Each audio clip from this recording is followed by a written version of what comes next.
after the presentation. And you can send your questions in the chat window or turn on your camera and just ask questions of the panelists and participate in our group discussion. Now, Q&A on the Boston Hero stage, time permitting, the presenters will take live Q&A. You will need to send your questions through Slack. And Ben Ilfeld is here to demonstrate how to use Slack next. Thanks, Rob. Dean, I'm super excited to show you guys a little bit about our Slack channels. They should be pretty straightforward if you understand Slack, if you've used it before. If you haven't, definitely familiarize yourself. There are a lot of free tutorials and such on YouTube and other locations. So when you get your Slack link, it'll look a lot like this. It'll be a very simple, they call it a magic link, one click to join now. You'll be asked to put in your full name if it's not already there, create a password, and just create an account. And then Slack can open right here in your browser window. So you're ready to go. There are built-in tutorials. You might want to add a photo to your profile. You may want to turn on notifications. And of course, if you've downloaded Slack in advance, this will open up in a dedicated Slack app. Slack's also available for your phone or your tablet if you don't want to use your screen real estate and you want to focus on full screen video for those Zoom webinars or Zoom chats. And then right here on the left, I just want to help familiarize you with the type of channels you're going to see. There's a general channel. That's for general conversations. You're going to see a lot going back and forth there. Same with the random channel. People putting in crazy things. I totally understand that. Probably most important for everybody here is the help and tech channel. If you have questions during the summit, you're having technical issues with Zoom, you're having technical issues with Slack, anything, just come to the help tech channel. There'll be people during the summit to help you out there. So this is your one go-to stop for any kind of technical needs and questions. Also important, the boss stage and the hero stage. These are our two main stages. So as you're watching the webinar, this is where the most discussion is going to be going on that relates to each of those stages. And that includes Q&A on the stages. So while the speaker's talking, if they have time to take Q&A right after they finish their presentation on the boss or hero stage, the questions that the moderator is going to draw from are questions in these two Slack channels. That's important. These two Slack channels are going to handle when people are on the main stages so the moderator can forward those questions onto the presenters. But once a presenter leaves the stage, we're going to have, as Rob said, these two dedicated Zoom rooms where you can actually ask questions and have a little bit more lively conversation with the presenter. Think of it as analogous to a presenter leaving a physical stage, and sometimes there's a scrum of people who just have more questions that couldn't be gotten to. So those types of questions, if the presenter has time, will be handled in a separate video chat, and you won't need to use these two channels. These two channels are for the discussion that's going on of the active presenter on the boss or hero stage and questions for that active presenter if they have time to handle those afterwards. There are also going to be really interesting channels popping up. You'll see them for each of our sponsors, kind of expo areas. There'll be investors, developers, places for different types of people. If you're a VIP or you're part of a private group that's attending, then you're going to see some private channels. You'll also see those right here in the left-hand channel spot. And with Slack, you can direct message people. So if someone says something interesting, you can simply pop this open and direct message someone that you find really interesting. So just understand that Slack is all about an asynchronous experience. Not everyone's paying attention at the same time. If you Slack, say, a presenter while they're presenting, they're probably not going to pay attention. And a lot of people are just going to be in and out, busy, just like a real conference, leaving and coming and on phone calls with other people. So be respectful of everyone's time. Understand that oftentimes direct messages or at replies and things like that may not, go answered that day. You may have to wait a couple days. One of the cool things about GamesBeat Summit this year is that this Slack experience is going to live on beyond the summit, at least for a month. So we've got time to have those conversations. They don't all have to happen day of, minute of. So just be respectful of people's time. Also, we're going to do our best at VentureBeat and to connect people who really should know each other. So you may see a message from someone at VentureBeat and someone else you don't know, and kind of telling you guys why you should know each other and to have a chat when you guys have that opportunity. And if you really feel strongly and both parties want to, you can also have a video call or a phone call right through this platform. So just to give you a quick understanding what that might look like, if I wanted to talk to Dean, I might go, I can message him right here, not a problem. And I can click right up here to call Dean. Of course, he doesn't have to answer. So again, remember, everything here is, it's something where we've got a really cool, high touch, great opportunity for networking in Slack.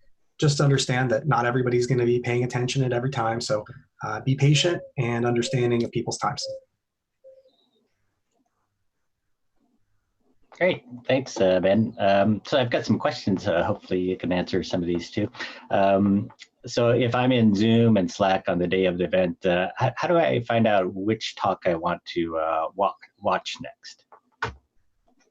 That is a great question, Dean. I better share my screen again. Mm-hmm. Oh, by the way, we did publish on Sunday the full and final agenda for the event, so you can find a VentureBeat story that actually gives you that whole agenda to look at. But Ben's showing one other way here too. Yeah, thanks, Dean. So yeah, this is really easy to get to. We've got a GamesBeat website. Now right here, the very first menu item is agenda. Again, 2 days, 100 speakers, lots to take in. You'll definitely want to plan ahead. We've got the 2 stages here, Boss and Hero. And as you go down, you'll see what's going on in Boss, what's going on in Hero. It's color-coded, super clean, super easy to understand. This runs through those 2 days. As Dean said, you can't miss it. If you even just Google GamesBeat 2020 agenda, you're going to find this page. You'll find the story that Dean posted. Everything's up to date. Everything's aligned. So should be no problem kind of understanding who's speaking when. Mm-hmm. Okay. And another one is if I bought a ticket or I have a VIP or a VIP pass or a speaker pass, what additional benefits am I getting? Yeah, that's a great question, Dean. There are some private Zoom rooms that are for discussions during some kind of early morning or lunch times that go along with those passes. So look for those links as well in your email inbox. Mm-hmm. And then back on Slack, I'm just a test account here, so I can't see anything special, but there will be a little lock instead of a hashtag next to private rooms that you've been bumped into. So for VIPs or folks joining specific kind of limited group events, those limited group events are going to have conversations that can live on, again, past the individual Zoom meeting or the event, and they can actually continue having those conversations amongst themselves in those groups, in a private way. And the way to distinguish between a public channel and a private channel is public channels will generally have this hashtag, and private channels will have a little lock next to the channel name. I wanted to add to one of the newer sort of benefits for those ticket holders is they can also go to the reception starting at 5:30 p.m. on day 1, April 28th, and we'll have our Visionary Awards there, a presentation of our awards for the sort of most visionary person, and then an up-and-comer person as well. And then after that, we're going to have Josh Sway, the director of the documentary Insert Coin, about the history of Midway games. And he's going to say a few words, and then we're going to go right into an excerpt screening of about 13 minutes of the film. And it's sort of the first time he's showing that to any audience.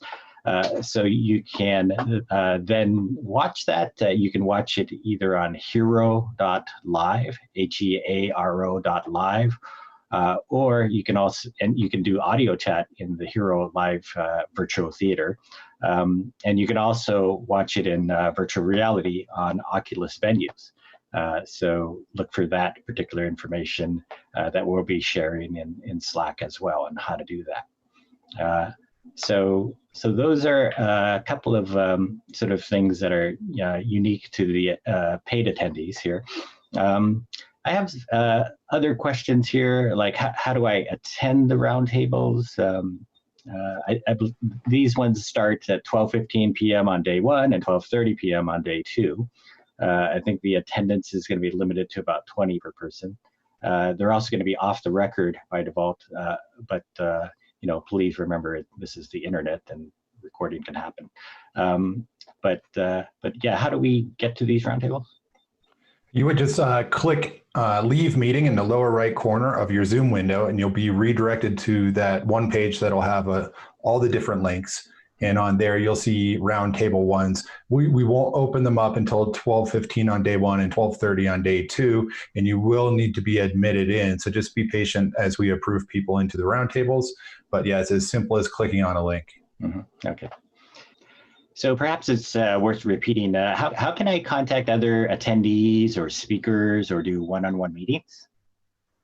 That's a great question, Dean. Let me show you my screen again. So here in Slack is the main place you're going to be interacting.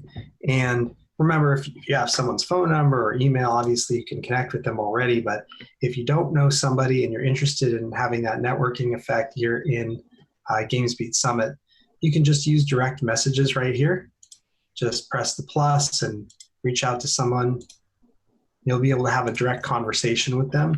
If you want to take it to audio or video, kind of set up a meeting, you can do that right here inside Slack. So Slack has that kind of audio and video capability for those one-on-ones that you're looking for.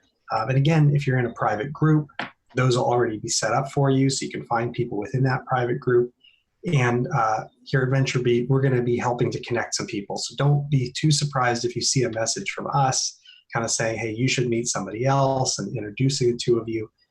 Keep in mind that Slack is an asynchronous channel. So someone isn't always going to be there, even if they look like they're active, they might be doing something else on their computer.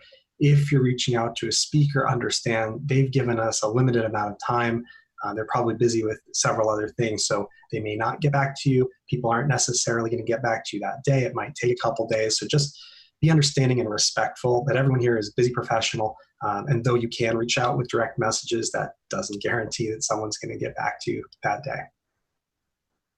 Good. Anything else you wanted to add? Yeah, there's one thing that was mentioned earlier, Dean, when you were talking about some of those receptions. I'm super excited about the Oculus one, so I'll be there with my headset on. There is a link. You're going to get a link if you're invited to those, if you're at that membership level, to Oculus reception or the Hero Live reception. The Oculus reception is right here. This is the URL, but you'll see this in your email communications. You'll also see these types of things messaged often in Slack as well as we get closer to the receptions. You'll just go to this page and you can sign up with your Oculus account so that it shows up in your headset when you jump into that experience. Mm-hmm. Yeah, it's worth noting they're going to turn that on a little bit early during the conference and record a couple of sessions starting at 4:30 and on Tuesday, and they're going to start with recording one of the VR sessions. So, but good, very good. Thank you very much.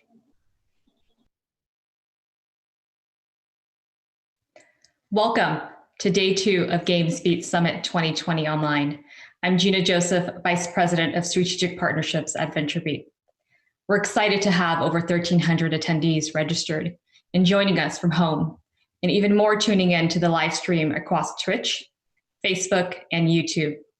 This year, we're welcoming executives from across the world to tune in as we discuss the dawn of a new generation in gaming, along with some of the most important and relevant changes the industry is facing today.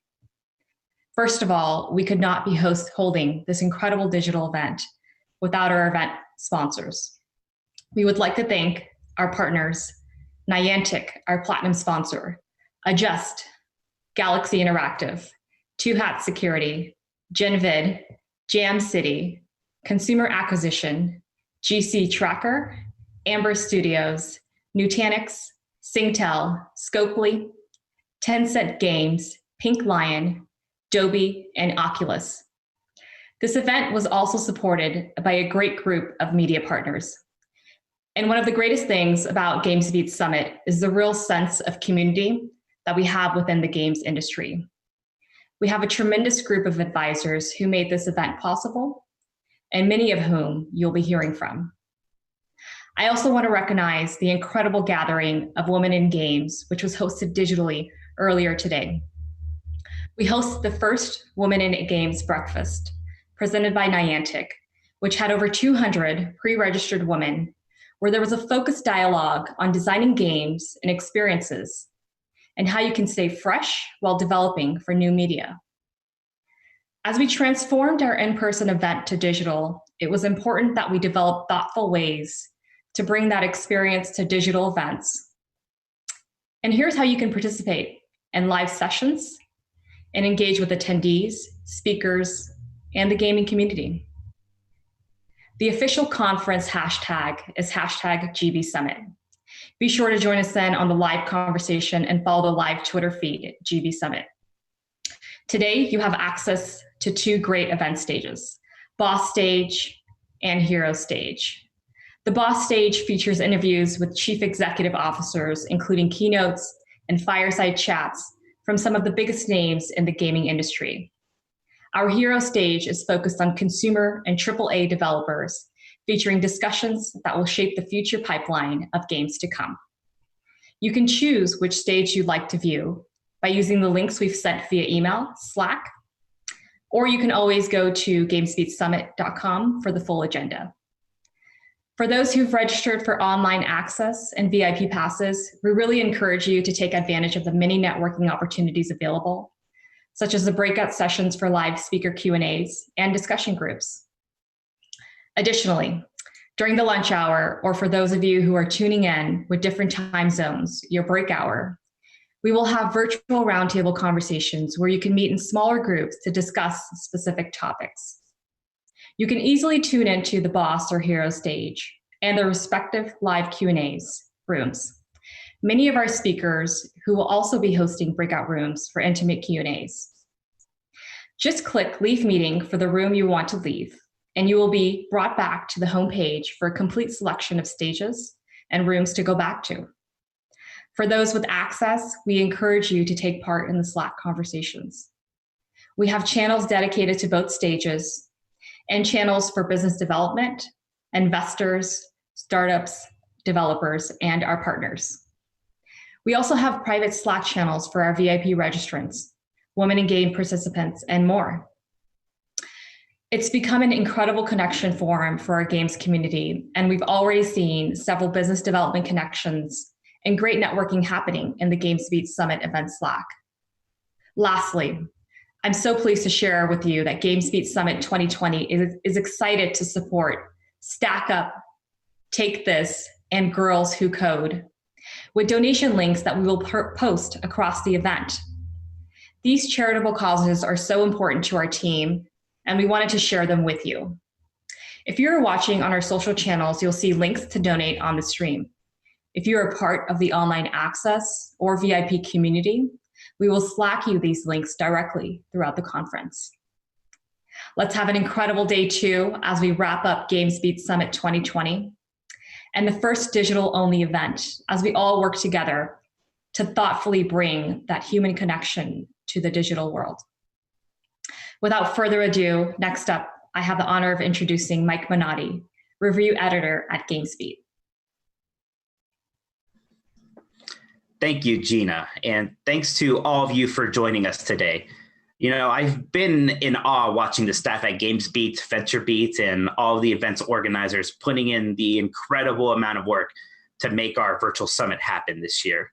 I am sad that we could not be together in person this year, but I am proud to see us come together and move forward and still deliver such an engaging event. We got off to a strong start yesterday, hearing from many of the best and most interesting minds in the business. And among so many things, we're hearing a lot about how our industry is adapting now and how we'll have to continue to do so during such unprecedented times. I think that we're all up for the challenge. You know, it's weird. I'm sure like many of you, I once thought that things like the next generation of consoles and cloud computing would dominate our show this year. And while these topics are, of course, still important, we're hearing a lot about the more human element of gaming now, especially its capability to bring people together. As someone who lives alone, I think I would have cracked by now if it wasn't for games. But being able to regularly jump on Discord and play games like Overwatch, which I'm getting pretty good at, and Valorant, which still very much a work in progress. But being able to play those games with my family and friends, it's really helping keep me sane. I'm especially grateful for how it has kept me in touch with my brothers who are quarantined with their young families at this time. So that's, keeping them plenty busy. But at night, once the kids are in bed and we are able to connect and play games with each other, we have a lot of fun. And sure, we're having a good time pushing payloads in Overwatch or leveling new characters in World of Warcraft, but it also gives me a chance to stay up to date with them and their families. I'm able to hear about the day-to-day lives of my nephews and nieces, sometimes in vivid color, as my one brother had to run out in the middle of a game when his daughter got a little sick that one night. So that was fun. Did I mention I don't have any kids? Because it might stay that way. But, many people are really learning about this social power of gaming for the first time. And many of us understood that games were a great way to hang out with friends without having to share the same room with them. But now social distancing is encouraging more people, some with limited exposure to games before, to use the medium to connect with others. For decades, gaming has had a bad reputation as an anti-social hobby. And of course, we know that that's not true. But I believe that many more people are now beginning to understand that we could be seeing some of the old stigmas surrounding the medium disappear. For once, it feels like gaming is not being blamed as part of the problem, but instead being celebrated for its ability to do good. With so many stressful things happening around us, at least that is something to feel good about. Of course, I don't mean to give all of the credit to online games. Single-player experiences have still been an important part of my life during the past couple of months. And yes, escapism has something to do with that. When I'm running through the forest of Ori and the Will of the Wisps, I'm not thinking about the fact that I've been stuck inside my house for weeks. But these games have more value beyond being distractions. They give me goals, and it feels good to be able to accomplish something, anything, when so much else in the world is making me feel powerless. And man, thank God for Animal Crossing New Horizons, which kind of combines everything that I'm talking about. It's relaxing, escapist experience. It gives me a ton of goals to achieve. It's nice to play by myself, but it's also a social endeavor. It gives me something to talk with my friends about, especially when I bug them every day to ask how much their island is buying turnips for. And because my internet is sometimes, a bit wonky, it's given me an excuse to drive to my friends' driveways, maintaining a safe distance in my car as we connect our switches via a local network. Sure, it's not really hanging out, but it is something, and I'm glad for any excuse to leave the house while staying safe. Animal Crossing has really given me so much to do, and I just hope that I'm able to catch a tuna before April comes to an end. I don't think I'm alone in finding this new appreciation for gaming. So for everyone listening who is at all involved in the industry, who helped create and deliver these fantastic experiences, I want to thank you and just say, please keep up the excellent work. So yes, new consoles, games, and technologies are exciting, but I'm glad that we're getting some perspective. Gaming is an important part of our lives. It may not be essential, but it has the power to make difficult times much more tolerable. Last year, I talked about the versatility of gaming. We're continuing to see that now, I think. All sorts of different kinds of games can find success these days, and that more than anything is what will keep our industry healthy.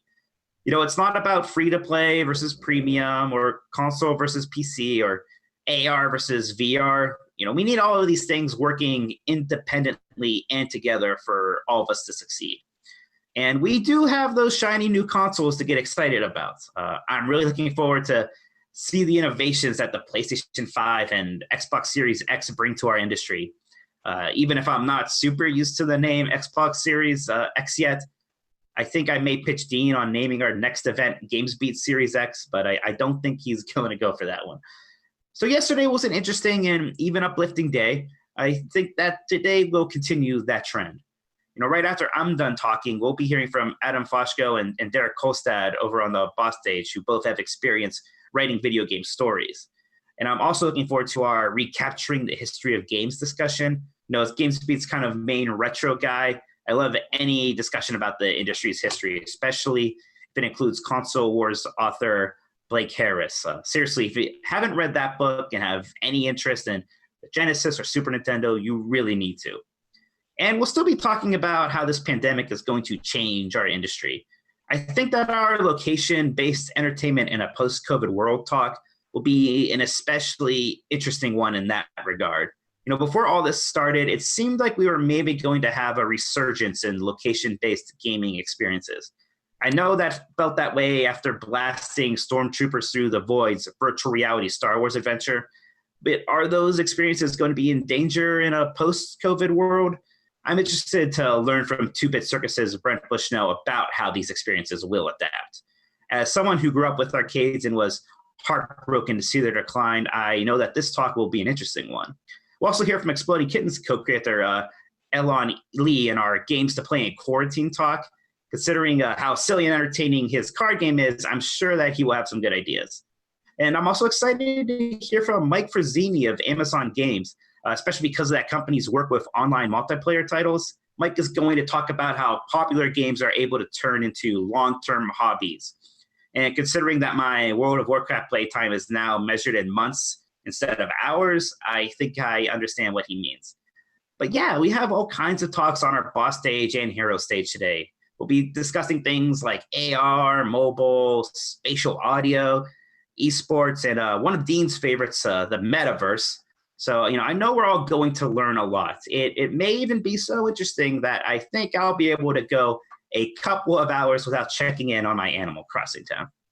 So we're going to have a lot of fun today. And I want to thank you all again for joining us for the second day of our summit. I also want to give an extra shout out to our fantastic editorial team at GamesBeat, writers Dean Takahashi and Jeff Grubb, and our editor Jason Wilson. They have been working like wild preparing for this show, and I'm lucky to be a part of such a fantastic and hardworking team. We may all be due for a vacation or I guess staycation really once this is all done.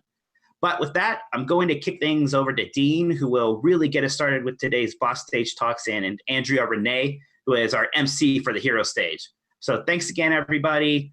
Stay safe and healthy and have a great time today. Why, thank you so much for that introduction, Mike. I always love seeing you. So Mike and I usually see each other every year at Judges Week in Santa Monica pre-E3, but sadly not happening this year because of the pandemic. So good to see you, if not virtually. We have a fantastic day lined up for you, and it's kicking off with a panel that I am very fond of, probably because I'm moderating it. It's the future of gaming influencers.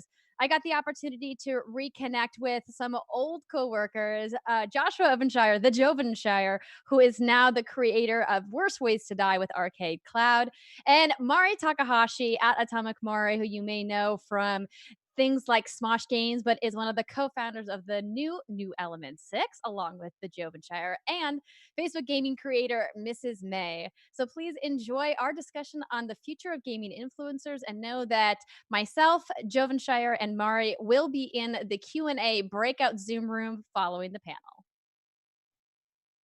Hello, everyone, and welcome to GamesBeat Summit 2020 online. I'm Andrea Renee, one of your hosts, and today I'm going to be moderating a panel about the future of gaming influencers. You may have seen me on my channel, What's Good Games, but I've had the pleasure of working in the same industry as my three lovely panelists. Please welcome, first, recognized by Forbes as a top influencer in gaming and co-founder of the new channel, New Element 6, it's Mari Takahashi. Hi there. And she has a fantastic online channel that you may have seen at fb.gg/Mrs. May, one of the original content creators to join Facebook in their game streaming program. Mrs. May is here. Hi. And last but certainly not least, one of my oldest friends and coworkers in the business. He is the creator of Worst Ways to Die, which you can currently find on Arcade Cloud, and also is a co-founder of New Element 6. It's the Jovenshire. So glad to be here. All of the people on this panel have been creators of some kind for quite a few years now. So I kind of wanted to kick things off today by talking about what the word influencer means to you. So Joshua, or Joven as we shall call you, we were talking before we started recording about your aversion to the word influencer. Why don't you like this word? Yeah, I think it's actually been a dirty word in our industry for the last few years now, and it's definitely, the job title that stuck, and we are here talking about the future of influencing. So it's kind of hard to, be too mad at it because it's how I pay for my bills. But at the end of the day, it was a name that kind of stuck just to kind of make, YouTubers feel different than actual Hollywood celebrities. And I was like, okay, well that shouldn't stick because at the end of the day, influencer is such a vague word. Someone that produces a commercial that goes on to television could be considered an influencer because they are doing literally the same job. They are taking a brand, they are creating a messaging behind it and trying to sell that product. And we also live in a day and age when nobody wants to watch a commercial. We hate if we're stuck watching a 15-second commercial before a YouTube video. Nobody wants to be influenced. It's a I don't know, just not something people want in their day-to-day lives. And so to take influencers, digital media people like us, and who are trying to break down the fourth wall and try to have relationships with our fans and be like, hey, this is the type of content we're trying to make here. And then just to kind of mess that all up and say, oh, that person that you like, they're just trying to sell you stuff. They're trying to influence what you are spending your money on. And I just don't think it's the right way to be doing it. If anything, we're more akin to like a TV personality or a radio personality. There's no reason why we shouldn't be called digital personalities, because at the end of the day, that's what we're doing. Wow, that was a lot to unpack. I was not Sorry, ready for a Joven rant right off the top. No, but I think it's really fascinating, this whole idea that you have about people not wanting to be influenced. But I think that the whole idea of, people online or personalities, as we'll call them, having influence or being influencers is that a lot of it is subconscious. Mari, I know that you've personally done a lot of work with brands across several channels, whether it be YouTube, Instagram, or Twitter. Do you feel that that influence feels like it's false in a way, or do you feel that there are ways to do it organically?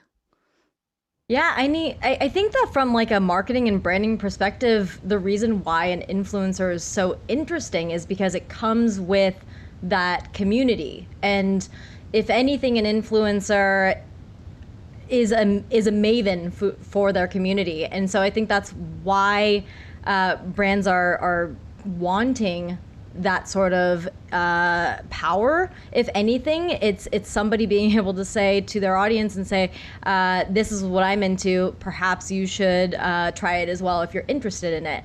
I think there is a way to do this organically, and what it comes down to is just being a person.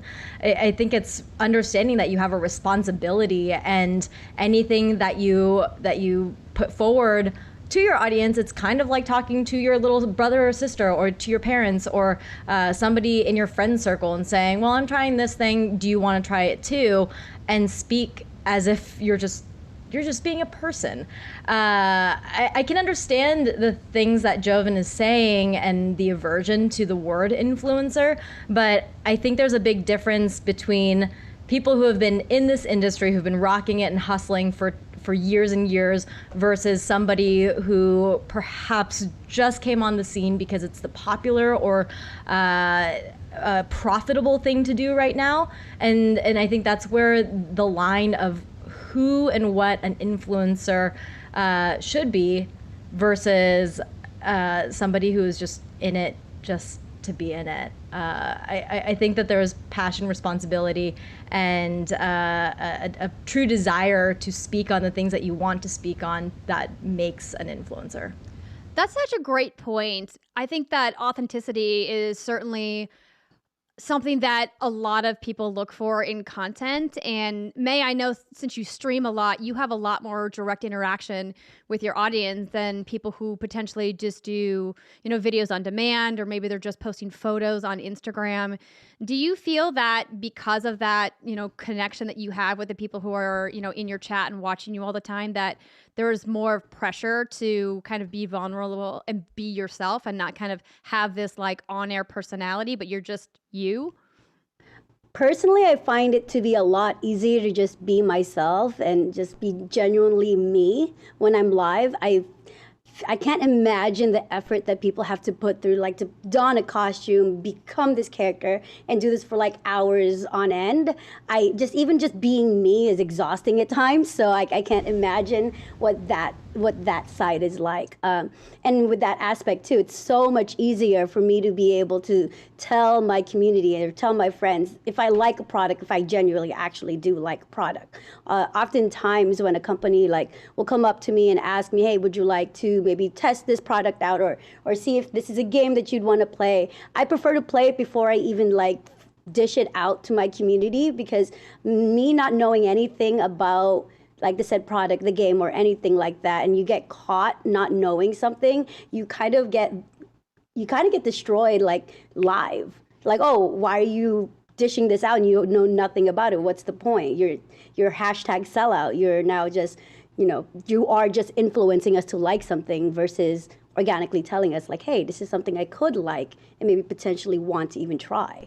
It's so interesting that you bring that up, because I think that this has long been something that the video games community has that is unique to some of the other kinds of verticals that are out there with content. I mean, because you can have an influencer for almost anything these days: fashion, food, interior design, you name it.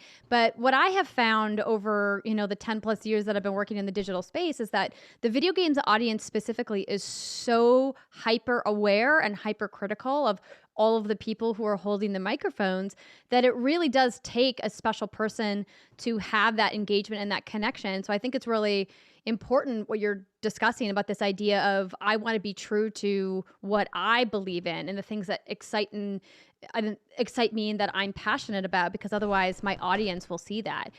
Mari and Joven, have you experienced this as well with your audiences? Yeah, being genuine is, I think, the hardest thing to kind of fake at times. And like you said, because this medium has been around for so long, that our audiences are going to be the first ones to catch on to it. And because we try to break down those fourth walls and really have a relationship with the people viewing us, the moment they feel like we're lying to them, it shakes up our entire relationship, just, like a normal relationship. So being genuine is so important. I most definitely have taken brand deals and gigs that felt wrong from the beginning. I just got a gut instinct that it wasn't, but it took a lot of years for me to understand what that was. And I mean, everybody on this panel, we're veterans in this industry. We've been doing it for a very long time, and I'm sure we've all made our mistakes and all of these sort of hurdles that we've had to go with and learn from. And so it just takes that experience, and I think that's why when brands are looking for who to work with, it's one of these things where you can go with greener influencers, but there is something to say about working with those who have gone through the gambit already. There's just a lot of knowledge in making mistakes and learning from it and overcoming it, and also celebrating the wins and figuring out the things that really, really work and say, well, why did that work? Most of the times it is because you're really into it and you just can't hide it. You mentioned how the fan base within video games and in the industry overall, I think that fervor comes from the fact that everyone who is in this industry is a fan. And the people who are listening, the people watching, they're fans. They're in it. That's why people get angry. That's why people are vocal. And I think that's something that's really awesome about this industry. You always have a feedback of whether you're rocking it or if you're messing it up. And if anything, personally, I love having that sort of feedback, and it keeps me on my toes and it keeps me learning and evolving as well. This is kind of open to anybody on the panel. Is there a specific type of marketing that you've worked on that you thought was really successful? For me, I think that some of the biggest wins have been able to not just slap the brand onto what we're trying to create, but really finding something that we know our audience would connect with and building something big from there that incorporates the brand in a bigger way. For example, working with Microsoft and Forza, we literally made a travel show where we were traveling across Europe for a week in different locations, and it was all about the game. And also actually working with Mari here, doing another travel show where we were incorporating a Ubisoft title. And using their IP, we were able to make something bigger than you would normally see on YouTube. So it wasn't just hey, this thing is a quick little shout out to a thing that I think you're gonna like and you're gonna have a really good time. And because we did that, well, now we're gonna do this thing. It was just finding a deeper way to really connect with the audience and bring that brand to them and have the demographics see it in a way that maybe they wouldn't have seen it otherwise. I think Forza did it really well because I think Xbox was also sending like multiple like little packages to creators for the new game, talking about like the seasons changing within the game. Xbox actually sent 4 different packages to my house, and it was like the one thing I was super excited to share with my community. I wasn't paid, it wasn't anything. They just sent me these like free things, and it was for summer. They sent me a box of sand. I think two years worth of Spotify and a beach blanket. And then for fall, they sent me fake leaves, an Xbox branded leaf blower, and like tea sets. Yeah. And like all of these weird branding, but it had Forza on it, talked about, and then for summer or for spring, it was like a flower bed or something like that. Like it did its job because it got me so excited about everything that I got. I promoted it like willingly because I was so excited about these random things, and I still talk about it now to like people. Whenever people ask me, it's like, "What's the best thing you've ever gotten?" Because we get so many things from like companies, like, "Hey, can you maybe check out this game? Here's a mug," or something like that. Like I can't tell you like the amount of mounted things I have on the wall from just video games that I never would have touched. Like, I mean, I don't really like racing games because I'm just horrible at it, but I played Forza because of all of the things that they sent me. And I think like it got the most impressions, and it got the most people like, what the heck is this, and why did they send this to you? And it got them talking about the game more than just sending a game. It was a box of sand, and that's awesome. Yeah, You got was a leaf awesome. blower. I mean, that definitely is an interesting piece of swag for sure. It's like adulthood, and you're like, "Yay, this is so exciting!" And I was so excited about that. I truly was. I was like, now I have to get like a backyard or something. I don't have any of that. Everywhere marketing people are taking notes. Okay, they like leaf blowers. No, it's interesting though, kind of hearing, the differences in some of the examples that you gave. If you think about what, Forza did with May, it's like how different that is from where influencer marketing began, which was essentially, hey, we're going to pay you to play the game. And that's it. I mean, because like the Let's Play market was really where influencer marketing began. And now it's really kind of evolved into all of these different branches like Instagram stories and Twitter posts. And let's do, let's take giveaways to the next level and like fly people places. There's some influencers that are starting to do more paid content than free content, which leads me kind of to my next topic. How do you balance making the content that you're passionate about while also understanding that you have to financially support the brand that you've built and you have to financially support the content creation? For you guys as creators, like Mari, maybe let's start with you. Like, how do you kind of balance between what you're going to take on as an influencing project that's marketing and paid versus what you, Mari, wants to work on? That's a great question. If anything, I have switched my business model over, I would say, the past year, to take less paid opportunities, but for less, but for bigger projects. So last year I worked with McDonald's of all brands in order to not talk about their food or their restaurants or anything of that sort, but shift it into a conversation to talk about my career in gaming, my aspirations of working with the space industry, and talking about Asian Americans and being able to get past a lot of different obstacles in all three of those aspects. And so it wasn't so much the low-hanging fruit, but more so asking a brand, how can we work together in a larger scope and talk about more of a larger talking point than anything. Olay was another one that I got to work with, and instead of talking about just the skincare product and what to put on your face,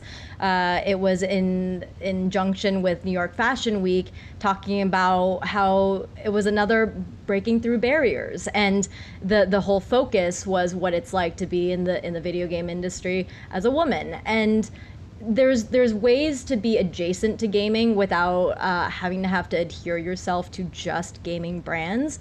And so if anything, I've asked the brands, how can we make this more of a talking piece than just selling a product to somebody? I think there's a lot to learn from a company like Red Bull that, you know, a lot of people support and wear and talk about, and most of those conversations have nothing to do about their actual product. It's usually about the esports industry and how Red Bull is in it, or their different races and how they're part of F1 and things like that. So I think there's something to learn from that, and that's what I have been trying to adhere myself with other brands.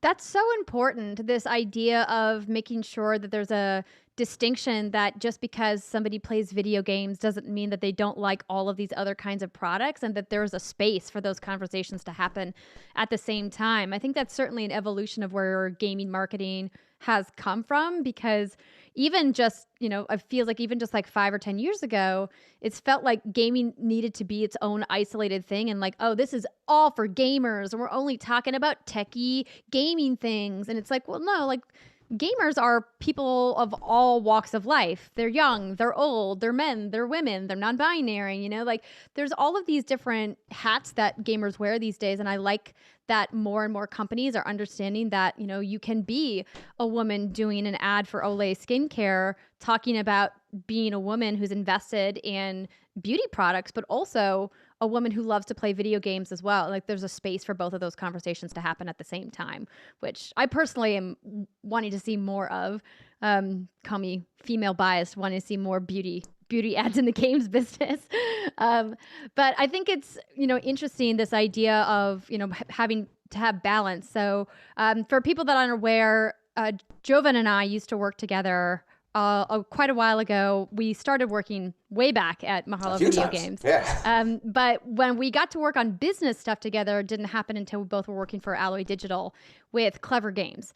And then ultimately, you know, Smosh Games. But I would love to kind of hear from you about where you, as somebody who, you know, started from, you know, a very small channel, working your way up to this major brand, and kind of seeing where your career went in regards to like the access that you had to influencer marketing, kind of how you felt about coming in as somebody who was like hyper passionate about the gaming community and then had to wear that business hat. Did you find that transition something that you enjoyed, or did you look at it as like a necessary evil of getting to do the gaming content you loved? Wow. First off, thank you for that question, because it's such a fun way to look at a career in this industry where it's not necessarily just like, all right, I'm going to apply for this job and now I'm a YouTuber. It really does show that there's, you know, an evolution with it, and sometimes you're just falling backwards into whatever the next thing is, which was kind of my case. And starting from a very small place, I learned early on, it's like, all right, just be a fan first about it, and then you'll be genuine and you'll be having a good time. And that's why I really learned that golden rule, that if you're having a good time, your audience is going to have a good time watching it. And it was all about building content around that. And then we started to get a little bigger, and you start to see just how brands started to move into the digital space. And then it turned into creating content around the brands. And I think because we came from such humble beginnings, it was so important to remember, be a fan first, create content that you know you're going to be having fun doing, and then the audience is going to go right along the way. If I am working with an IP, I try not to pitch something that just lives on my channel. I want to create something that I know my audience will like, and I want to bring them over to your platform now, and I want them to watch this content on your website or on your YouTube channel, because I think that's like, one time we can make a video and hopefully my audience will see this video and then go play that game, or we can now make them a fan of your platform and your voice and then have them be a fan for life. And I think that's really the next step in what we're doing. That's interesting. Do you feel that there's a lot of success in being able to move audiences? At least from what I've seen, seems to be more leaning towards audiences aren't wanting to move. Do you think that we're about to have a shift there? We are seeing content being created and digested on multiple platforms, so I think it's just naturally now becoming a lot easier to go from one spot to another spot. But you do bring up a really good point. It's being able to guide your audience there, and it needs to feel tangible. It needs to feel like something the audience is already used to. So sometimes going from YouTube to YouTube is a lot easier than, YouTube to IGTV. I'm not saying that it can't be done, but it also then becomes more of a consistency thing. Am I going over to a YouTube channel just to create a one-time episode there? That's definitely doable, and you'll get some audience. But now if we're creating content that lives over the next 6 months to promote not just one game but 3 games, and so my audience now knows if I want to see Jovenshire, I can also see him here, and it's now just it's playing the long game versus the short game. May, I'd love to hear from you about where you think some of these marketing campaigns are going to go in the future. Obviously, you do a specific type of influencing with the type of content that you make. Do you feel like you're kind of seeing trends in the projects that are approaching you right now? I'd really like to see them approach other platforms as well, just to kind of talk more about what Jovenshire was talking about. When I started streaming on Facebook, it was so difficult trying to move my Twitch viewers over, because obviously, one, Facebook didn't really even have a streaming platform yet. You just kind of forced something to the audience, like all of the things the features that Facebook now has wasn't even there like probably 6 months ago. So it was really, really difficult to try and like tell them, hey, check this new place out. But now that I feel like Mixer and Facebook and YouTube are really taking live streaming a lot more seriously now, I would really like to see them approach broadcasters alike, and not just like one-off content creators that just make one video for one game. Because we do have a lot of broadcasters and live streamers out there that spend so much time in one game and yet never really get approached for that game. You know what I mean? Like it almost feels like a lot of these companies, and I understand why they do this, but a lot of these companies will bring somebody else new who haven't played these games at all to bring in more visibility versus the people that can actually organically talk and promote and influence their community into liking a game that they've been playing for a while now. I feel like that's the one thing that I see that hasn't really happened much, but so maybe I'm wrong. So do you think that these like stream teams like we're seeing, like for example, 2K Games has a stream team that they put together for Borderlands 3. I mean, we saw them kind of debut last year and they were doing a bunch of content when the game came out, but they were very much like sanctioned and run and paid for by 2K Games. They weren't just, necessarily doing their own stuff and then doing Borderlands 3 content of their own volition. They were part of like this dedicated team. Do you think that that's something that more publishers are going to take advantage of and do? And on the second part of that, do you think that that is going to be more successful than approaching, as you mentioned, streamers who are big kind of just doing their own thing? I mean, if it's done properly, I think like if you bring in the right personalities and the right people into that stream team, it would definitely work. We've already seen a lot of them do really, really well, like Pokemon's stream team or anybody else, like just doing it on their own. They're pretty popular and they're doing really, really well on their own accord. I think it's possible. It's just, I feel like there could be a good balance between the two. You don't have to just put all of your money into just creating a stream team and promoting just that stream team. I feel like you could also kind of trickle it down and bring in a lot of other creators for visibility and authenticity. Mari or Joven, do either of you have any thoughts about where you think like the future of influencer marketing is going in video games? Do you think we're going to kind of see more of the same for a while? Or are either of you seeing some things that you're like, this is really exciting to me as a creator, and I hope more of this is coming down the road? Brands are really interested in communities and being able to access those communities. And that key to accessing the communities are influencers and the way they speak to their own individual audiences. I don't think it's always about numbers. I do think that it's about engagement, about how a community is sort of brought together by that glue, and that glue is that person. So I don't think there's going to be too many differences in the influencer marketing. But I do think that video games are freaking hot right now, and it's only gonna get hotter. Like, yeah, man. So many celebrities now. Oh my gosh! I mean, Switch now is sold out everywhere. Everybody. I mean, celebrities, athletes. They have the time to hunker down and do what they would normally do if they had to be home.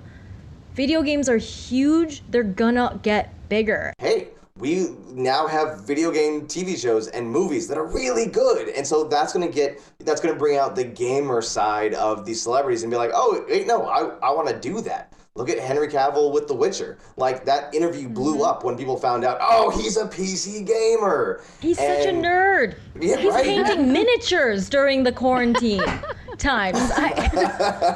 Such a nerd. So I don't think it's going to, I think it's great to see that, because I don't think that's going to take away from like what we're creating. Because I think in the digital field, on some platforms, you do see maybe some larger celebrities taking away opportunities from other like smaller digital personalities or YouTubers. I don't see that being the case in gaming, because it really does hit on just so many different levels.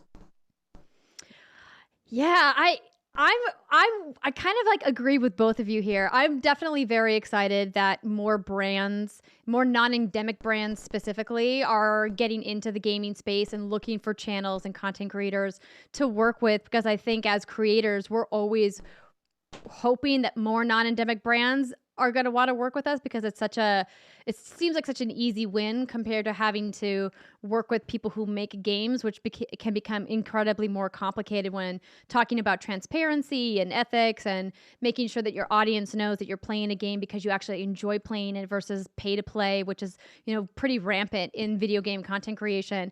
So I'm with you. I hope more Olays and Red Bulls and Doritos and Mountain Dews and everybody else who has products looks at video game marketing as the new horizon, the next frontier, whatever you want to call it. Well, I want to give a big thank you to all of you for joining me on the panel today. I hope that you guys found this interesting conversation. I know that I could keep talking about this for like at least another 30 minutes or more. We didn't even talk about, what it means to be a micro influencer and that whole realm, because I think that area of marketing is super fascinating. So I guess we're just gonna have to do this again sometime, you guys. 2021. Exactly. Well, thank you so much again, and enjoy the rest of your GamesBeat Summit 2020. Welcome back, everybody. I hope you enjoyed that conversation. I certainly had a lot of fun having it. And like I mentioned, I could just keep talking to them, not only because they're great and interesting people, but because there's just so much to discuss. And I know some people have already posted some questions in the Hero Stage Slack channel. Mari and Jovenshire should be heading to the Q&A room now, and I will be there momentarily to answer some of those questions if you'd like to join us for that. But up next, we have our famous GamesBeat Summit lightning rounds.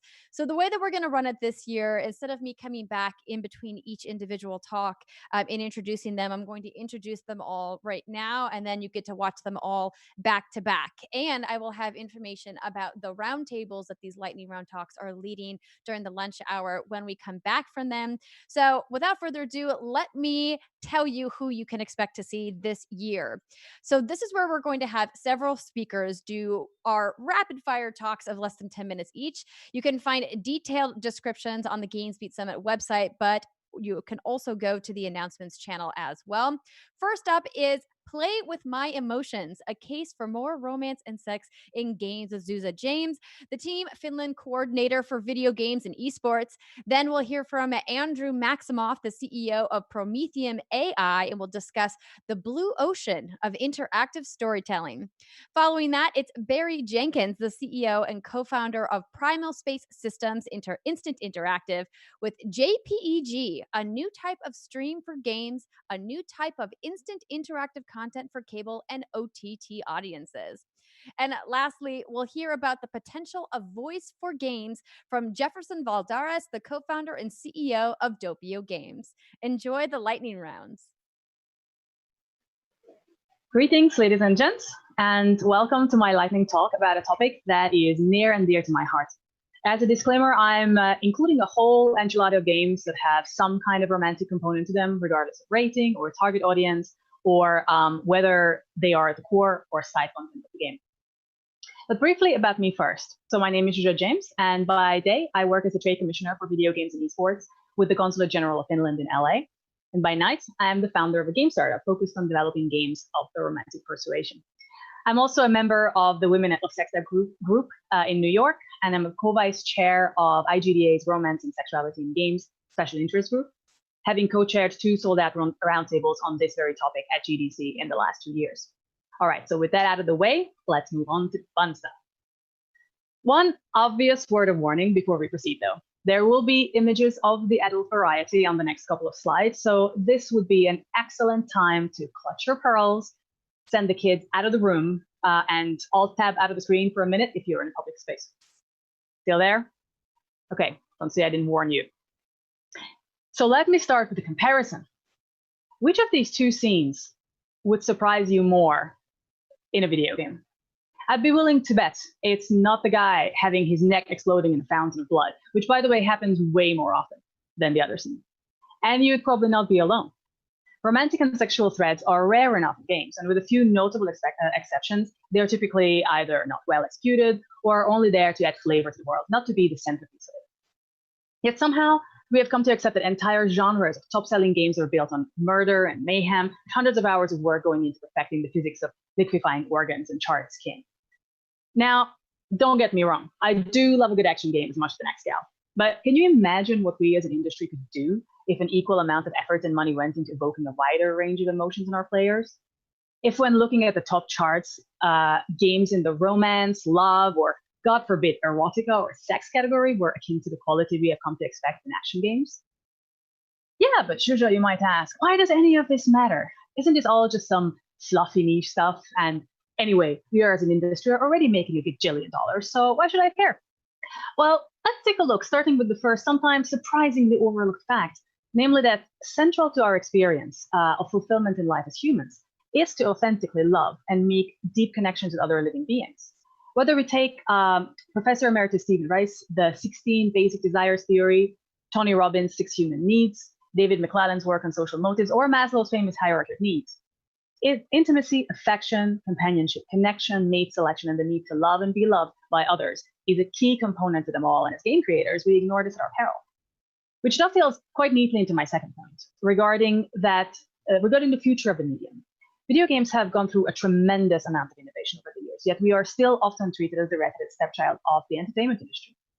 Mere time wasters, incapable of depicting, let alone evoking the kind of emotions we are used to from movies and television. While this is patently false, it is clear that the depths of our narratives, especially romantic ones, and the range of in-game interactions haven't quite evolved as dramatically as visual fidelity, for example, has. Of course, I realize that none of this would matter if general human interest in love and sex wouldn't translate into a market opportunity, but that is clearly not so. Outside of the gaming world, both men and women engage with such content on a regular basis, albeit quite differently, as we can see from the examples here. But when it comes to games, though, the queer dating simulation Dream Daddy, for example, briefly unseated PUBG on Steam's top seller list when it came out. And the Mass Effect-style hentai game Subverse became one of the top 20 most successful fundraising campaigns of all time on Kickstarter. So, if we all love to love, and there's clearly a market opportunity, why the double standard when it comes to some of the more risque content in games? As a European, this really was a bit of a mystery to me when I first moved to the US. But since then, I learned that much of American thinking regarding human sexuality is actually the legacy of 17th century European Christian fundamentalist settlers. And considering European attitudes to sex and nudity these days, trust me, the irony of that is not lost on me. So I guess what I'm saying is, I'm sorry. To underline, though, how slowly these cultural and societal norms are changing in the US, I hope Corey won't mind me using his very timely tweet from the other day regarding the great box controversy of 2020 regarding the movie Splash on Disney+. That being said, we also have the likes of HBO, Netflix, and Starz to pick up the slack for high-quality, mature programming on television. Video games with such content, on the other hand, perhaps owing to the fact that they are still viewed by some as predominantly made for kids, even though the average age of a gamer in the US is 35, are still getting the cold shoulder when it comes to distribution options. And looking at ASRB's own list of adults-only games, sexual content is a surefire way of getting on that dreaded list of the game equivalent of a persona non grata. So then there's the fact that love and lust are indeed very internal, subjective, and often slow burn emotions, something that our industry is still learning how to evoke in an interactive medium, so often focused on what the player character does as opposed to what they feel. And lastly, but not least, it should come as no surprise that, well, there are some overlaps. What men and women find arousing or romantic are indeed very different. From the obvious, like the object of their desire, to the less so, like the finding by narrative designer Heidi McDonald in her book Digital Love, that while the majority of players will play the romance if it's in the game, men will typically play it for the story and gameplay benefits, and women will do so for story and romance itself. So where to go from here? How can we be the change we want to see in the world? As you might imagine, I do have some ideas, so let me highlight just a few of them. Discoverability is a key to any game success. And right now, games with sexual content are still heavily penalized and have limited distribution options. Would it be time to rethink our approach to this? And also, while I'm an advocate for romantic and sexual content in games, certainly not every game needs it. And maybe not even most. But like a good painter, game creators should experiment with colors from the whole palette to push forward the medium and entice new audiences. And lastly, whether it's a naughty call center resource management game, a wholesome visual novel, or a AAA RPG with fully fleshed romance routes. As it applies in most areas of product development, it applies tenfold in romantic and sexual content. Know thy audience and what makes them tick. So I'll end on this. If games are to cement their lead as the ultimate entertainment and art form of the future, they must be free to explore the entirety of the human experience. I certainly look forward to doing my part in that. Thank you. And don't be shy to hit me up on email or Twitter to continue the conversation.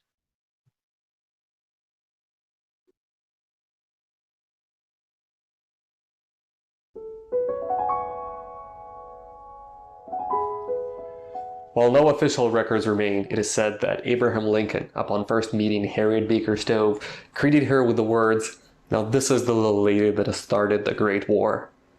Harriet Beecher was not a soldier, she was no army general, but she was a revolutionary. She was an artist and a writer. She wrote a book called Uncle Tom's Cabin, and according to Abraham Lincoln, that book started the American Civil War that brought about the abolition of slavery. Now, when we talk about video games, when we talk about interactive entertainment, what is our Uncle Tom's Cabin? And if we can't point to a single work of art that has been as impactful as some of the most impactful stories to ever be committed to paper or film, do we get to call ourselves a mature art form? A lot of businesses, especially in our industry, are built on a premise about how technology is going to change the world in the next half a decade to a decade. And I find that this only works if this premise is based not on what we think is going to change with technology, but the things that we absolutely, undeniably know are going to stay the same. Stories are one of these things.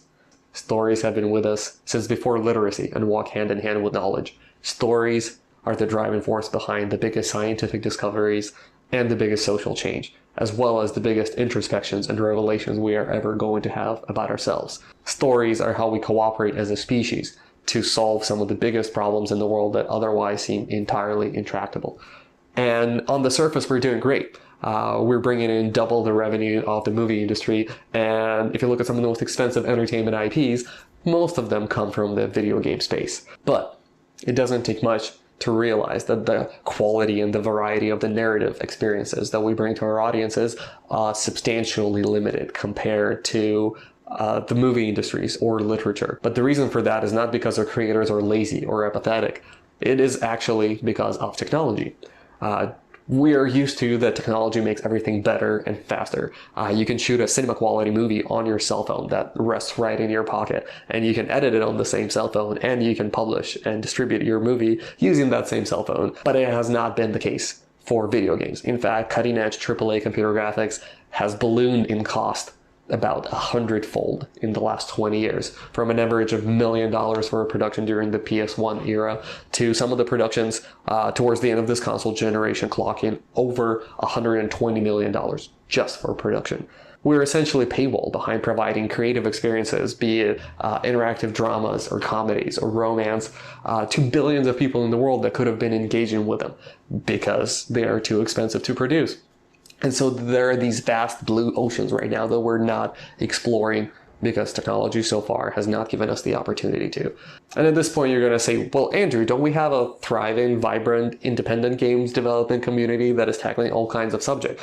And I will definitely agree with you. There's an amazing community building some fascinating things. But something that I think we shouldn't forget is that fidelity and realism, as much as it can be a stylistic choice sometimes, is also a barrier to entry to billions of people out there who have never engaged with interactive entertainment otherwise. A lot of people want experiences that reflect their life, that are easy to engage and empathize with. And the easiest way to do this is to have them be exactly like their life. Because if you look at independent cinema, a movie shot on your cell phone looks as realistic as a movie shot on a very expensive professional camera. And so we have a lot of work to do there catching up. And this is in no way a statement of taste. In fact, as an artist first, I much rather prefer stylized visuals.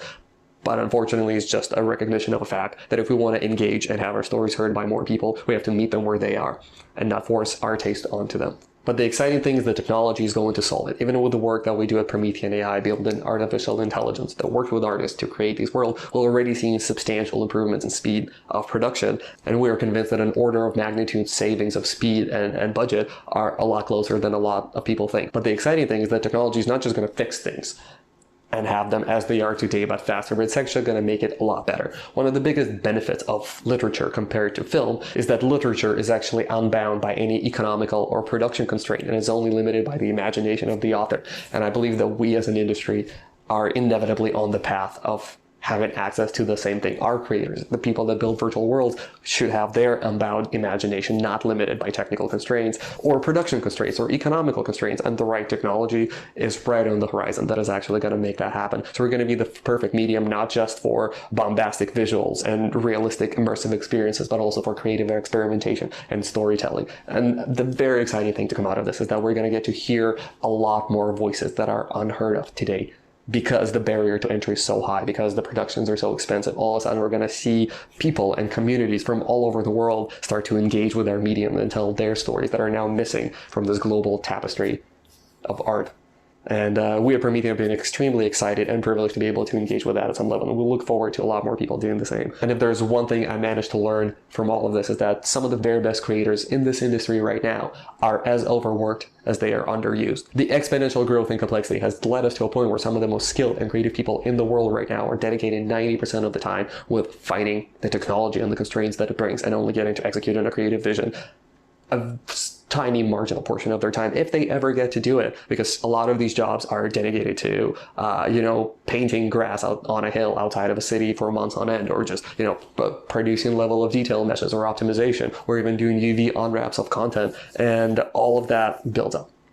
And so something that I'm very excited about is us being able to fix this with technology and bringing that creative ownership back and allowing a lot more people to actually engage with their audience in a meaningful way where they participate in the storytelling process, because we have way too many creators right now in this industry working these jobs that could be creating this very meaningful dialogue and creating a lot more value for our audience than they do right now. And if there's one thing that is to be taken away from this, is that the technology is going to make this inevitable. There's not a future where every engineer, every animator, every artist is not also a storyteller, which makes you, the individual, that much more important, which makes all of these stories that you have to say valuable and valid, all your opinions, all your thoughts on the world and the things that we should do better become that much more valuable. And if you take one thing away from this, is that in order for us to be prepared for this, we need to start thinking about this right now. We need to, all of us, look inside and say, why did I get into this? What inspired me? How do I inspire others? How do I be ready when the time comes? Because one of these days, and it's going to be sooner than you think, the world is going to turn to you for the next Uncle Tom's Cabin. And I hope that with the right technology and the right support from all of us in the industry, you're going to be ready. Thank you so much. My name is Andrew, and I work for Promethean AI.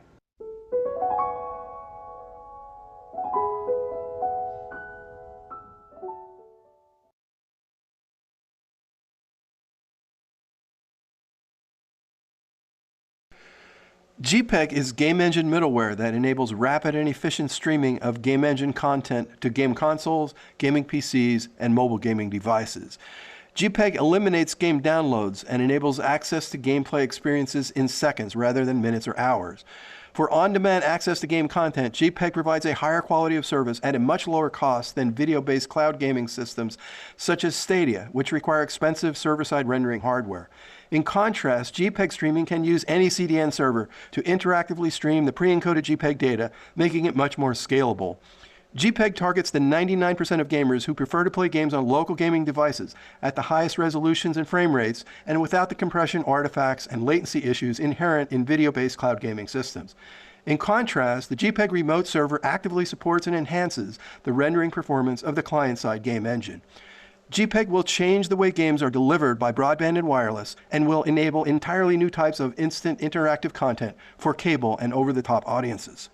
This figure is a high-level architectural overview of the GPEG streaming stack, which is composed of 3 software components: an offline encoder, a server, and a client plugin. In an offline process, the GPEG encoder software radically restructures the game engine content, creating visibility event packet data which can be stored on any CDN server. The encoder automatically decomposes the navigable space of the modeled environment into view cells. And for each view cell, the potentially visible set of triangles and texture microtiles is determined using a high-precision method of conservative from-region visibility precomputation. The delta sets between the connected view cells are also determined. The GPEG server software uses real-time data about the position and state of an individual player to conservatively prefetch visibility event packet data containing the game engine assets that may be required by the user's game engine over the next few hundred to few thousand milliseconds. The GPEG packets are received by the GPEG Game Engine Client plugin, which makes the data available to the game engine as a managed hyperlocal cache of assets. Moving objects are managed using precomputed metadata describing view cell to view cell visibility. Unlike video-based cloud gaming systems, GPEG streaming does not require a server-side GPU. Instead, the GPEG content stream can be delivered from any blade server using the GPEG thin server software, which requires only a fraction of a CPU core. GPEG also avoids the latency concerns of video-based cloud gaming systems by operating in a nominal prefetch mode that makes it resilient to packet loss and network jitter. And since GPEG uses lossless content compression, it supports full resolution, high frame rate rendering on the remote client without compression artifacts. In fact, as we'll see, the GPEG server software actually performs various residency management and occlusion culling functions that can enhance the rendering performance of the remote client-side game engine. This video is a visualization of the GPEG streaming process. The geometry of a large urban level in Unreal Engine 4 is shown. For clarity, only the triangles are shown. The associated microtile textures, which are part of the GPEG packet data, are not shown. 3 view cells of the many thousands automatically generated by a GPEG encoder are initially shown. The user's current position is shown in red. The GPEG server uses intelligent conservative navigation prediction algorithms to predict that the user could penetrate the indicated green view cells during the next few hundred to few thousand milliseconds. When the GPEG server predicts penetration of the green view cells, it prefetches the green triangles of the environment representing those triangles that would become visible to the user on penetration of the corresponding green view cells. The white triangles are triangles which have been prefetched by the GPEG stream at an earlier time. Neither the green triangles nor the white triangles are actually visible from the user's current location. and the JPEG stream conveys metadata which excludes these surfaces from all stages of the rendering pipeline, enabling enhanced rendering performance for complex scenes. The video shows that the JPEG server maintains a precise but conservative hyperlocal cache of data that is potentially visible only from the limited number of view cells shown here. The JPEG stream allows rapid initiation of gameplay using only a tiny fraction of content normally found in a single level, and the personalized JPEG stream enables continuous playthrough without a game download. JPEG streams all content assets, including static and moving objects, as well as lighting and material metadata, animation, and audio. As the user moves through the environment, JPEG cache replacement policies cause some geometry and textures to be removed from the cache. In the video, this is apparent as disappearing wall elements. These flexible cache management policies allow the publisher to control how much of the game content can be stored on the local device, with an aggressive replacement policy producing a personalized content stream that completely prevents piracy, and more liberal policies allowing an efficient, personalized, progressive download of the relevant game content. We show here video clips from a live session of the JPEG streaming technology demonstration. In this example, bandwidth is limited to 40 megabits per second. 1 second spikes above the limited value are due to hysteresis in the network capping. The client machine is running the UE4 engine, which includes the JPEG client middleware plugin that allows it to instantly receive JPEG content streams from the remote server. At 40 megabits per second, the content becomes playable in approximately 20 seconds, as shown by the network graph, which is calibrated in megabytes per second. The opening sequence is a real-time in-game cutscene for which the geometry, texture, lighting, material, audio, and animation data is being live streamed. The protagonist model, as well as many of the other high-quality assets, are available thanks to Epic Games Infiltrator demo content. The opening finds our protagonist using a Samsung Galaxy smartwatch to assist in cracking a locked safe in order to extract a mysterious weapon. The watch could be programmatically replaced with a different branded element, such as an iWatch, using our patented slipstream methods for programmatic opt-in seamless integration of interactive advertising and branded elements. At the end of the opening cutscene, character control becomes fully interactive. Note that as the JPEG predictive prefetch achieves a certain client-side cache health, streaming is actually suspended several times during the demo, allowing very efficient bandwidth utilization for this real-time personalized stream, which actually consumes on average 14.2 megabits per second during this more than 5-minute streaming session, which is capped at 40 megabits per second.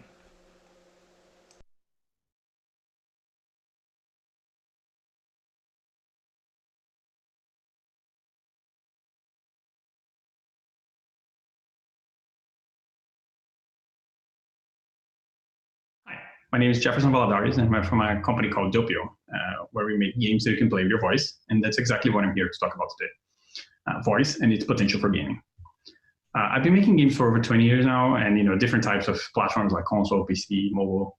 And I have to say, it's really exciting and different to be in a place where we are right now, where and I think mostly because we really believe that voice can make a meaningful contribution to gaming in two ways, both by kind of bringing new players, so people who maybe didn't play before and they might be attracted to gaming because of this, but also because we're going to create new experiences that we haven't quite seen yet.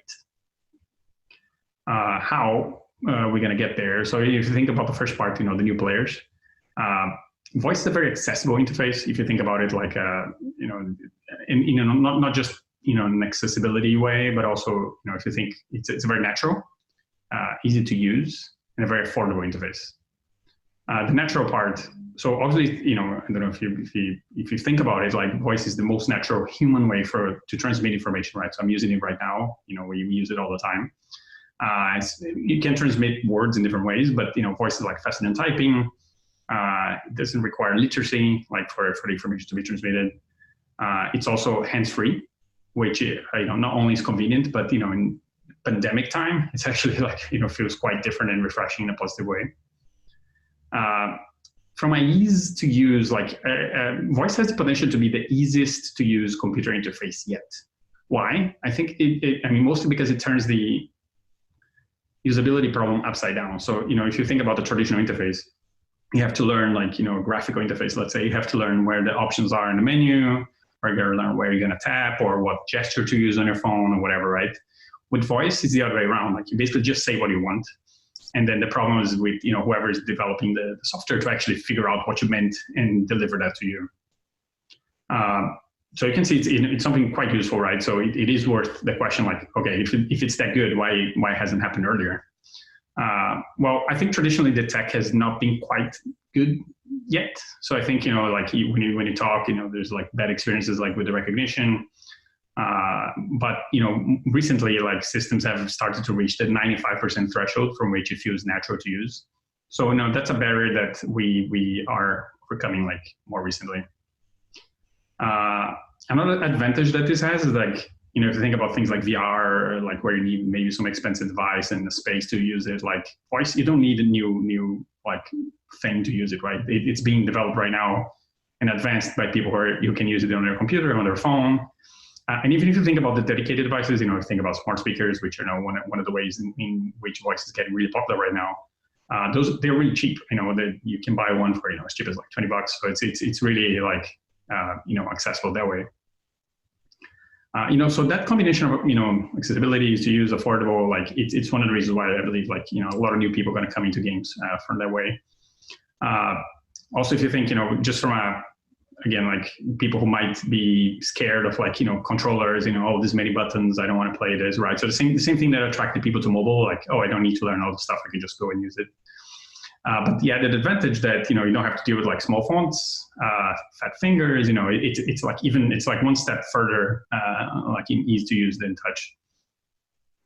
So you think, okay, we're going to get all these new people who are going to play, also old people, or let's say traditional gamers are also going to come, right, and start using their voices to play. What games are they going to play? Well, the reality is like nobody knows. That's actually like one of the most exciting things about space. Is like the definitive voice experience haven't been done yet. There's been like a handful of attempts over the years, like starting with like voice chess in the 70s, Mass Effect. For the Kinect, like there's just been like several like games that had done a little bit of voice here and there, but never at scale. And I think the first platform that brought this to scale is smart speakers. And if you look there, if you try to get a hint from what games people are playing, most of the popular games in those platforms right now are things like quizzes and interactive stories. And if you look at the evolution of platforms, it's quite natural. Like when there's a new type of interface. People go back to like patterns that used to work in previous platforms and apply to them. It's kind of low-hanging fruit type thing. And that's great. Like, that we'll get some people playing that way, but the platforms only come to like of age when somebody figures out like what's unique about it and delivers that like amazing experience, right? So if you think about what Angry Birds did for touchscreens, like you had the first Gen 1 of like touchscreen games were like, games where you basically like tap instead of clicking or something like that. But then Angry Birds came and made that, swiping pleasurable and physics and all the combination of other things that made it like amazing. And that's really what popularized the platform for games. So if you think, we got to build on that uniqueness. So what's unique about voice? So we did talk a little bit about the interface advantages, the ease of use and et cetera, but there's also like some emotional advantages, I believe, particularly that can be explored for games. Like when you're saying something, it means a little bit more than if you're typing or if you're pressing a button, right? So if you're like sending somebody on like to their death or something, it's a little bit more meaningful if you're actually saying it than if you're like clicking A on your joystick or something like that. Like it just feels like more real. Also, if you think about, there's certain types of experiences, actually a lot of like experiences, even game experiences, but also like, movies and different types of stories where the fantasy is or the character is talking or saying something, right? So it's like, a commander, a general, a quarterback. So, if you think about the fact that, if you're actually saying, like if you're playing quarterback and you're calling the play rather than, figuring out this kind of zany combination of commands like to do it, like it feels closer and it feels a little bit more real. So in summary, voice will bring new players and new types of experience to gaming, which is really exciting. The tech and accessibility barriers that have been kind of in its way are crashing down, like with the recent advances. So I think the thing that voice needs right now is creators. So, people who can come in with their inspiration and their uniqueness and actually like help figure this out, right? So us as a company, we've only been doing for a short time. Actually, tomorrow is our 2-year anniversary. Happy birthday, us. But yeah, we really need more. So we're here, we're doing our best, and there's other people in the platform too. But we really need everybody to kind of join in and with their own points of view and different experiences. So I'd like to end this with like a call to arms.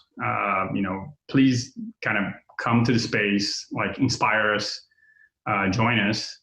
And I think together, with this all this potential available, if we really put our hearts into this, we can change gaming forever.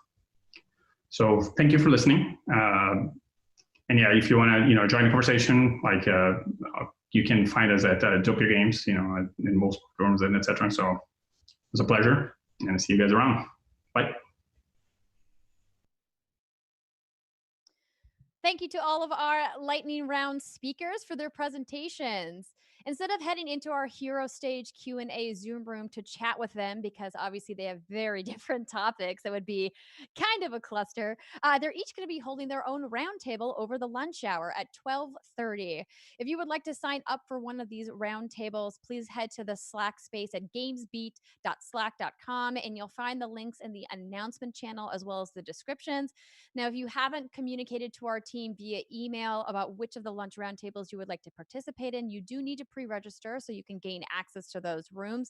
The help-tech channel in the Slack space is the best place to do that.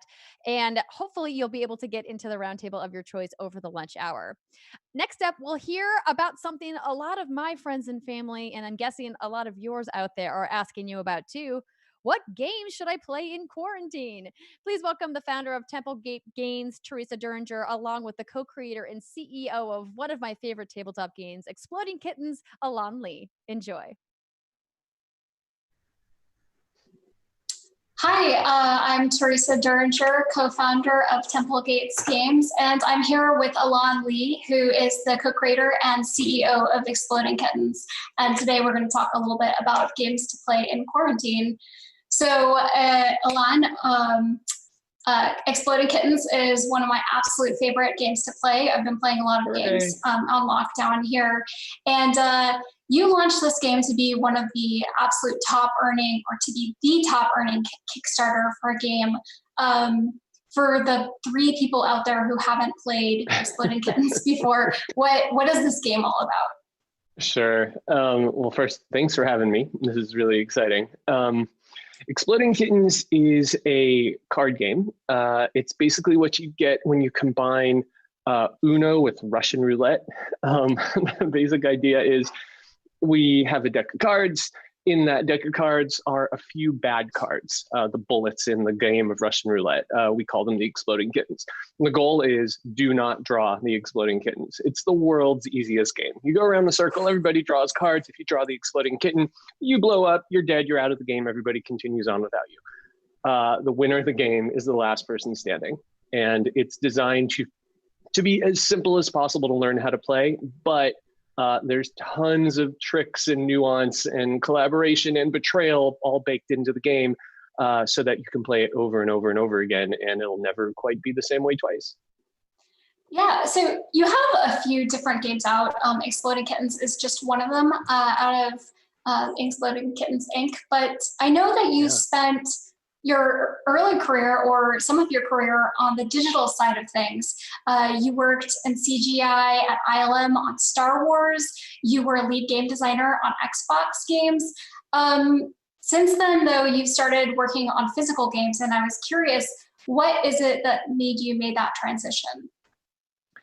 Yeah, I've always, I think my whole career, the common thread through all those is just storytelling, is entertaining people through the most interesting and creative mechanisms I can come across. I spent a lot of time in video games, fell in love with it, fell in love with the storytelling aspect. I started designing these things called alternate reality games, things like I Love Bees and The Dark Knight, and this crazy immersive experience for 9 Inch Nails. I even started a clothing company whose sole purpose was to deliver a story through clothing. We did secret codes and hidden messages in all of the shirts. So you had to like fold your shirt a certain way, or like get it hot or cold or wet, or, you know, invisible inks and thermal inks and all that fun stuff. But the idea behind all of these is, how can we tell really good stories? And I got to a point where I realized I'm really enjoying this part of it. I really love telling these stories to as many people as I can, but I'm doing it exclusively through screens. And that's a problem for me. I remember there was this one point in particular where I went over to my brother's house and just to hang out with my niece and nephew. And I walk in and they're sitting there on the floor playing Xbox. And I walk in, I say, "Hey guys, how's it going?" And neither of them even looked up. And I realized that that's my fault. Like, I actually helped on the game that they were playing at that moment, and I'm part of the problem here. And here they are, two adorable, beautiful kids who aren't even acknowledging each other. They're not acknowledging anyone in the room. It felt very lonely and very isolating. And I decided that's not what I want to be when I grow up. I don't want to keep building those things. And so I decided to switch. I wanted to still tell stories. I still really love that aspect of entertainment, but how do I do it in a way that allows people to celebrate each other, allows people to sit around a table and look up and smile and really just enjoy each other's company through a tool set that gives them permission and the ability to do so. And so for me, the transition to card games was certainly experimental, but a really natural experiment to at least try. You know, luckily it worked out pretty well. That makes a lot of sense, and it seems especially prescient given what we're going through right now. Everyone is, you know, at home, and you know, they might be at home alone, but they might be home with other people, and they're looking for ways to stay entertained together. I think we're all kind of collectively going through a loneliness right now, though. And being able to, you know, just share some time with people is really important. So has that affected what you're working on right now? Are you, I know that Exploding Kittens does have a digital app, which I play and I love it. But yeah, what are you working on right now in terms of dealing with that? Yeah, so what a tricky time right now. It is, you know, Exploding Kittens has always been this company focused around game night. Let's all sit around and enjoy each other's company. And my favorite way, every time I get asked, you know, how do you design good games and what does that even mean? My answer is always really simple. The answer is, instead of trying to design a game that is entertaining, design a game that makes the people you're playing with entertaining. And it's a subtle difference, but so important. Because if you look at something like Exploding Kittens, or in fact, any of the games that we've built, each card triggers an interaction between you and someone else at the table. And they're all very specifically designed to do so, because we don't want to build an entertaining game. We want to build a game that makes the people you're playing with entertaining. And right now, as you say, we're going through this very lonely time. And I'm thrilled that people can still play Exploding Kittens with the people they are at home with and that they're quarantined with, instead of game night being, hey, let's gather around the table once a week. Now it's like enforced, right? It's not optional anymore. So I'm thrilled that Exploding Kittens provides something for those people to do. But we are, I think it's fair to say, mostly apart from our entire group of playful people and friends and family and loved ones that we really like to play with. And what we have access to are two things: an internet connection, usually, and maybe a video chat or phone call of some sort. And so, assuming that we're going to be stuck in this predicament for a little while, we wanted to tackle both of those problems. So the internet part is really simple. Let's build an app, and let's make sure that the app allows people to connect and play the game and laugh and react and do all of that fun stuff. And the game is out there and it's doing really well. And in fact, we're working on a new one to release Exploding Kittens for free so that people can play it without having to do the $1.99 download. And all of that is very exciting, but honestly, that's the stuff that everybody's doing because it makes sense and it's fun and it's easy and everybody ought to be working on that transition right now. So we are. The other really interesting one though is that phone call connection or the video chat connection. How do you play a game over video chat? In the case of a card game, if you want to play with your friends and family who aren't in the same room with you and all you have is a video chat, card games are like not even an option, right? There's no way. If you have think of any of your favorite card games, if you have a shared draw pile, you can't do that over video chat, right? How do you draw a card and then have somebody who's not in the same room as you draw the next card? You can't keep it in sync. You can't have secret cards. You can't steal a card from someone. You unfortunately can't reach through the screen and grab one. Most of the core mechanics for card games and board games fall apart when we are stuck with video chat. Now, there's things like Tabletop Simulator where you can try to simulate all that stuff. But again, now you're back in video game world. You're not staring someone down. You're not reaching for their deck of cards. I'm going to take this one. No, I'm going to take this one. But I'm watching your facial expressions. Did you squint? Did you frown? Did you grimace? Do I, all of that nuance and that lovely, the sort of meat of game night goes away when you transform it into a digital experience. So we are left with something that I call air-gapped games. And air-gap is just stolen from the computer term, right? It's a computer that is not connected to the internet in any way. There is a gap of air between it and a network. A really great air-gapped computer to think about is like the computer where they store all the questions and answers for something like Jeopardy or Who Wants to Be a Millionaire, right? It's a very important machine. It's just not connected to the internet in any way so that nobody can go in or out. And in fact, it is still a networked machine because it requires that information to get out of the machine. It just needs a person to facilitate the movement of data from that machine to other people. It's an air-gapped machine. So an air-gapped game is a really interesting thing to look at. If you look at the top selling games on Amazon right now, two that are always really close to the top right now are Battleship and Guess Who. You don't know those games, really old games, but kind of beautiful. And I would argue both of them are air-gapped games. Let's look at Battleship. Most people know how to play that one. You've got a screen, a board. I've got a board. We're trying to find our secret ships. I say A5, you say hit or miss. We go back and forth until we both sink each other's fleets, or first one to do so wins. That is an air-gapped game. Those two boards are not connected to each other, except via the human mechanism. The human is the data transfer mechanism between those two machines, and that is what facilitates the game. There's another game out there called Guess Who that works in a similar fashion, but it's really interesting that those two all of a sudden are climbing up the ranks because we're all quarantined, because we need mechanisms by which we can play games and not be in the same room at the same time.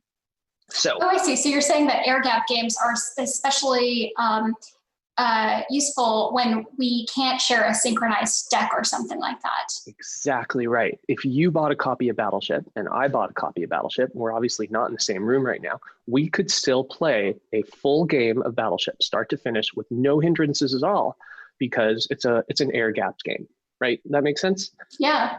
So I've kind of fallen in love with this concept because no one's ever really had to identify it before. There's never really been a need to give it a name. And there's really never been a genre of game like that before because kind of who cares, right? Like if you want to play a game, just have game night, invite your friends over, play whatever the hell you want. We don't have that luxury anymore. So we have to look at other kinds of games. And there's those two that are sitting out there that work perfectly over video chat. So this last 2 weeks of my life has been spent on a very special task. How do you make an air-gapped card game? Because it seems impossible. And I really wanted to crack it because people want to play. Specifically, they asked me, how do I play Exploding Kittens over video chat? Which they're basically saying, can you invent an air-gapped version of Exploding Kittens? And holy crap, is that hard. Everything falls apart, everything, right? It's not a functional thing. And I thought probably the answer is this is impossible.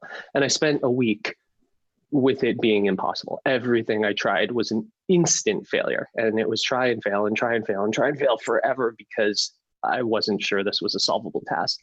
And then I started thinking about 3-card Monty. You know, you walk down the street and there's like one of those hustlers who's got 3 walnut shells and a pea hidden under one of them, and he's moving them around and, you know, place your bets and where's the pea, and he's trying to fool you. And I thought, if we were both playing 3-card Monty, he was guessing, I was guessing, he was guessing, I was guessing, that's an air-gapped game. That's kind of neat, right? Like, I never really thought about it that way, but yeah, that's an air-gapped game. Not a very great air-gapped game, but an air-gapped game. And then I thought, well, trying to guess where the P is, if we reverse that and said the P is the bad thing, then suddenly we're starting to sound a lot like Exploding Kittens, right? Like there's one bad thing out there, there's a bunch of good things, and we're going to take turns guessing. And I thought, wait, maybe we're onto something here. So I rewrote Exploding Kittens with a new rule set called Quarantined Kittens and put it up at quarantinekittens.com for free and said, look, world, here's this new idea. You can take your existing version of your existing deck of Exploding Kittens and play it with people on video chat. Just use this alternate rule set. Instead of a draw pile, we're going to have a draw grid, 2x3, you know, 6 cards in front of you, 2x3, and it's basically 3-card Monty, or 6-card Monty, I guess. But it's an air-gapped version of the game. It uses all the same cards with all the same rules. It just has a different version of a draw pile.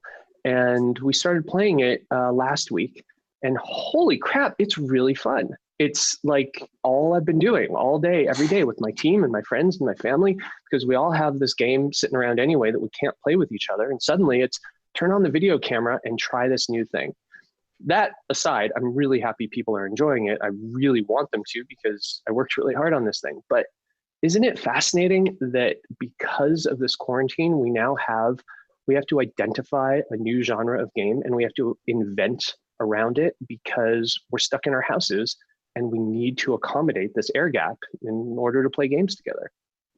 Yeah, I think that's a really brilliant idea. And I think that a lot of people, I think, are thinking about what games they can play right now, but you're a game designer and you can think about what games can I be building right now that take the unique circumstances that we're in. It's interesting to me that you're designing a game that someone can play with a deck of cards they might already have at home. So they might not necessarily need to buy something. And I was curious, how does that financially make sense for you as a designer? You've got rent or a mortgage, you got to pay for your groceries. Yeah. How can you afford to spend time coming up with a design where people might not even need to buy anything to play it? So the easy answer is it doesn't. I mean, it financially makes no sense. It's a thing we're doing for free. We're not making any money. We don't want to make money. But honestly, to me, this is the time to not worry about stuff like that. Like, this is the time when the community needs some help, that, like you said, we're all feeling kind of lonely. And for me, it's really worth it to spend some just mental cycles on can we solve this problem? And it does 2 really important things for me. One is it says, I can help, at least a little bit, I can help. And that feels so good. But the other thing is, hopefully through conversations like this and identifying the design parameters for this very specific kind of problem, maybe that gives a tool set to other inventors or people who didn't even know they were game designers to start thinking through that, because there is this very specific need in this very specific circumstance right now. And probably, if we do it right, it's something that will have lasting power beyond this pandemic and maybe provide a whole new kind of gameplay for us, a whole new genre of game that, when designed properly, can be a lot of fun and connecting and help us avoid that loneliness even when it's not enforced. I think one of the reasons that your games would work in a scenario like this is, like you said, you're not necessarily designing games for, you're not designing the games to be fun or entertaining, or designing them so that the users, the players themselves, are entertaining. And I think you can see this in games like You've Got Crabs, where people might be picking their nose to symbolize to their teammate that they've got crabs, or Throw Burrito, which is like actually a game that you made where it's a card game and dodgeball at the same time, and Exploding Kittens and Quarantine Kittens. these are all games that really bring out some activity or fun thing for the players to do. For other game designers out there right now who are looking to try to follow in your footsteps or get a little spark, where do you start in coming up with a game that's fun for the players to play like that? Yeah, that's such an interesting question, because it's one that I, based on what day you ask me, I'll have a different answer. I should start by saying, I have it on a desk over there. Everyone who's interested in designing games should go and invest $3 in a blank deck of cards, both sides, white front and back, blank deck of cards, and maybe a Sharpie. I buy about 200 of these things a week, or at least I go through them. I actually buy them in massive bulk, because you, as a wannabe game designer, as an aspiring game designer, it's really helpful to try game ideas the moment you think of them, because the reality is every first idea is horrible 100% of the time. It's just, you're never going to hit it. But those ideas will die every single time if you don't try them out and iterate on them. And so the tool set is really important. You really want to have a mechanism by which you can come up with ideas, try them out really fast, and then try something else, and again and again and again, and iterate and make changes. And so everywhere I go, which these days is from my living room to the bedroom to the kitchen, I walk around with this deck of cards, just constantly trying things. And I cannot emphasize this enough. If you want to design games, you have to have the tool set with you at all times, which in this case is so simple to do. And that's the start. Like, have the ability to make games. You don't need dice if you want to design a game with dice. A deck of cards, right? Label 1 through 6 and shuffle them, and suddenly you have dice. If you want a board, put out the things in a grid, and now you have a board. If you need cards, obviously that's an easy one. These blank cards are so versatile, and they accommodate anything, which is why I love them so much. So there's answer one. Just keep the tools with you. It's life-changing. And then the second thing is figure out, in my case, I design casual party games. My goal is have fun really fast. If you're not laughing within the first 20 seconds, I've done something wrong. And for me, it really all goes back to that concept of make a tool set that allows the people you're playing with to be entertaining. So let's look at Throw Throw Burrito. Throw Throw Burrito is our attempt at a card game mixed with dodgeball. It was a collaboration between us and our friend Brian Spence, who's an incredible game designer, who had the initial idea. He's like, what if we were playing this insane game? Everyone's passing cards around the table as fast as they can, and you're trying to collect a set faster than everybody else, and you have to look at cards and look at what everybody else is doing. There's no turn, so it's chaos all the time. And then what if, at the same time, there are these soft, squishy things being thrown around the table, and you have to duck and dodge and hide under the table while you're collecting those cards in order to win the game. Collect cards, you earn points, get hit, you lose points. Let's see what that is. And I immediately fell in love with it because it checked off all those boxes, right? It was fast, you're gonna laugh within 20 seconds, but it's everyone at the table being entertaining. It's, I'm going to give you a good card or a bad card. I'm going to steal a card from you. I'm going to throw a burrito at your head, forcing you to duck so you miss the card that you were trying to collect, and I will grab it instead. Every single interaction in that game is supplied by another player around the table, and every single thing that happens is an interaction between two people. The game is not entertaining. The game is a tool set that you can use to become entertaining. All of our games follow that rule. And at their core, if you look at them, they don't try to say, look at me, look at me, look at me, I'm the center of attention. Instead, they're just mirrors. They're just constantly you pointing this thing at somebody else and challenging them to entertain you. And all they have to do is play another card, and round the cycle goes, allowing people to offer up that entertainment. And that's yeah, please. That is such a great way to put it. Your games are mirrors, and start by grabbing a blank deck of cards. I'm so Then happy to have I will had a stop chance. talking right there. I'm so happy that we got a chance to chat about these topics. I've been Teresa Duringer, co-founder at Templates Games, chatting with Alon Lee of Exploding Kittens. And thank you very much for. Thank you, Teresa. This was fun. And joining me live, we have Alon and Teresa here. Thank you so much for joining me, and thank you for that conversation today. Yeah, thanks for having us. Of course. I thought it was really interesting in the Hero Stage Slack channel. We had a question that I'm actually going to make you repeat your answer to here so that people watching the stream on YouTube and Twitch can also see it. But the question came from Ortamir, who asked, could someone on the list recommend games from the talk here? And Teresa, I assume that's you, Teresa, in the Slack channel with that extensive list there. That's such a great selection of games. If you wouldn't mind just running down them again. Sure.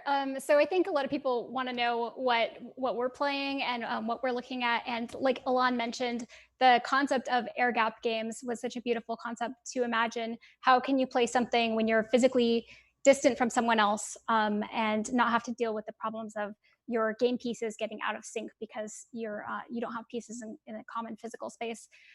So he mentioned Battleship, Guess Who, Yahtzee is another one I've been playing with my family. These are classic board games, but they're still fun, very accessible.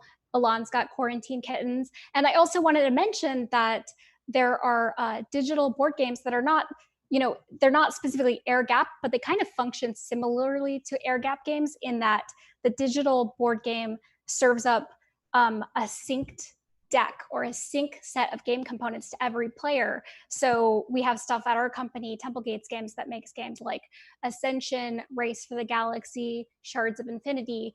These are board games you can play that share synchronized components over the network. So you can grab Zoom or your favorite video chat application and jump on with your family and your friends, and you can play a board game together, even if you can't gather in the same living room. And some of the other ones I've been playing, there's just some really good classics out there like Lords of Waterdeep, Agricola, and Ascension, Splendor. There's no shortage of these. So if you ever want to just jump on the App Store or on Steam and grab a digital board game, this can be great. Oh, I love that there's been a resurgence in tabletop games specifically that people are playing via Zoom, or other types of video conferencing. My girls group that I chat with wants to do an Uno on Switch night, because now you can play Uno multiplayer on Nintendo Switch, which is really fantastic. Even though the in-person part of it, you're not going to quite be able to simulate about, giving your friends a hard time. But I love that there are companies and creators such as yourself that are, thinking of ways to get people to continue to connect. I thought it was a really interesting suggestion, Alon, this idea of keeping a blank pack of cards with you. Do you have those cards on you right now? I have them right over on the next They're table. nearby. And I'll probably, yeah, they're nearby. I'll probably trip over all these cables if I try to, dive for them right now. But yeah, always nearby. It's such a great and simple tool. Everyone should have one. Is there ways that people can, maybe get inspired to do creation in ways that they hadn't thought of in addition to having that pack of cards? Because I know sometimes it feels like that part of creation feels really unreachable for people. Do you maybe have any other suggestions or things that you have found helpful for ways for people to not only connect, but to create? Yeah, I think one of the key parts of creation is consumption. Like, in order to create something, you have to have the raw materials in your brain to kind of mix and match. I think all good ideas are sort of combinations or mutations of other people's ideas. And step one for that is just like consume. Like, people ask me, what games do you play? And my answer is all of them, like as much as I possibly can, right? What TV shows do you watch? All of them, right? Because you never know where that inspiration is going to come from, but something that you find enjoyable, any good experience you have, I will bet that if you kind of churn on that in your head for just a little bit, you will have at least one idea of something that might make it better. Now, often you're going to be wrong, but go ahead and try it, because who knows, maybe you're right. And if you're right, you're onto something huge. Absolutely. Well, thank you again for both being here and for your talk on which games to play in quarantine. We're going to go ahead and say goodbye to you, and I'm going to introduce our next panelist. But if you do want to connect with them, I see Teresa is active in the GamesBeat Slack, and her list of games that she just went over here is there as well. If you didn't manage to write them all down furiously, those are some really fantastic suggestions. We do have a little poll, I think, that we can pop up here if you guys want to participate in that. What games do you play most in quarantine? If you are watching on your Zoom screen, you can go ahead and vote right now. And we'll just quickly take a look at what the results are before we say goodbye to Alon and Teresa, because I think it would be interesting to get your thoughts on what we have here. So we'll give you guys another couple of seconds to answer that poll. And this is the results. Mobile games in the lead at 41%, console and PC behind at 29%. And then we have board games, online games, and VR. I guess no surprise, mobile games are in the lead all the time, and they're in the lead during quarantine as well. No question about it. All right. Well, thank you again for joining us today at GamesBeat Summit. Take care, Alana and Teresa. Thanks so much. Thank you. All right, up next, we have another panel for you about how game developers can adapt to the world after COVID-19. Certainly a topic that has been touched on several times over the course of the last day here at GamesBeat Summit's virtual event. And we have two speakers that are going to be available for live Q&A immediately following their video. So please do drop your questions in their Hero Stage Slack channel if you would like to ask them any. Welcome the Executive Director of IGDA, Renee Gittins, along with Justin Berenbaum of Exala. Hello, everyone. I'm Justin Berenbaum, VP of Strategy at Exola, and I'd like to introduce Renee Gittins, Executive Director of the IGDA. Hello, Renee. How are you? I'm doing well. Thank you. So I think most people attending this probably know who you are, but let's get a little background on kind of how you got here. I think it's super relevant for everybody in the audience. Yeah, certainly. So as you noted, I'm the Executive Director of the International Game Developers Association, the IGDA. And our mission is to support and empower game developers around the world in achieving fulfilling and sustainable careers. I'm also a game developer myself. I started out as an indie developer, over 8 years ago, and worked my way through various companies, both on the indie side and on larger companies too. I even worked at Microsoft for Xbox Games with Gold, and I've worked at AI companies such as Spirit AI. And my background itself has both creative direction and technical project management. So we touched on something earlier I want to touch on. You talked about how you grew up very much an introvert. And I think we should probably talk about that for a second or two, given what's going on. Can you shed some light on how you learned to grow out of that and kind of, because you're in a big role now in front of a lot of people. So can we talk about that for a minute or two? Yeah, certainly. So growing up, I didn't really connect very well to my peers. Admittedly, my parents had me quite late in life, so perhaps it was just a little bit of a cultural difference. And because of that, I didn't have many friends. I think my one group of friends that I can even remember from elementary school was a bunch of guys who stayed inside and played Magic the Gathering during recess with me. When I got to middle school, it even got worse. I was very much in conflict with my peers. I had a really hard time getting along with them, but that's when I started to discover online games and even the first sort of MMOs. Through those communities and those games, I was able to practice my social skills and make friends. It gave me a lot more confidence in my ability to socialize, and I think it really helped me build up my confidence in myself, my social skills, and of course, my love of games. So I've been in the same World of Warcraft guild for the last 13 years. Wow. I even raided with them this week. And, you know, games mean so much to me because they've always provided me with that community and support. That's fantastic. I think for me, that was super relevant, which is why I wanted to talk about it. So let's talk about this. So in what ways over the past several weeks have you seen the industry responding to what's going on with COVID-19? Both from, you know, I guess we're in the second month here in the West and then I guess the fourth month in Asia. So what have you seen? Yeah, the COVID-19 pandemic has had far-reaching effects across the globe and throughout many industries. Obviously, with the postponement of GDC and other large game development conferences, many developers, especially smaller developers, are really feeling the impacts. But we are seeing the game community and the game development community really come together here. We have events such as the GameDev.World and Wings relief funds to help support indie developers who are negatively affected by GDC's postponement. We're seeing learning resources being made for free to help not only current developers, but aspiring developers and kids who are trapped at home with nothing else to do. And I just heard about serious games that are also being made free to help medical professionals. Human Sim has a sedation and airway training that they've made free to help medical professionals prepare for dealing with the COVID-19 crisis. And of course, there's always Fold It, which is very, very popular and a way for anyone in the world to help create proteins that stop viruses. And they have a coronavirus version right now as well.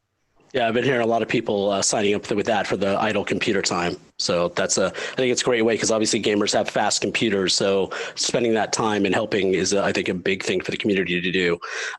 Let's start off, and we may get back to this later. What kind of practical advice would you give studios, especially newer studios, trying to get started right now, given that all these shows have been canceled? I mean, what would you, if somebody picked up the phone and called you to start a studio, what kind of advice would you give them?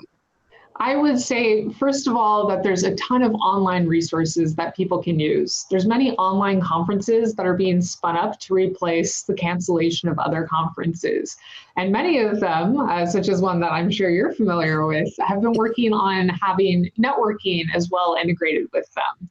What's the name of the conference that you're working on? It's Game Developer Carnival. Great, the Game Developer Carnival. So that's a perfect example of an online solution that allows people to network in a more personal way than just hopping in a large chat room or Discord. However, I think something that's also really important for game developers that are starting out is to realize that right now so many people are online. And it's because they're trapped in their homes, they can't get the normal social interactions and activities they get. It means they're spending more time watching Twitch streamers, watching YouTube videos, playing games. And it means there's great marketing opportunities there and great opportunities to build your own online community. So yeah, let's touch on that, because I know a lot of people who talked about, for them getting in front of the consumers, because it's hard to manipulate the algorithms. It's hard to get seen. We all know that we've all heard the stories about how difficult it is to get seen on Steam or in the App Store. And a lot of these developers rely on these conferences to get their games in front of consumers. So I know we talked a little bit about some of these virtual conferences, but any other thoughts on ways they can get in front of consumers? Any communities you think they can look at or reach out to? Yeah, I mean, obviously social media marketing is always quite effective. Not only do you have the established social media networks like Reddit and Twitter, but it's actually quite effective to post on things that you might not expect, such as Instagram and Facebook as well for that kind of marketing. Similarly, if you create content and you try to distribute it a bit, you will find audiences coming to you. I think that using technologies such as Discord and Twitch can really help broadcast your message, create an audience, give them a place to come watch you or talk with you. And the IGDA has actually been working on using those technologies ourselves. So I guess, do you have, and this is probably premature given that we just started this, do you have kind of a simple playbook somebody who's just starting could potentially follow? I mean, you mentioned a lot of things, but for me, that could almost be overwhelming if I'm starting out. Is there somewhere these people can go to just, I almost want to say like a starter kit? Yeah, well, I mean, I think the best starter kit would probably be the IGDA community. We actually have a game marketing special interest group, and they will give you advice one-on-one and just let you know how to get started. And we even have an advice channel where you can go get information. I think that what you use and the technologies you use depend greatly on the audience you're trying to reach. So understanding your audience first is what you should do before looking into the social media networks and ways to connect with them. Yeah, no, I think understanding your audience is key. It's always the advice I give developers that are getting ready to pitch. I always say that I can't pick who your audience is. You need to tell me before I can help you. So that's a good piece. Let's talk about something else I think we've all seen in the news lately. We've talked about how the video game market has actually seen a big uptick because people are stuck at home. Let's talk about that a little bit and what you've seen and what your thoughts are on that.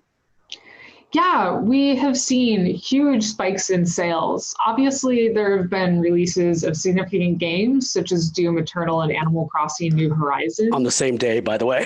On the same day, yes. And all of the art in support of those being released on the same day has been wonderful. However, even not regarding the sales specifically of those games, we're seeing a massive increase in console, physical, and digital game sales, particularly in the areas that have been most affected by quarantines and lockdowns. So, any more thoughts on the sales? Do we think that trend's going to continue? Again, for me, obviously, I've seen the numbers and I've been paying close attention. But I want to understand, do you think that, what can developers do to kind of take advantage of that now, especially if they don't have a game out yet? Yeah, definitely. I think that we're going to see a continued trend of game sales. Clearly, having a big push of game sales in spring and summer is going to mean that we might see a little less in the holidays. But I think games are going to become so integrated in people's lives, especially playing them during quarantine, that even post-quarantine, they're still going to be drawn to those games, those platforms, and those connections that they can make online. Yeah, I agree. So let's change gears a little bit. And I want to talk about, we kind of touched on it. Back in 2008, 2009, for those who were in the industry or those who weren't, we saw some interesting trends when the economy had a real problem. We saw the real rise of free-to-play, and of course, timing was everything. There was a rise of Facebook games. There was the App Store had launched. But up until then, at least in the West, we'd really resisted free-to-play. And all of a sudden, it was okay to do free-to-play. What kind of thoughts do you have on new trends, new models that we may see come out of this in an effort to kind of meet the demand and the need moving forward? Well, the biggest new model that's become really popular across many platforms and publishers is the subscription model trend. From the Apple Arcade to Xbox Games Pass, we're seeing a lot of publishers and companies really focusing on subscription models. And I think this makes a lot of sense, particularly when people are at home, because they don't have the opportunity to go to game stores and get personal advice or browse in the same ways that they're used to. And being given a wealth of games via subscription and being able to try which ones that they find interesting and then really dive into the ones that they like the best is probably going to be very appealing to people, especially when they have a lot of extra time to play games on their hands. Yeah, a lot of extra time and maybe a little less money. So that's true. Yeah, and a little less money as well. Yeah, that's what I think. I think obviously we saw a huge boon for premium games over the last several months. And like you mentioned with Animal Crossing and Doom, of course, and people bickering over which one to buy first and buying both. But as this drags on, obviously, I think that, some people aren't going to have the disposable income they had when this first started. So I agree that I think subscriptions are going to be huge. Any ideas on how some developers, especially the indie developers, might be able to kind of benefit from that trend? Because right now it seems to be the home of people that already have existing relationships or already have content or already have the relationships with like the Apples and the Xboxes. Any practical thoughts or advice on how a new studio that has a game that may be releasing in the next 6 months wants to try to take advantage of this trend? Yeah, I think that just persistent communication efforts with the companies that are offering these subscription services is really the way to go at it. Obviously, Apple and Apple Arcade have a very structured process for applying. But I think as we see more of these subscription models rise, that especially the new ones, sometimes persistence will probably be key to get attention. Yeah, I've always found that not taking no for an answer doesn't mean always a no, especially when it comes to submitting to first parties and Apple, Google, whatever else. It means no for now, right? Yes. Well, when it comes to games, absolutely. So switching gears again, I'm going to probably do this a lot, so I apologize. But I think this has to do a little bit with the trends we were talking about. On April 2nd, we heard that The Last of Us 2 was being delayed indefinitely. and until such time as they can solve logistic issues. Let's chat about this a little bit. I know you have some thoughts about things that may have led to that, and then also moving forward, what your thoughts are on other games possibly being delayed because of the difficulties. Yeah, obviously, suddenly working remotely is a big strain on many companies, both within the game industry and outside of it. Luckily, within the game industry, most of us are quite confident with technology, so the hurdles that we're running into aren't quite the same as other studios, or sorry, other companies outside of the game industry who might not have that same technology background. Still, when people are working from home with children around them, with additional distractions, and with all of the mental stress and worry, they're not going to be nearly as productive. Because of that, we'll probably see some issues with game development timelines. And we have to remember that there's technical issues as well. Large game development studios, while they do have VPN networks set up, they're not expecting to have hundreds of developers suddenly needing to VPN into their systems. And this is going to require a lot of changing on the part of their infrastructure and is going to push their IT teams into overwork.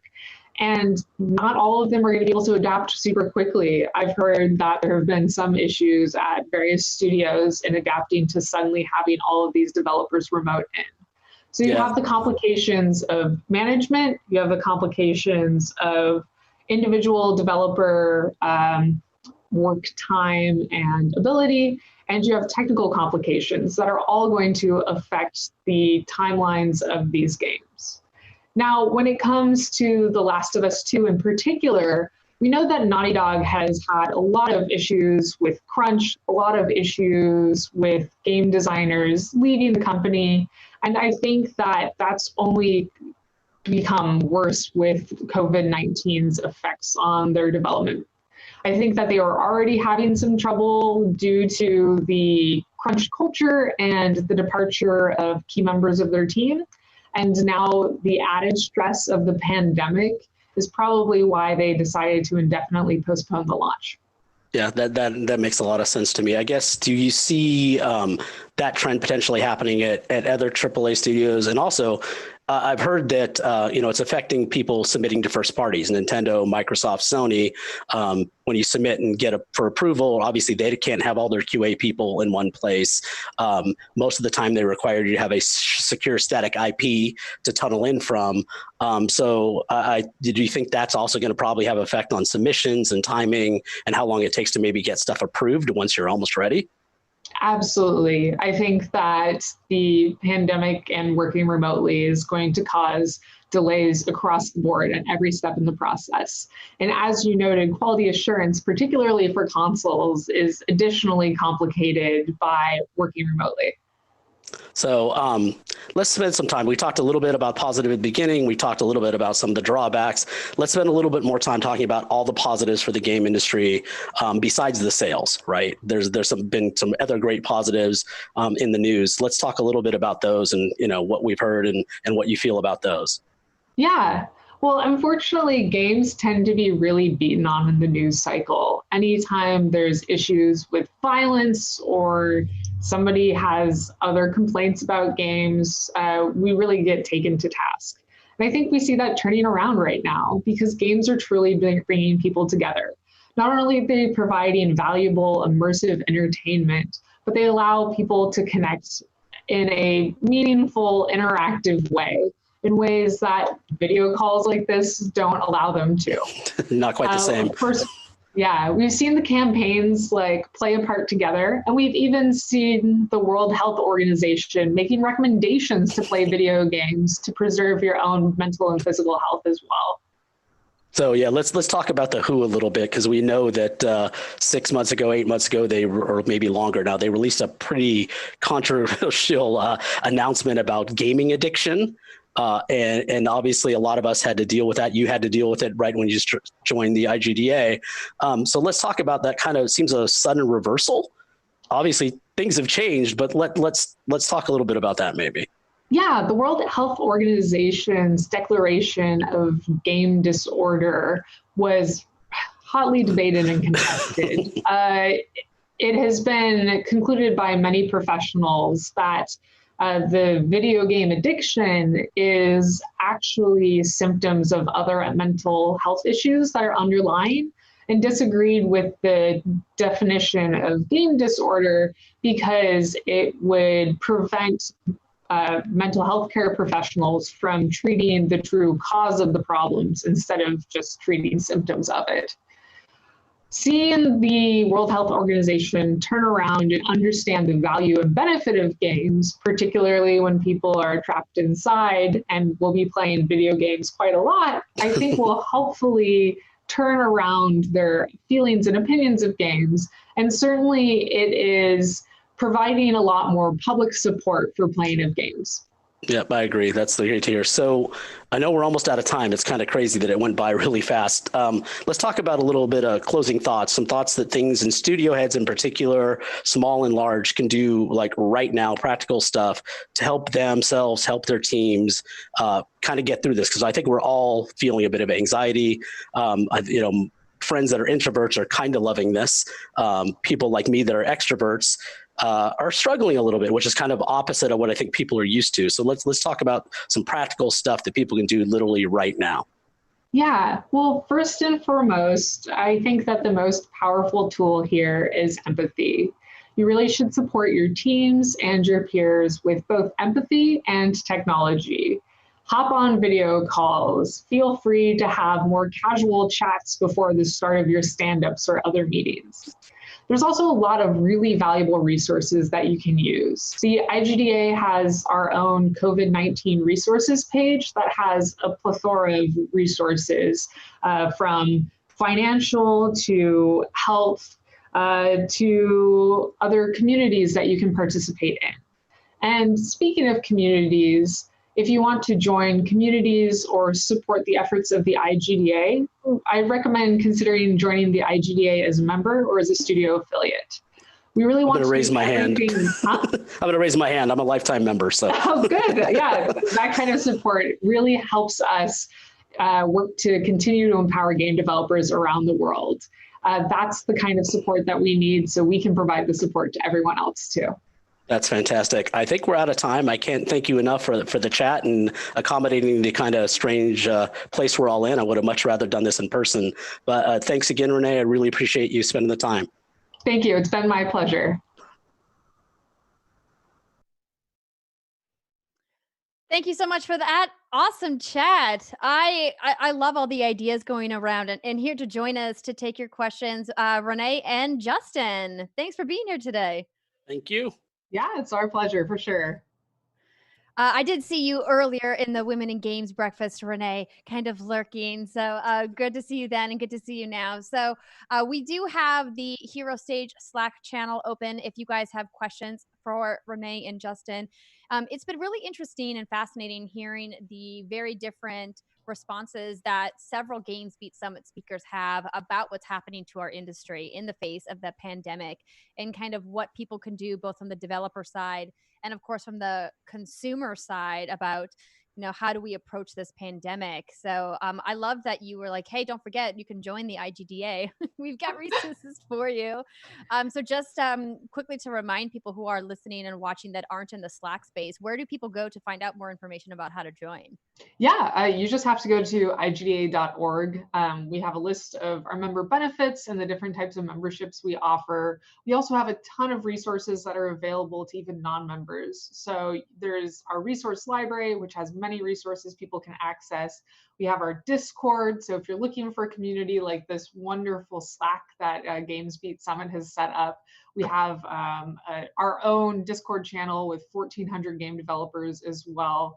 And, of course, we have a ton of different benefits and projects that we're working on to support game developers through this time. That's fantastic. Hopefully everybody was taking notes out there. Justin, I would love to hear from you as someone who's been with Xsolla for a little while, but kind of how you guys as a company have adjusted to working in the pandemic, because I know you guys have an office just kind of down the street from me here in the Valley, but nobody's there right now. I mean, how's it been for you as a company? I think in a lot of ways we're lucky. We have an office, a big office in Russia, obviously. We have the big office here and we have an office in Korea. So a lot of our teams are used to having to deal with stuff remotely anyway. especially with the time change. So I think that's been good. I think the biggest adjustment for most of us is the fact that stuff that could have been done in a 5-minute conversation in the office, you have to schedule a call for, you have to hop on, everybody spends all the time doing the pleasantries, and it takes you an hour to get something done that should have been 5 minutes. So I think that's the biggest adjustment. First 3 or 4 weeks were really tough, but I think it helps that we are a tech company. And so I think it maybe was easier for us than a lot of other companies. Yeah, I think definitely the game industry in general has an advantage when it comes to moving to remote work, because we have so much more experience with the technologies that we work with. Does it mean though that those meetings that could have been an email are now just way more emails? I certainly feel like I'm getting way more emails, but of course there's a lot going on to provide support for game developers during this crisis. So Renee, I actually had a question for you. Given that you're hearing so much from developers, what are some of the things that have surprised you most about what you're hearing from developers over the last week or two? I think the most surprising thing for me was hearing about the technical challenges. I mean, I try to consider myself a pretty empathetic person. So understanding that there's a lot of mental health challenges and management challenges made sense to me. But the technical challenges of remote development when it comes to things like VPN bandwidth and the difficulties if you're a audio designer or composer getting access to the resources you use, I think that was surprising to me. And I hope that we're seeing a move towards making those resources more available and accessible so people can be more flexible with remote work. Amen to that. It's been really interesting watching the conversations around work from home evolve since the pandemic began, from how certain roles were looked at as never being able to work from home to being forced into it, and how those companies, particularly ones outside of gaming, are going to adapt and kind of maybe look at some of the workplace rules and regulations they have instituted about when you're at your desk and when you're not, and how that's going to evolve over time. Certainly something for the better, hopefully, to adjust, not just for people's mental psyche, not having to sit in traffic if a commute is part of your day every day. Yeah, welcome to LA. I know. Wait, is it possible that I never have to get on the 405 again? Probably not, but the idea of what it also does for the environment too. I mean, using LA even as an example, this is happening in many cities around the world. The decrease of the impact on the environment, not just from a smog and air pollution standpoint, but all of the little ways that we touch the environment and how that globally affects climate change around the world. I personally am looking forward to seeing companies maybe instituting some of these policies going forward and making some changes for the better. Yeah, Agreed. I definitely agree with that. I think the move to having more people working remotely and being more flexible with what that means would be beneficial both to the companies and the environments. Obviously, if you don't have to have as big of office space, there's a lot of savings there. If your workers are feeling more energized because they aren't stuck in LA traffic for 3 hours every day, that's a huge savings as well. And as you noted, I think that we're seeing the environment impacts of for the benefit of this remote work and quarantine, and hopefully it moves us all to a better direction where we're supporting our workers and the earth more. Yeah, you actually get to see the mountains in LA now for a change, probably for the first time since you moved here. I know, it's great. You go outside and you're like, oh yeah, there's multiple mountain ranges in view. It's excellent. I love it. Haven't been able to go on a hike and really take advantage of the view, as all of the trails are closed here in Los Angeles County, but hopefully once they reopen, I'll be able to get up there before the smog returns. But Renee and Justin, thank you so much for your time today. If you guys have questions for them, they are available in the GamesBeat Summit Slack workspace. It's a great place for everybody at the Summit to network if you do have a premium pass and you're a premium pass holder. But for now, I'll say goodbye to you two as we have our next two panelists coming in, and thank you for your time. It's been a pleasure. All right, so we're just going to go ahead and roll right into our next topic since I see that our speakers are here. Continuing the conversation about COVID-19, because obviously it's something that is definitely on everybody's mind these days. We're going to hear from Bernard Kim of Zynga and Patrick Shanley of The Hollywood Reporter to chat about the dawn of a new era, COVID-19, the games industry, and play a part together. Thank you. I see Bernard. So thank you very much, Andrea, for the introduction, and for Renee and everyone who just spoke. It was a great talk. We're going to kind of continue that conversation, I think, and hit on some of the things they hit as well. Joining me, I'm Patrick Shanley. I'm the gaming editor at The Hollywood Reporter. Joining me is Bernard Kim. He's the president of publishing at Zynga.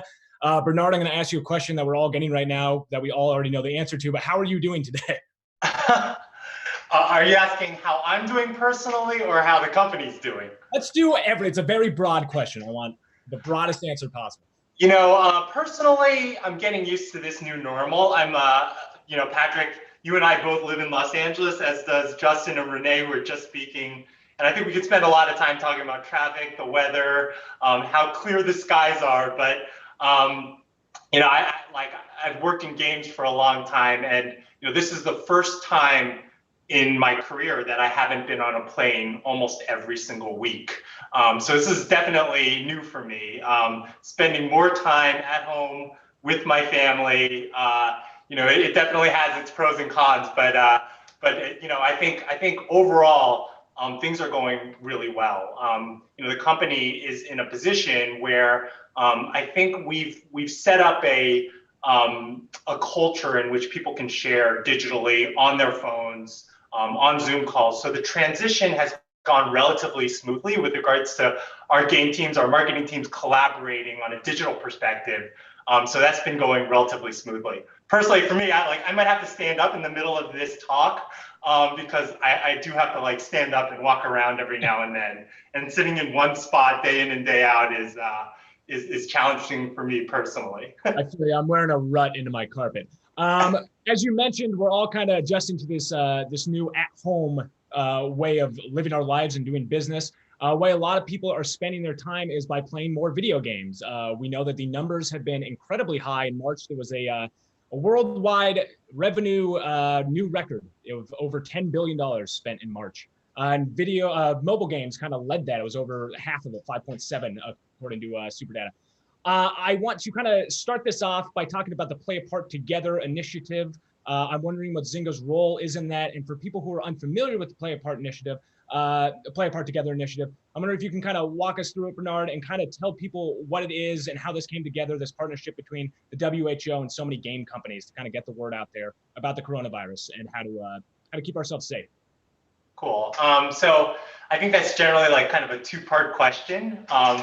One around engagement and gameplay. And then the other part is this Play a Part Together campaign. That's something that we're really, really proud of to be part of and help spearhead. So on the first part of that, let's see, you know, when it comes to Zynga, our goal as a company has always been to connect the world through games. That's been our mission statement. Having an interface and a social medium through games that's interactive, competitive, and where people can reach out to one another in a casual fashion, where, you know, sometimes if you play a word in Words with Friends, it's telling your friends from high school, hey, I'm okay, or, you know, sending a smiley face or sending something over to somebody while you're playing a game is something that's non-intrusive and it feels really, really good. So the idea of a game as being a social network is something that's from the origin of Zynga as a company. So we really believe that we're playing a fantastic part in this connected community. Whereas social distancing is a super important thing that we need to work on as a society to remain safe, we actually don't believe in social distancing. We believe in physical distancing. There's ways to keep in touch with loved ones, meet new people digitally within our software. That is something that's really, really exciting for us. You know, when it comes to play a part together, you know, this is actually like one of the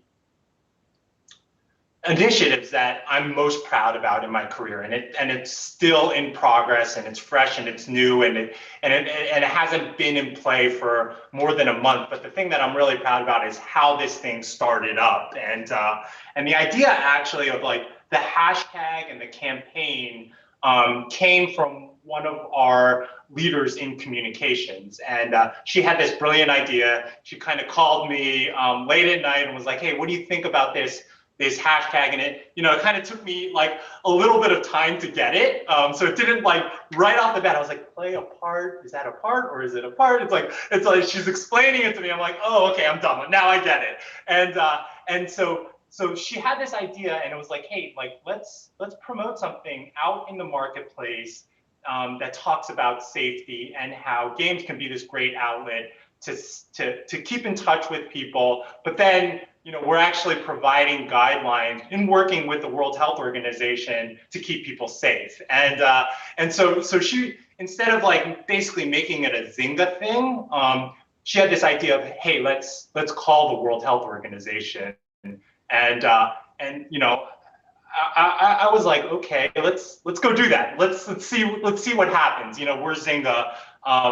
And you know, we're one of many amazing games companies in the marketplace, but you know, to even get a meeting with the World Health Organization, considering how busy they were, I think was incredibly surprising for me. I mean, we were able to get a meeting with them in less than 24 hours, and you know, we spoke to Ambassador Chambers, and like he got it immediately. It didn't take him a couple minutes like it got me. He was like, wow, okay, this is something that's incredible. This provides, let's use this as a tool to provide guidelines.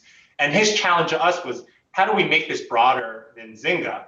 And we were like, yeah, I think the way that we do that is we send correspondence out to our colleagues in the space. And what was so amazing about it, Patrick, is like, I've never seen anything like it in the game space. I've been working in video games for 20 plus years. I spent 10 years at Electronic Arts before joining Zynga. And at Zynga, I've been here for now 4 years, or just coming up on my 4-year anniversary. And you know, like we're in games. So part of what we do is we're competitive with one another. It's like what drives a lot of us every single day is like, come in, look at the app stores, look at top grossing, look at, you know, top free, what's doing well, what's not doing well. And like, you know, part of the reason we're in this business is because we're competitive, and usually, you know, it's friendly competition, but you know, sometimes it can get very heated, and so I was like, okay, let's send an email out to 10 colleagues in the space that are leaders in mobile, leaders in interactive software, and have connected with connected networks where this can spread virally. And I think I sent the email out on a Friday night at like, you know, 9:30. And one thing about this is 9:30 at night. And one thing about this is I think like everyone's kind of on right now. It's not like, you know, on Friday night, people shut down their laptops and then they're jumping back in on Monday. They just keep going. Yeah, I don't even know what day of the week it is right now. But you know, the next morning I woke up and virtually every single person responded positively. Hey, how do we make this big together? Started off with 9 emails. Then we ended up, I think, with about 15 launch partners. And we provided basically basic guidelines and light messaging of play a part together. And the industry just ran with it. Now it's 55 plus companies. You know, multiple big platforms have been part of us, including Google Play, Facebook, Oculus, you know, Twitch platform. It's you know, it's been really, really exciting to kind of watch this grow virally. And in this case, it's kind of interesting in like in a adjacent fashion. You know, by working in this medium that we absolutely love, which is games. You know, we're providing a service and we're providing a distraction. We're providing a reason to maybe not, you know, run out onto the beach in Los Angeles with all your buddies, or play volleyball, or do those different types of things. Maybe staying at home, playing a game of Fortnite with your friends, or Clash Royale, or Zynga Poker, and seeing people live at a table is something that's very, very exciting for people. Those new lines of communication that have opened up with companies that might have been traditionally competitors with you, is this something that once this ends, or once we move past this, is this kind of set a, I hate the phrase new normal, I think it's overused right now, but maybe this is going to change things going forward once we're outside of this pandemic? I believe so. I think it's really galvanized the industry together. And, part of what was nice is, working with the World Health Organization, we were provided guidelines and messaging that was aligned with, this organization that's out trying to save the world. And it's, I think it's something that we can all look back on and say, hey, we were in the trenches together. That was a really good thing that we worked on together. And I really do believe that, play a part together is something that is I think a new normal for us. I'd say even here at Zynga, when people think of Zynga traditionally, they think of, Farmville, or they think of Zynga Poker. We've evolved over the last 4 years specifically, where we're a bunch of different companies and cultures together under one family. And even watching the company here internally organically galvanize around this idea has been incredibly inspiring. So, I think some of the I was on a Zoom call with one of the founders of a company that we acquired just about a year ago, or a year and a half ago, and he was really excited. He was just basically saying hey, it's really fun to be part of Zynga right now, where we all can jump on Zoom calls together and share best practices and talk about what's going great in the business and other opportunities and all those different things as a team and a family. And he's like, if I were going through this right now, just as a standalone company, based in Helsinki or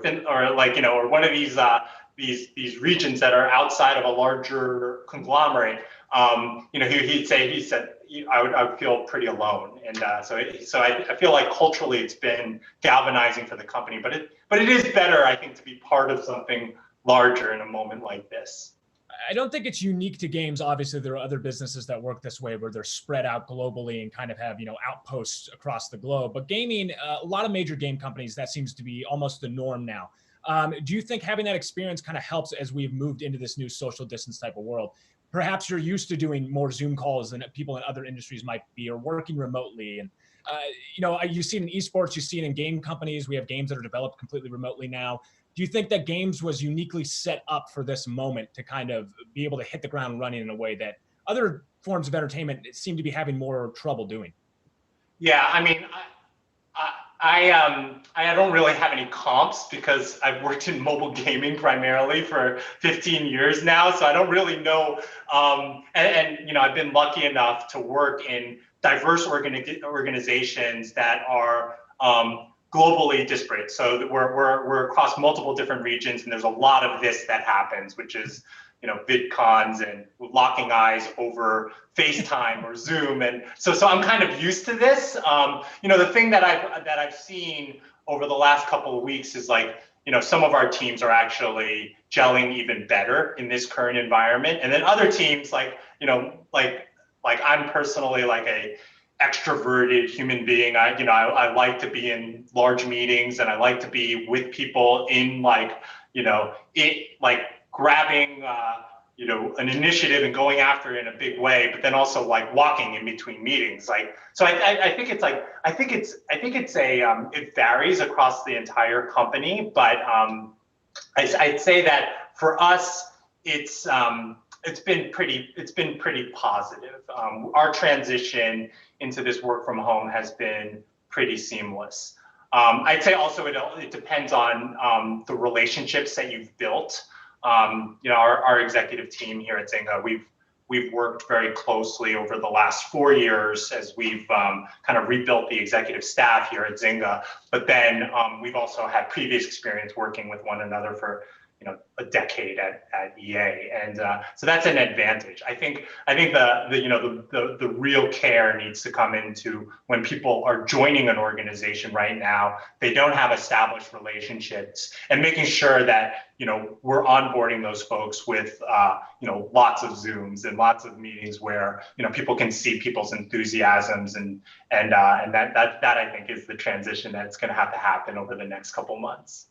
I think outside of just the data that people are playing games more often, we're also seeing that a lot more people are playing games that may not have been playing games before.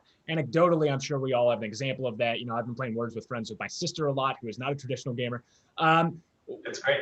Why do you think, two parts of this question, I suppose. I think that COVID has almost given a platform for games to shine in a way when other media seems to have freezed a lot of its production.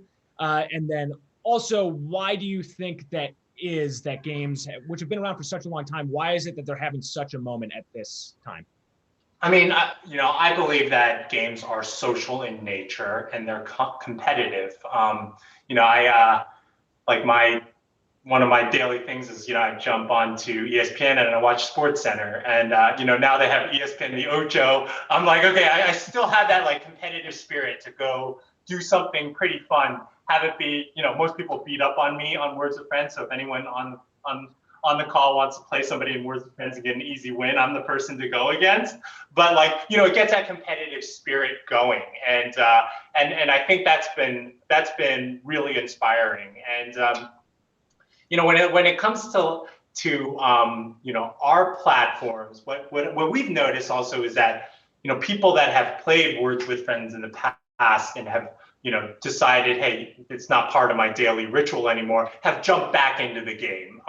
That's one thing that is that's really exciting to see. You see names that have showed up in Words with Friends that you haven't seen for a couple of years, and when they come in, they're like, wow, there's a lot more to do than the last time I played it, and that's something that we're really excited about. It's our goal as a company, though, is when things go, let's call it back to normal or whatever the new normal is going to be, is that we have exciting things in our games that keep people, pumped to play these games. And, it might be in a different pattern. Maybe they'll play, like right now, we're having this kind of rhythm in which every single day is like a weekend. So there's a lot more engagement throughout multiple times throughout the day, even during the week. So I think for us, it's all about providing this really great zone where you can come in, sometimes escape, and have a lot of fun every single day. I think that raises a unique challenge, and I suppose it's a champagne problem to have, but with more people playing and playing for longer, how do you keep them engaged? If they're running through content that would generally take a longer time for them to get through, how do you kind of keep them, engaged with the game that they are playing now at a much higher clip than they would have beforehand? Yeah, it's one of the things that we have in our static building at our headquarters. Every single day as you walk in, there's this enormous sign that is larger than life that says, what do our players thank us for? And it's like that kind of daily reminder of saying like, okay, am I working on something right now that puts players first, and are they going to thank us for this?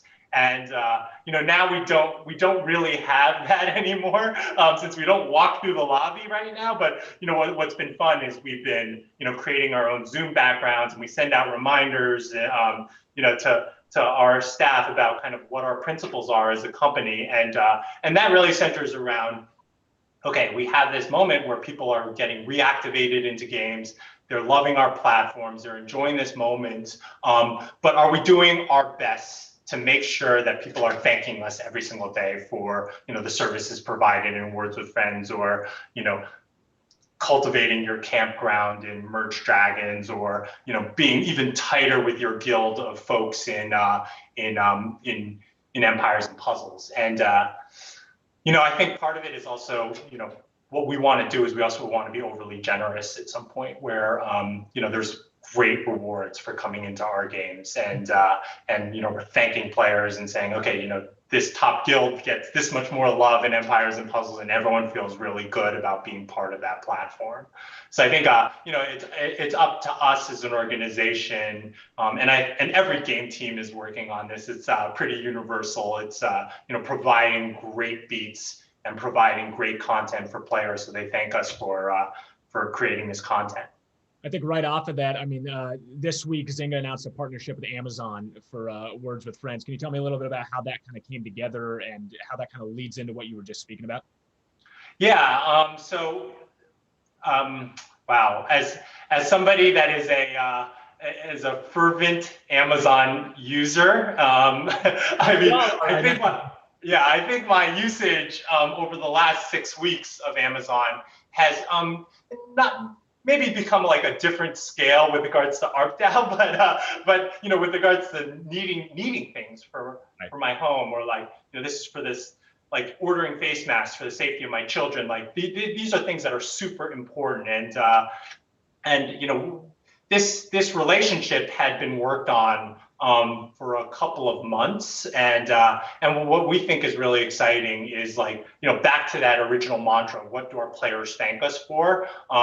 It's offering incremental rewards, perks for playing a game like Words with Friends if you're a Prime member, and so in that principle, it's the business deal is very simple. It's basically how do we offer something that's really great within Zynga titles that you can get for being an Amazon user, and so that's like the basic principle of the deal, and we really do like the timing with regards to Amazon as a platform and people going to Amazon every single day and then playing a game like Words with Friends. I think we spoke quite a bit about games being a new social platform. Not even a new social platform. Maybe they've always been a social platform. I know I've always gamed socially, but recently, and I understand that this is outside of the purview of just Zynga, but it's kind of a cultural touchdown for the industry, I think. With this Travis Scott concert that happened in Fortnite and the enormous amount of people that tuned in for that. I mean, what does that signal for the entire industry that something like that has now kind of become the norm? These concerts are unbelievable draws for these people, and it elevates gaming all around, as something that's a social platform now. Yeah, and Patrick, you could probably tell everyone on this call about how disruptive the last 6 weeks has been to the music industry. I actually don't know as much about it, but like my view on the Travis Scott Fortnite concert was one as a player and as just a fan of great games, and it's interesting because my son was asking me, he's like, hey, who is Travis Scott? And he was asking me like a week before the concert, and I'm like, oh, I'm like this is an amazing moment where my son is actually asking me a question versus informing me on something that I don't know about. And he's 10 years old. So I'm like, oh, great, let's get on a Spotify. I'm going to play Sicko Mode. And I'm like, it's like 4 songs in one. I'm like explaining it to him, like how great this song is.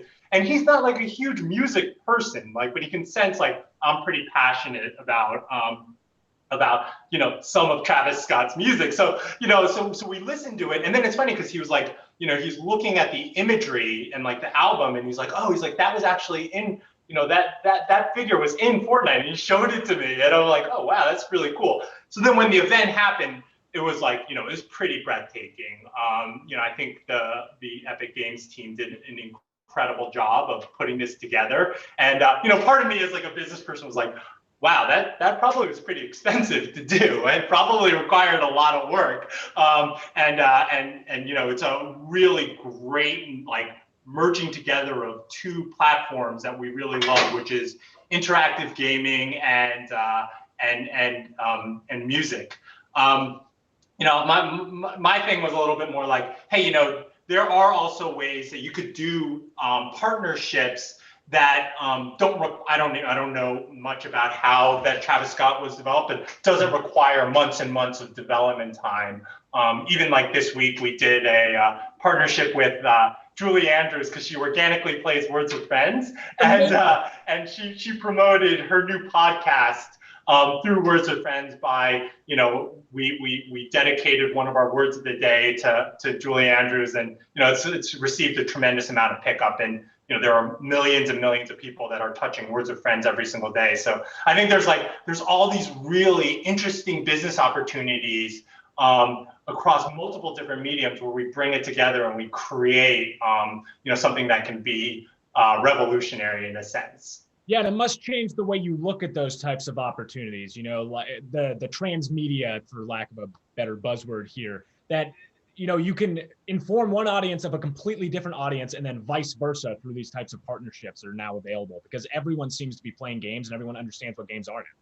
Yeah, and I have noticed on like Spotify, like Travis Scott's are like they're all in the top 50 streaming. So his music has like really started racing up and down, up the charts. So it's really great on an exposure perspective. And sometimes they're bringing people into awareness about their music that normally might not be into music as much. My son is like really into esports. He'll tell you like about all the different esports activities that are happening, but he's not as much into games. I mean, not as much into music. Right. So I think this has been an interesting introduction for him. We're running a little short on time, so I'm going to ask you more of a forward-looking question.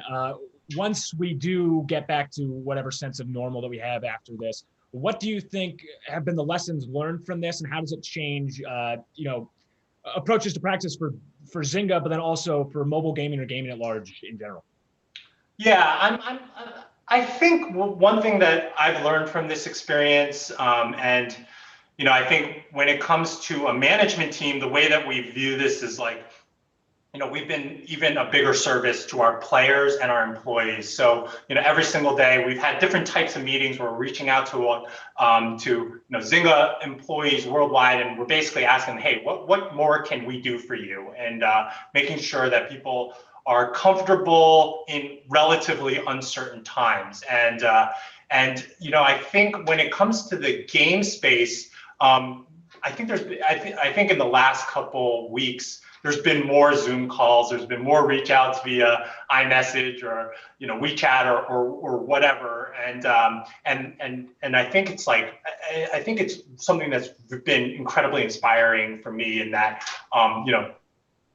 people that were primarily competitors before are now jumping in together of how do we solve problems together as a group, and I'll use Activision as an example. It's like we reached out to Activision as like kind of one of our leading members around this, and they spread it across all the different teams in their within the Activision companies. And my wife's a big Candy Crush player, and so she started getting unlimited lives with #PlayAPartTogether. And she was like, oh my God, this is awesome. Like, isn't this the thing that you were like pitching to somebody 2 days ago? And I'm like, yes, that's it. It's like it all kind of came together. And she's like, oh, I love the unlimited lives. She's like, that's great. Like, I really need this right now. And so it's like, I think it's been one of these inspiring things that I hope we don't forget about as an industry, because we're all in this together, and we're seizing the same opportunities, but we're also like fighting the same fights. Right, absolutely. I don't want to be too cheesy about it, but I think the hashtag is aptly named, because it does feel like there's a lot more connectivity happening here, both business-wise, personality-wise. I mean, it's been a moment we can all kind of come together in a way that maybe we wouldn't have before had this not happened. Definitely. Well, thank you, Bernard. I am not sure if we have any questions or how we open it up to questions, but I can check on that. Hey guys, it's me, your friendly neighborhood MC. We do have the Hero Stage breakout room available for you if you want to have a more intimate conversation with people about the talk. And it was really fascinating listening to you guys. As you both know, a lot of people are talking about COVID-19, but hearing everybody's different perspectives has been really informative and also really inspiring, seeing how many different people in our industry are really kind of embracing positive ways to connect with each other in a time when we're all under a lot of stress. I couldn't agree more. And Andrea, thank you so much for organizing this. And everything kind of just worked because we're doing this live. So I was a little nervous, like, wow, this all kind of worked. And this industry is so much fun. I was actually really bummed because, going to Los Angeles and, hanging out, playing video games and, having drinks with colleagues is like the thing that I look forward to the most. But like, this is so needed in a time like right now. Like, I've also been doing a lot of other meetings at the same time, but I've been having the GamesBeat Summit kind of playing in the background, and it's been so needed. And that, like, I love to hear all the different perspectives of all the different companies in the marketplace. And it's great to see friendly faces and familiar faces as well. So thank you so much for continuing to organize this and pivoting over to digital and mobile so quickly and effectively. Well, that is very kind of you. I, of course, can't take any credit. That goes to the wonderful team at GamesBeat and VentureBeat, Zebra Partners, and of course, Evergreen and their production partners as well. All the people pulling the levers behind the scenes to make it all work.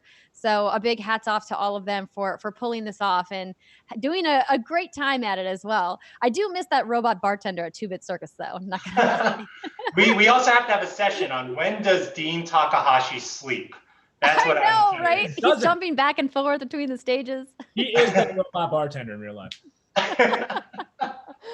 Indeed. Well, thank you so much, gentlemen, for that lovely discussion. As I mentioned, you can find more details about the links for the Q&A, Hero Stage, Zoom breakout rooms. I'll let you guys decide if you want to head over there or not. But for now, I'm going to say goodbye and get on to our next piece of content. Thank you so much. Everyone. And as they are disconnecting, I'll go ahead and remind everybody that at 12:30 today, that is right now, the roundtable sessions are starting. Those are the smaller networking groups that are led by the lightning round speakers that we heard from just a little bit ago. You should have an email link with your pre-registered Zoom breakout room assigned. Once again, if you are having difficulties with the roundtable that you requested, you can go to the help-tech channel in the GamesBeat Slack. But for now, we have another piece of content coming for you right here on the Hero Stage if you're not signed up for a roundtable. And we have hold on, let me find the spot in my notes here. It was interesting. I was going to ad-lib this and I was like, no, I'm definitely going to mess it up. But I'm really excited to watch this one personally. I mean, there's just such a great lineup of content here today, you guys. Coming on to talk about the future of world building and narrative in games, please welcome Danny Bilson, the chair of Interactive Media and Games Division at USC, along with Peter Levin of Griffin Gaming Partners, who will be available in the breakout room following their talk. Enjoy. Hey there, this is Peter Levin, Managing Director of Griffin Gaming Partners and Chairman of Immortals Gaming Club. I'm here today talking to the one and only Danny Bilson, Director of USC Games, accomplished screenwriter, known for such credits such as Rocketeer, the film, the original Flash television series, responsible for such games franchises at EA, such as James Bond, the Harry Potter franchise, the co-producer of Sims, Medal of Honor. So as a former senior executive at both EA and THQ, and also responsible for writing the upcoming Spike Lee directed Five Bloods, all kinds of fun stuff today, touching on games and media and the cross-section of the two. But most importantly, Danny, what are you playing right now? In the quarantine phase, I've got a posse in Red Dead Online, and we ride a few nights a week, which is interesting. I play a lot of NBA 2K because I'm sports starved, and season got cut off in the middle. I actually play a really hardcore baseball sim called Which one? Out of the Park 21. Yeah, sure. Yeah, love it. I'm even playing the online game. So right now, those are my mains, and I play. I get a couple hours a day, and I have sampled where you're living though, in Call of Duty. Warzone. Warzone. I went in there the other night, ran through the tutorial, so I'm about ready to squad up. So, all right, so we have to drag Dean along for his W because he keeps coming up the bridesmaid. Our squad got our 10th W last night, and I'm absolute dead weight. So we should put together a mod squad and get after it together for sure. I mean, one thing we can talk about right off the bat, because we just landed there just on what we're doing right now. Yeah, is what we're doing right now, how we're adapting to online at school, which for the game school has been fairly smooth. It's not easy, it's difficult, but where we're going is people in isolation need ways to connect. And our business is, well, we haven't seen all the numbers yet, but we know what's going on, right? We're seeing from Animal Crossing to Call of Duty Battle Royale game to a lot of the other online games. It's no coincidence that I don't think that Rockstar is going to put Red Dead Online on Xbox Game Pass in a couple of weeks, right? No, I mean, when you just simply look at the number, 2 billion plus hours of content streamed on Twitch during the pandemic, you know. So I think this is really important. I think it's important for us, us as game makers, game and consumers. I mean, educators are a certain thing that we take everything from both and try to raise the bar. But on that note, we're looking very seriously at how games connect people who are in isolation. We even have something going on. We've had it going on for a few weeks already. It's national, called a Zoom Jam, where we've got game designers designing, mostly on paper, because it's just rule sets of ways to play on Zoom. So this whole idea of where we're headed in the next couple of years, and Peter, when we started planning this wasn't a topic, right?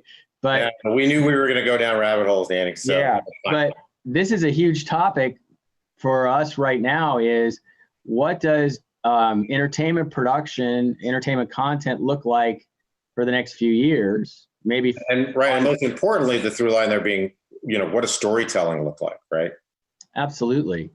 And we can, I mean, we'll definitely loop back there because it's all stories. Everything is a story. I mean, my theories and the stuff I teach and talk about games is, it's very different than the scripted content from film. That's sort of I've been teaching this class for about 15 years at USC. Even when I was an executive, I would teach it at night. And the basic idea of the class was, I've been a screenwriter for 20 years. Now I'm in game design. What do we take from traditional storytelling into games, and what do we leave behind? Or what do we take from screenwriting? What do we leave behind? That's something that I've been working on for many, many years. It's not exactly work. It's just it's almost like a filter, you know, stuff just passes through, and what do we keep over here and what do we take? But what I do say, and one of the projects I've been involved in for the last 3 or 4 years with a couple of my associates and a lot of industry folks, is a program we run for Tencent from China, where they come over here.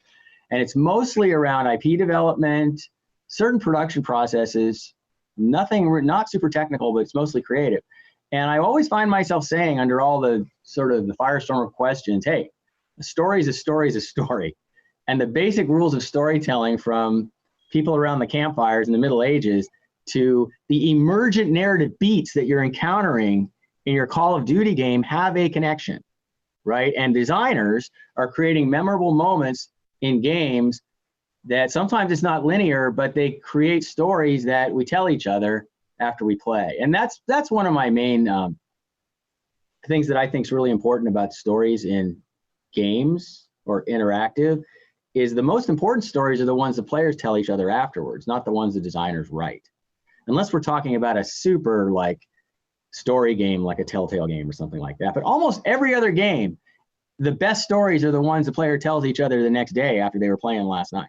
And that's something and cultivating that, it's not haphazard, right? It's narrative design. And we can, and there's tactics to that and skills, and it's an evolving art form. But the first thing I'm going to jump in, because you play Red Dead. I spent my last Christmas holiday before that was like a month straight of Red Dead, and what they've done so brilliantly, and actually I think Warzone and Activision Blizzard has done a phenomenal job this time around as well, which is this escapist fare, the ability to create this environment, this metaverse, within which you can create your own universe, right? That's contextual, that you can invite people into, that to your point, you can create on top of. But this metaverse theme is absolutely exploding because of what we're currently going through, right? There's not, for the last few days, all you've heard about is what Travis Scott is doing within Fortnite, right? You just cannot escape it, whether it's Zoom backgrounds, whether it's our own children or relatives or friends, children, it's all over social media. I mean, it was a coup for Epic, brilliantly executed. but this notion of metaverse and the storytelling that gets woven through it, where does that land with you? It really, really, really, you just kind of summarized exactly what I was talking about, which is the most important stories are the ones we tell each other, right? But they don't, again, I started to say it, they don't come from nowhere.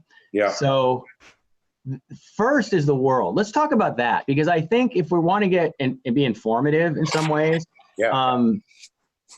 one of the big difference in looking at stories and I'll use games just because it's an easy word, in interactive content or games, is in film. If you go over to the film school in the screenwriting department, they'll tell you character first. And that's one of their theories, right? Develop the character and a story comes from that. As a screenwriter, I kind of balance it both ways. But in games, it's world first. It's world first. There's an old, from '96 Microsoft ad campaign that I still use all the time as a teaching tool. And it's called, you'll remember it, it was, "Where do you want to go today?" Yeah, sure. That was their catchphrase. For me, it was the most evocative statement about our art form that I've ever heard, and it's the most inspirational, and I use it to this day, and I use it with my students, and I use it in my own brain when I'm creating things. So first thing is world, because I don't know about you, but when I look at a game, we can talk about the two games we're playing, right? First thing I think about is, do I want to go into a modern war zone, right, with some awesome gear and great rule sets and a lot of fun, and we know how good the feel of the weapons are in those games? Or do I want to go ride a horse with 6 other pals in the West? Now, that has nothing to do with the story or the characters or anything. That's just, where do we want to go play, right? And what's awesome about what we do is we don't just play, our play is creative at the same time, because in order to own our experiences, we're making choices, creating things, and sharing them with our friends, like you are with your friends at night, and I am with my friends at night right now, creates the key narrative, which is certainly secondary to whatever the narrative was that the designers did. But I mean, I can give you an example. The example I use of this kind of emergent narrative and design is a really old one, but it's really effective. It goes all the way back to EverQuest, which I think was a milestone game. Yep. EverQuest for me was a milestone game. And I'll tell this quickly, I guess, but in 1999, when that game came out, my writing partner and I lost about a year of productivity. We had a deal at Paramount, but we had 2 computers across desks, and we were lost in EverQuest, which is a very punishing game, if you remember, because if you died, all your loot would drop where you were, and you'd have to run like naked to get it. I'm trying to be quick with this, but it was a grind. It was a grind. What happened was, Paul fell. There was a well in a dungeon in a room, and he fell down the hole in this well. This is really interesting.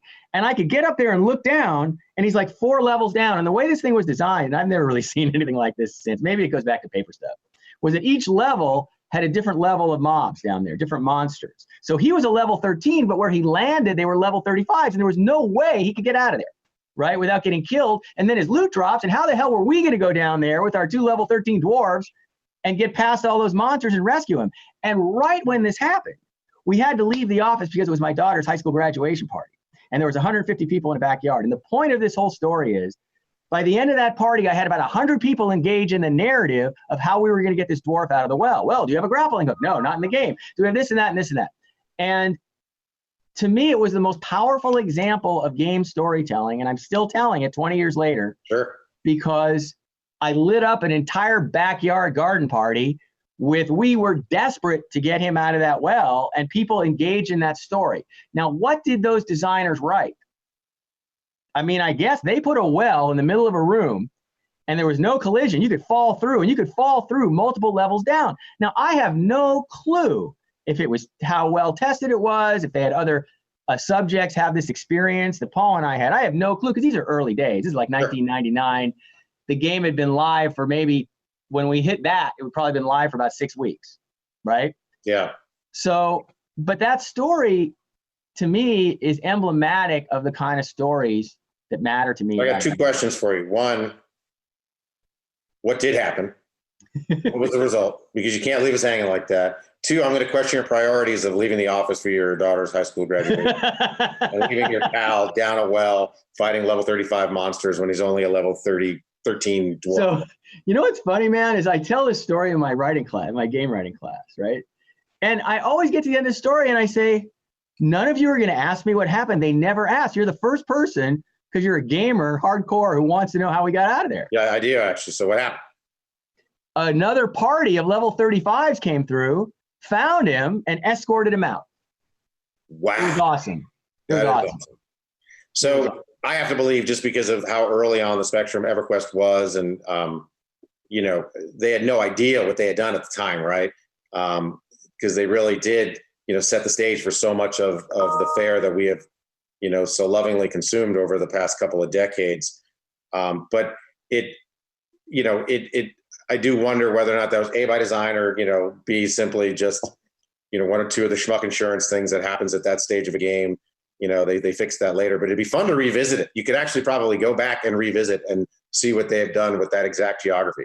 You know what's really interesting, and I think it has to do with why World of Warcraft Classic is so interesting, is you've experienced this, I've experienced this, because we've been playing games a long time.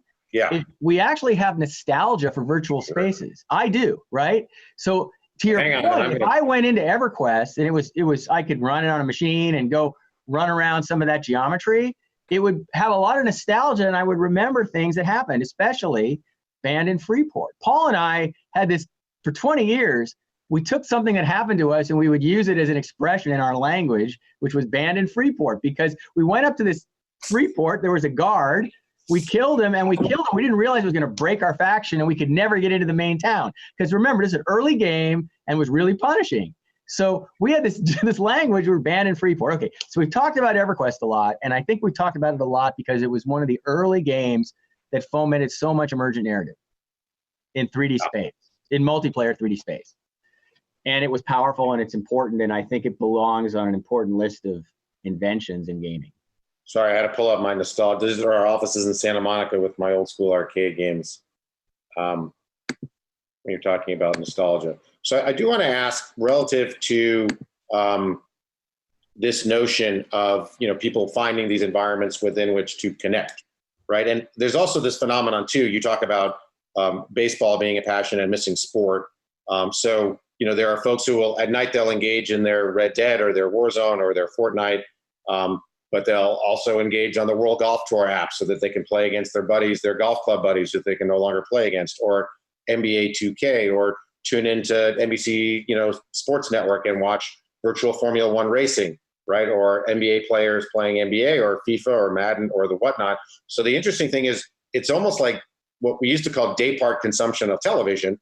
There's now, you know, kind of day part consumption or genre consumption of different types of interactive software. So it's Animal Crossing for some folks like myself on the more casual, relaxing side, and then ramping all the way up to Warzone.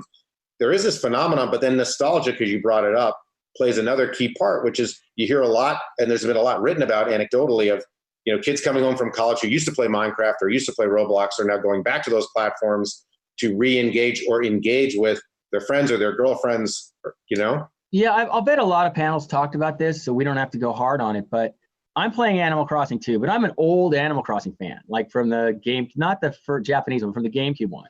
Yeah. And I totally understand it. We all understand it. It's comfort food. It's a safe place. It's under our control in a world that's not under our control. And we could talk about, I'm sure other panels have talked about all the great design stuff there. I think for me and you, what's really interesting, Peter, is that both of us are passionately interested in people gathering online in virtual space, but in curated, crafted experiences, right? And that topic, I mean, we talked about 1999 for a long time, but you and I, especially you, I mean, both of our jobs is to look forward, right? Is to look out.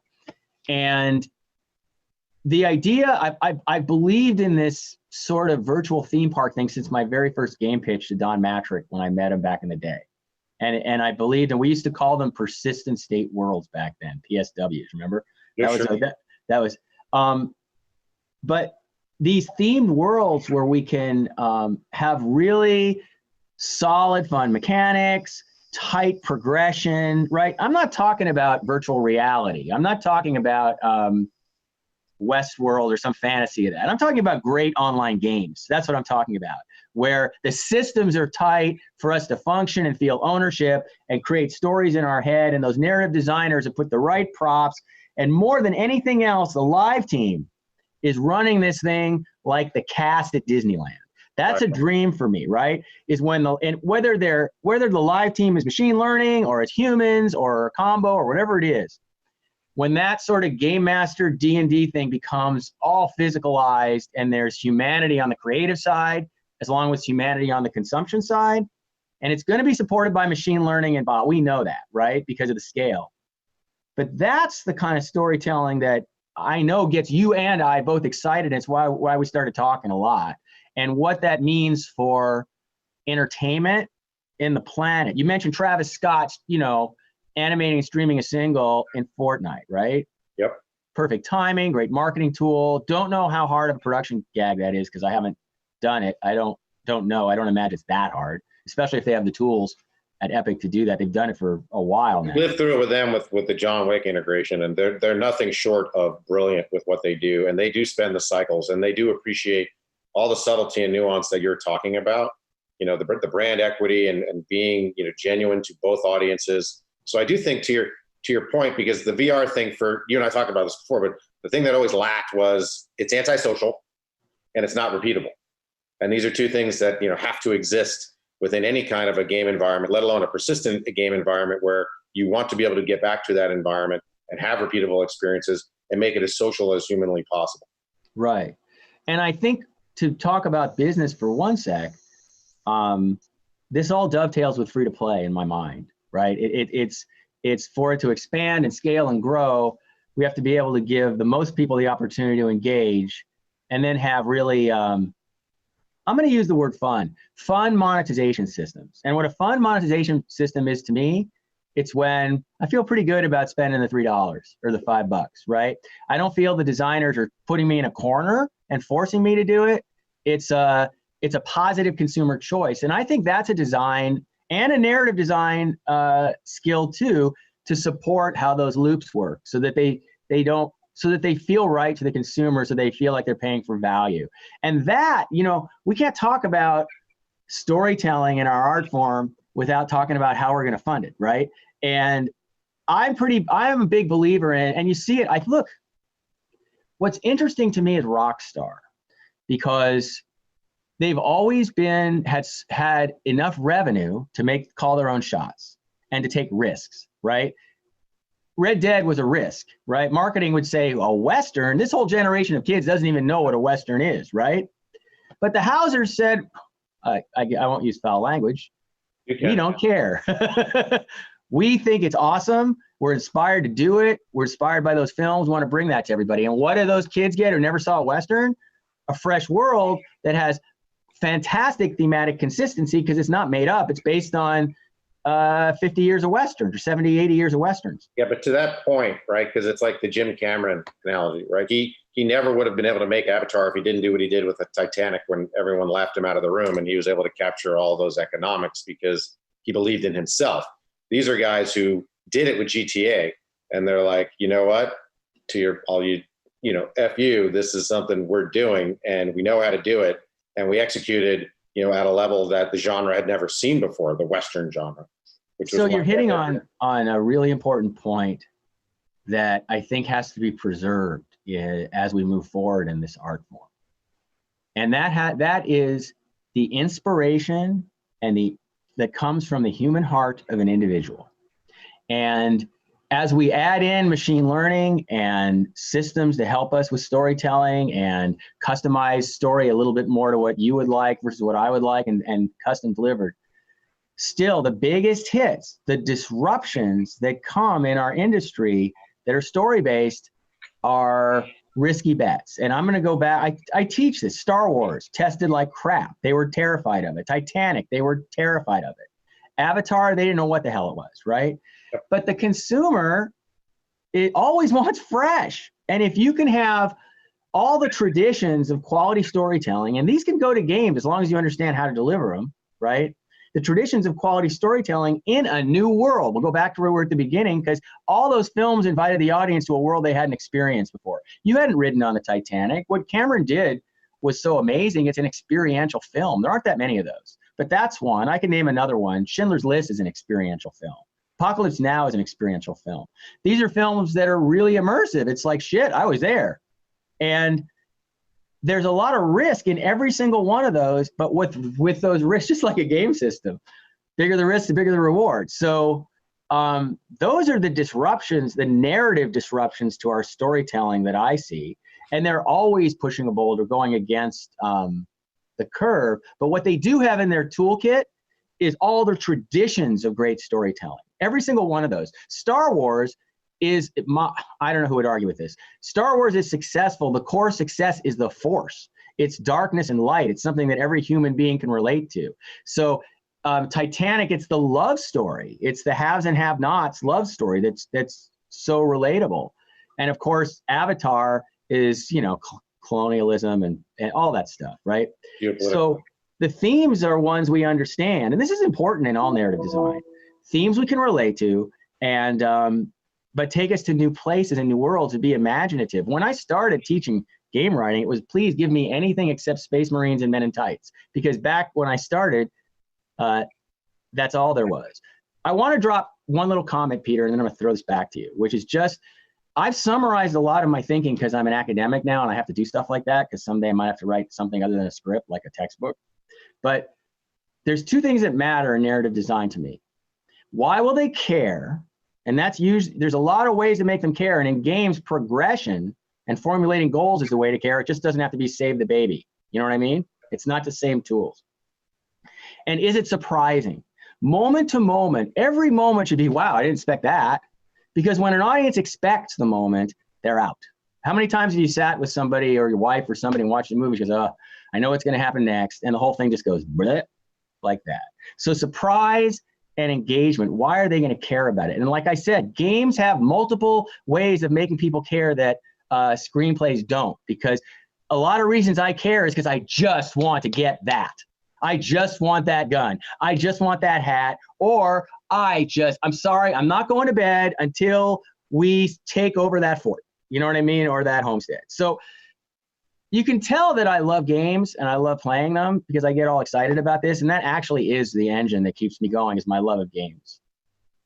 So I have a practical question, just because so many people out there, you know, have university aged kids. You know, they're living through very anxious, stressful times. You and I talked about this a little bit offline, but I think it's important to share someone from your orientation. You are dealing with a native digital industry, right? It's an industry that will and has responded well to remote learning, remote execution, but psychologically that's still rough, in particular for your kids that are aging out and they're going out into the real world. How are you guys dealing with that fallout? I know you and Jim are very high touch, you know, with your students. You guys have built something unprecedented globally with that school, and I've had the honor and privilege of co-teaching there and guest lecturing, and it's nothing short of breathtaking. Really, I'm not just saying that, present company taken into consideration. But how is it that you guys are managing that with your students? First of all, it's really hard.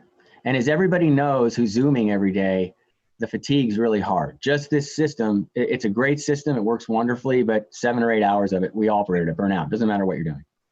But I will say that, and the class of 20 is a particularly difficult problem, right? Because they're, you know, they don't get a graduation ceremony right now, and they're going into a world. But I'm going to tell you something really positive. USC Games, the joint program with Viterbi Engineering and Cinema, we're about 400, about 450 with faculty, split engineers and designers and artists. Well, the world that these students are going to go into in the next couple of years is going to be the same distributed development we slip right into in March.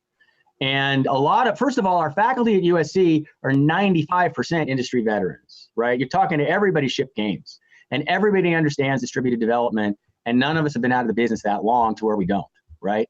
So what I see is more distributed development, because the next couple of years are going to force it. And look, I used to run studio. Who wants to pay overhead on a studio when you can work remotely and safely in a pandemic? So what we're telling these students right now first of all, what they're doing is we're having the USC Games Expo on May 12th online, and we are shipping for us 80 games. And we did not miss a beat when we went home because our art form ports online beautifully. It's stressful, it's hard for the kids, but our game directors, frankly, are well trained.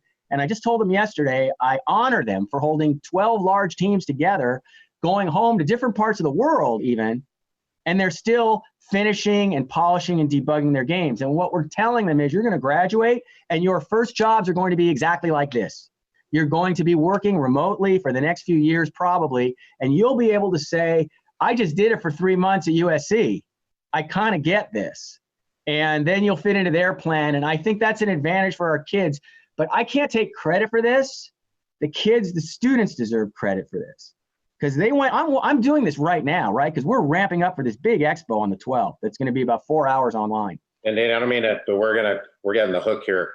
Okay. I do want to end on that super positive note because I think it's a wonderful thing that you guys are doing, and it's wonderful to hear, the way that you're both giving the kids credit for that, but also kind of hurting them towards this and making them aware of the fact that they've actually been doing it. Yeah, I would say that our division is exemplary right now because digital is native to us. We already understood the tools, and we're managing our way through. Well, I got through like an nth of what we're going to dive into here. So hopefully we can do round 2 or 3. I could talk to you forever. But maybe we'll squad up. I'll get after some Red Dead. I'll drag you into some Warzone. We can get after it. But thank you so much for your time. Thank you, GamesBeat. Thanks, GamesBeat.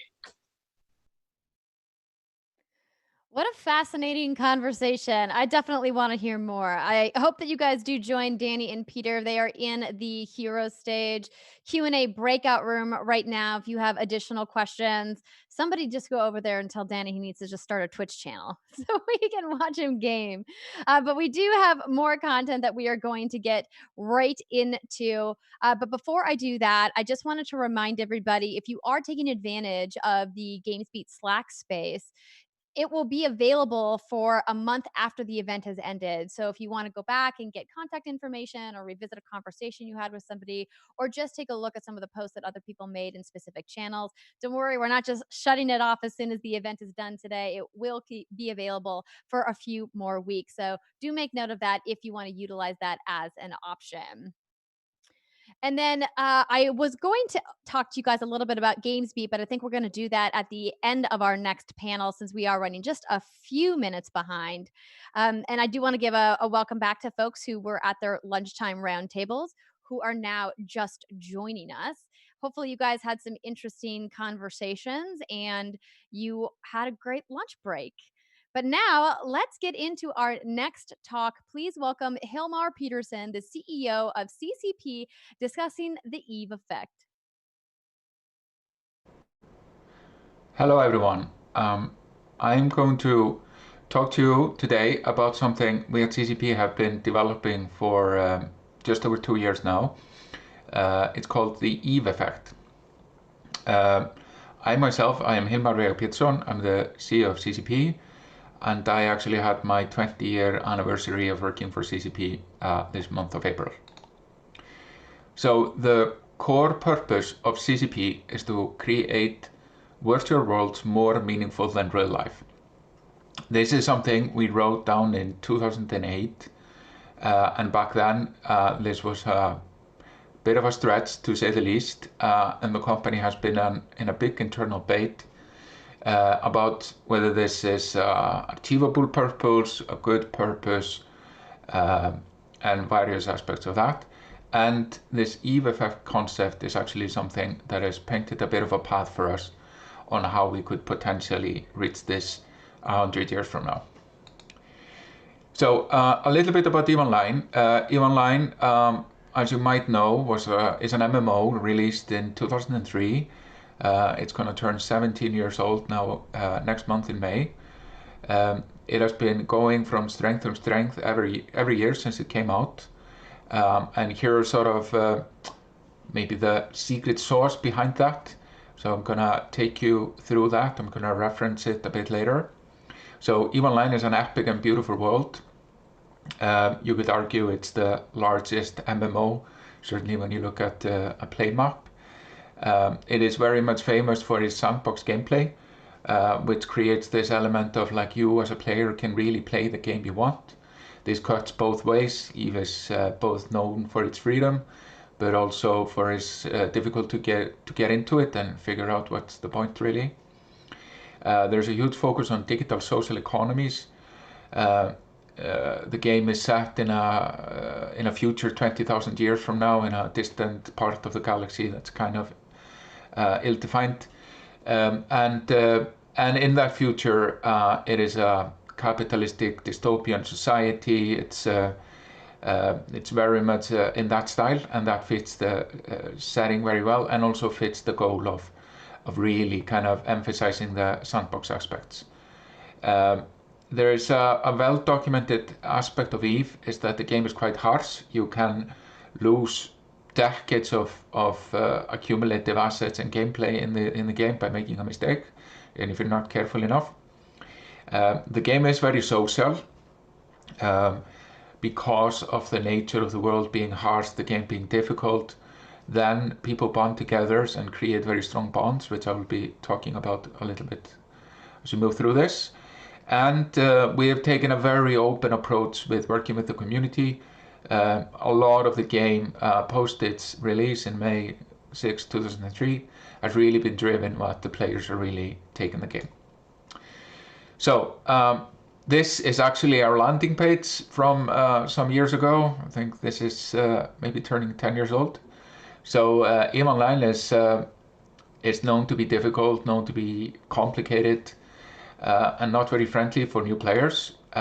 This is an artist rendition of that taken from the internet. So this was probably drawn somewhere in 2006. Here were the MMOs at the time, and EVE Online is the black line here as you see it. It's telling in many ways. Of course, there is a bit of a learning cliff, but there is also an aspect here where, like, once you're to the top, it seems like an easy ride. You have a big bulldozer and you can kind of boss people around. And that is actually something we are really addressing these days. So every single year we get about 1 million people trying EVE Online for the first time, and our sort of veteran community, the people that have stayed with the game for decades, is maybe 1/10 of that. And so in a way you could argue that the challenge for new players is too high and the challenge for veterans is too low, going back to the picture we saw earlier. And the strategy of CCP is actually evening out these things so that we embrace the new players much better, and we increase the challenge for our veteran player base. So, but why are we all still playing EVE Online is a kind of a research question we started to put in motion 2 years ago. Of course, we had some idea. We had been running the game for 15 years at that point. But really, why, with some more precision, are we still playing EVE? Is it because of the huge fleet fight, which are what get the press? Here's a typical fleet fight in EVE Online. It looks like a soup of very expensive spaceships. And I mean, certainly that is an aspect of it. But it turns out there's a lot more to it. And out of this research, we came up with this, which we call the EVE effect. So it is the concept that EVE gives you friends and skills. So if you take it a little deeper, then we have connected this into Maslow hierarchy of needs. We love connecting things to the Maslow hierarchy of needs when we're talking about EVE Online. So at the sort of base layer of the Maslow hierarchy of needs, we have safety and fairness, law and belonging. And then on the top part, we have self-actualization, self-esteem, and those kind of things. And the EVE effect divides into what we call the friendship machine aspect of EVE Online. And here's a quote to represent that: "My best bros helped me when I was down." And then the other aspect is called skills for life. EVE helped me get ahead in my professional life. So this, we found out through our research, is that 73% of EVE players have made new friends as a result of playing the game. And here we have pictures of EVE players coming together all over the world and often meeting each other for the first time after having spent decades playing the game together. And here are some quotes from our research study. I've been able to use EVE to meet other veterans. I really have someone to talk to. I'm holding off my wedding so I can fly my corp mate and his family over. I've been able to tool myself out of a dark hole because there were people there to help me. So I think this is true for many games, and I think people are even seeing this even more in these times we live in, where we're all physically distant but not socially isolated. But this seems to be, at least in our experience, quite emphasized when it comes to EVE. And out of this, we have this meme from the EVE community: the best ship in EVE is the friendship. And we have been sort of studying this more and more ever since we kind of came to this conclusion when we were doing this research, is that friendship is actually in risk of dying out in the world. There is this element called the loneliness epidemic, and it seems to be particularly true in large urban areas, large sort of metropolitan cities, where people have problems connecting.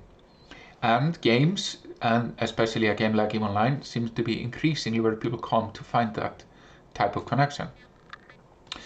And to make sense of this all, we actually found this formula for friendship, and it involves proximity, frequency, duration, and intensity. So usually when you trace down people making a friend, you can see the friendship and the relationship, or a relationship evolving into friendship through these 4 components. And it's particularly this component, intensity, where EVE Online shines. And that is actually connected to this element of the game being hard, which I talked about earlier. Because the game is hard, you can experience a devastating loss. That becomes the moment where a friendship and a deep relationship in EVE can be formed. So, because it's really the relationships between players that are the reason why people are playing the game for decades. We often say people join for the graphics and they stay for the community. But often we thought about this community more like a kind of an abstract sense, but it really boils down to individual relationships within the game that create the retention factor. And also the tattoos. The tattoos are also a thing. And here we see an example of EVE players coming together. This is from our EVE FanFest, which we were going to have last month, but we cancelled that for coronavirus. Here are EVE players coming from all over the world. Some people getting a passport for the first time to come to Iceland to meet in this massive space conference about EVE Online. And it often is this element of a devastating loss that becomes a turning point for people. So by losing your spaceship, making a mistake in the game that cost you everything that you've earned so far, if you have the social support to get out of that, that is really when you start to become an EVE player for real. There is another way out of it. Because of the harshness of the game, then if people experience a devastating loss, but they have an understanding of why, then through grit and resilience, something which EVE players also show in high demand and relates to the skill aspects, then you can dig yourself out of the hole and become whole again. So here are some examples of what loss in EVE Online means. A typical fleet fight like we saw before can involve assets in the game valued at, for example, this one, $300,000. So there's a lot of opportunity to have a devastating loss. Obviously, this is a loss in space money counted. This is not really dollars at play, but because the game has a virtual currency and we can kind of price the labor in the economy, then you can easily kind of calculate what the real world value would be. And here are some quotes to support this. The first time I realized this game was for me and I would stick around was when a group depended on me for an important task. It's actually an interesting aspect. EVE Online, of course, is known for the combat, competition, exploration, building things, but it's actually the highest proportion of the player base self-identify as helpers. They would like to help others. And it's really in a game that has so much opportunity for mistakes and loss and devastating moments, that is where helpers thrive. And it's actually, when we look at the people that self-identify as helpers, we see they have the highest amount of engagement. This quite surprised us. We would think that people doing combat or exploration would have the highest engagement in a space fighting trading game, but it turns out it is the people that would like to help others. And the EVE community is famous for helping others. We were recently running a collection of our space money, which we sometimes do when there's a disaster somewhere in the world, for the bushfires in Australia. And one person gave a $33,000 equivalent through selling his spaceship, which we then cash out for real money to give to the collection. We're now running a collection around the current situation of the coronavirus. Players, there was an EVE player who lost his life in the Benghazi attack, and EVE players spontaneously came around and raised $100,000 to support his family. And then we have an endless amount of streaming events supporting various charity around the world, around the game. So this notion of building relationships is something that we are digging deeper and deeper into. Here is actually a picture of me at FanFest marrying 2 EVE players. Now our Space Pope takes care of that. Here the Space Pope is marrying 2 EVE players at EVE FanFest. His day job is being a knowledge officer at NASA, but by night he is the Space Pope. So the other aspect of the EVE effect is skills. So this kind of surprised us. I think we had kind of this idea that people stay for the community, and it turns out it's more tangible about the relationship between players than about the community as an abstract concept. But we knew EVE Online has a lot of elements of, it's been known as Excel in space, it's been known as, it's known for big organizations, leadership, strategic planning, etc. This we kind of knew about the game and our players. Some of our players have frankly bigger CEO jobs than I do, running alliances in the game. But what surprised us is the level of anecdotes and stories we got from interviews and research about how many EVE players self-identified as the skills they learn in EVE Online having helped them get ahead in life. And we got this data out of that. 56% of EVE players have used skills they learned in EVE Online in real life. So managing people to complete a given goal, taught the value of friendship, multitasking, patience, concept of statistics. My boss adopted the spreadsheet for a whole department. These are anecdotes we get from our research. And out of the research we did, we came up with these kind of 3 categories of skills: hard skills, language skills, programming, Excel, data analysis, supply chain management. It's kind of fascinating when you think about it. We have an MMO that teaches you supply management, but if you play online, you know it's true. Writing and communication skills, propaganda skills, softer skills like judgment, decision making. Decision making has a lot to do with this element of harshness. You are bearing the consequences of your decisions. Leadership and management, coordination, communication, problem solving, trust, loyalty, curiosity, openness. So there's a lot we have identified. What people call out the most is Excel skills, Excel in space indeed, understanding the market in economics, leadership. 20% of EVE players mention leadership as something they've trained through EVE, teamwork, marketing, programming.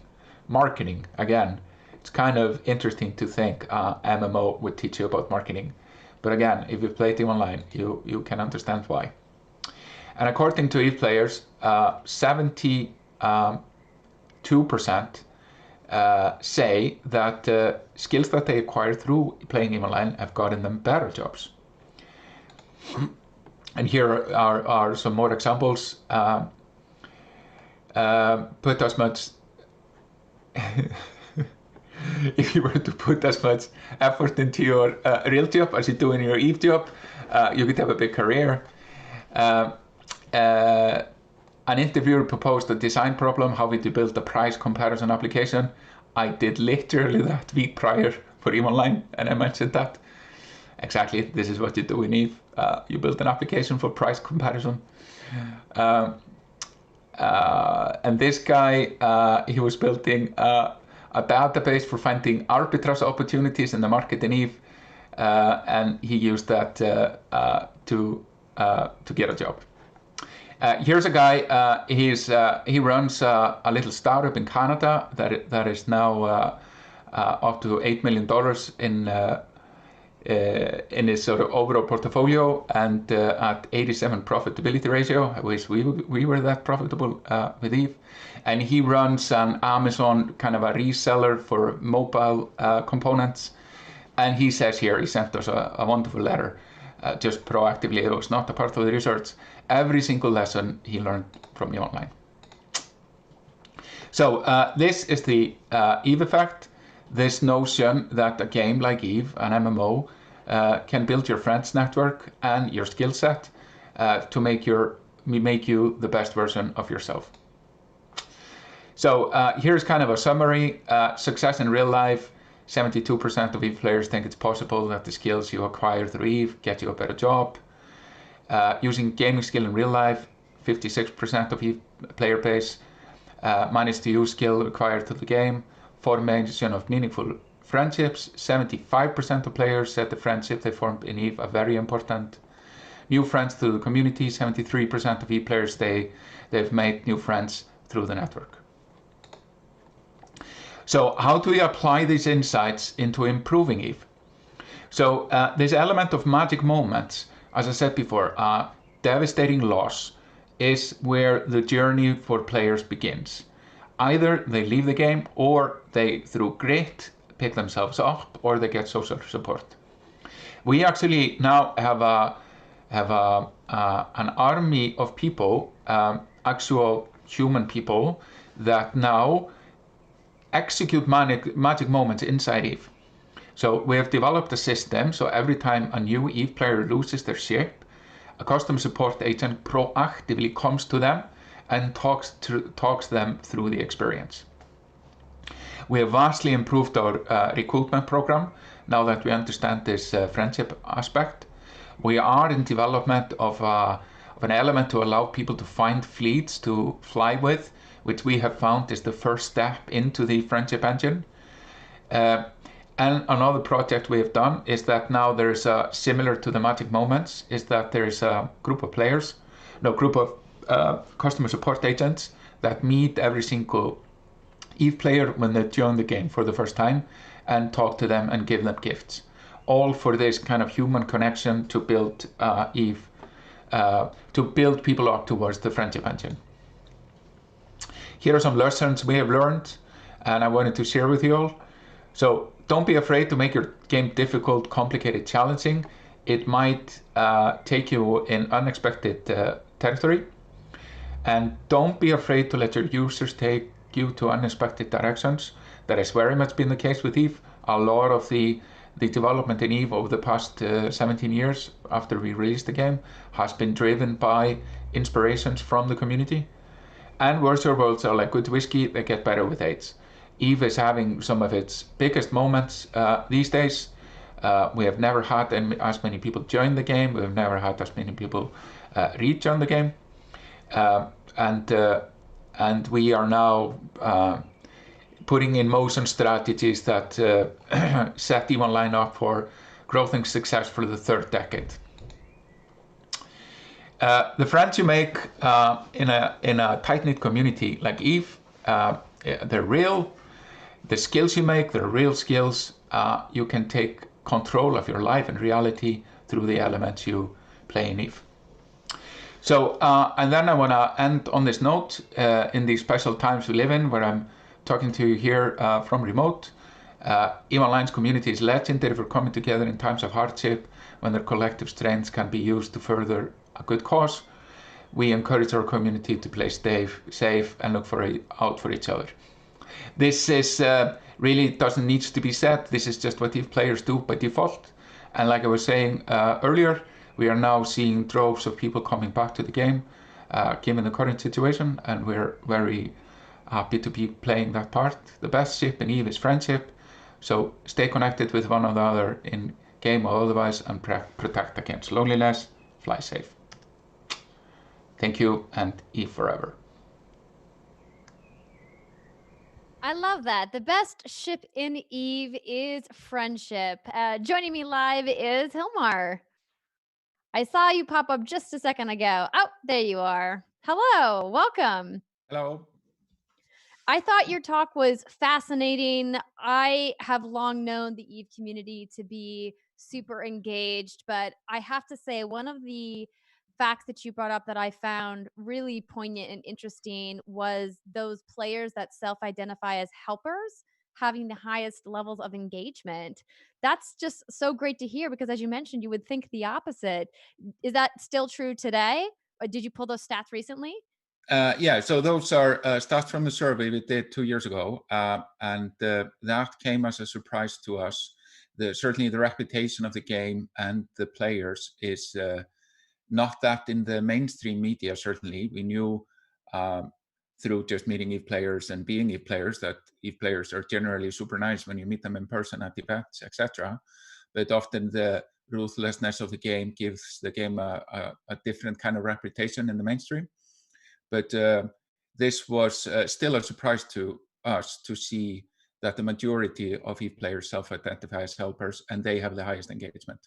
So, and I would guess that is even more true today, in the times we live in, that we are getting this kind of cohort of players even more into the game. Have you seen players that used to be very active in EVE return to the game since we've all been in self-isolation? Yes, we have seen a lot of that. We saw it sort of slowly ramping up, but then when the whole world went into a lockdown the weekend after, we saw some of the highest reactivations we have seen in all of our history. How does that kind of reactivation upset the player balance, or does it just enhance it? Is it more the merrier? It's absolutely the more the merrier.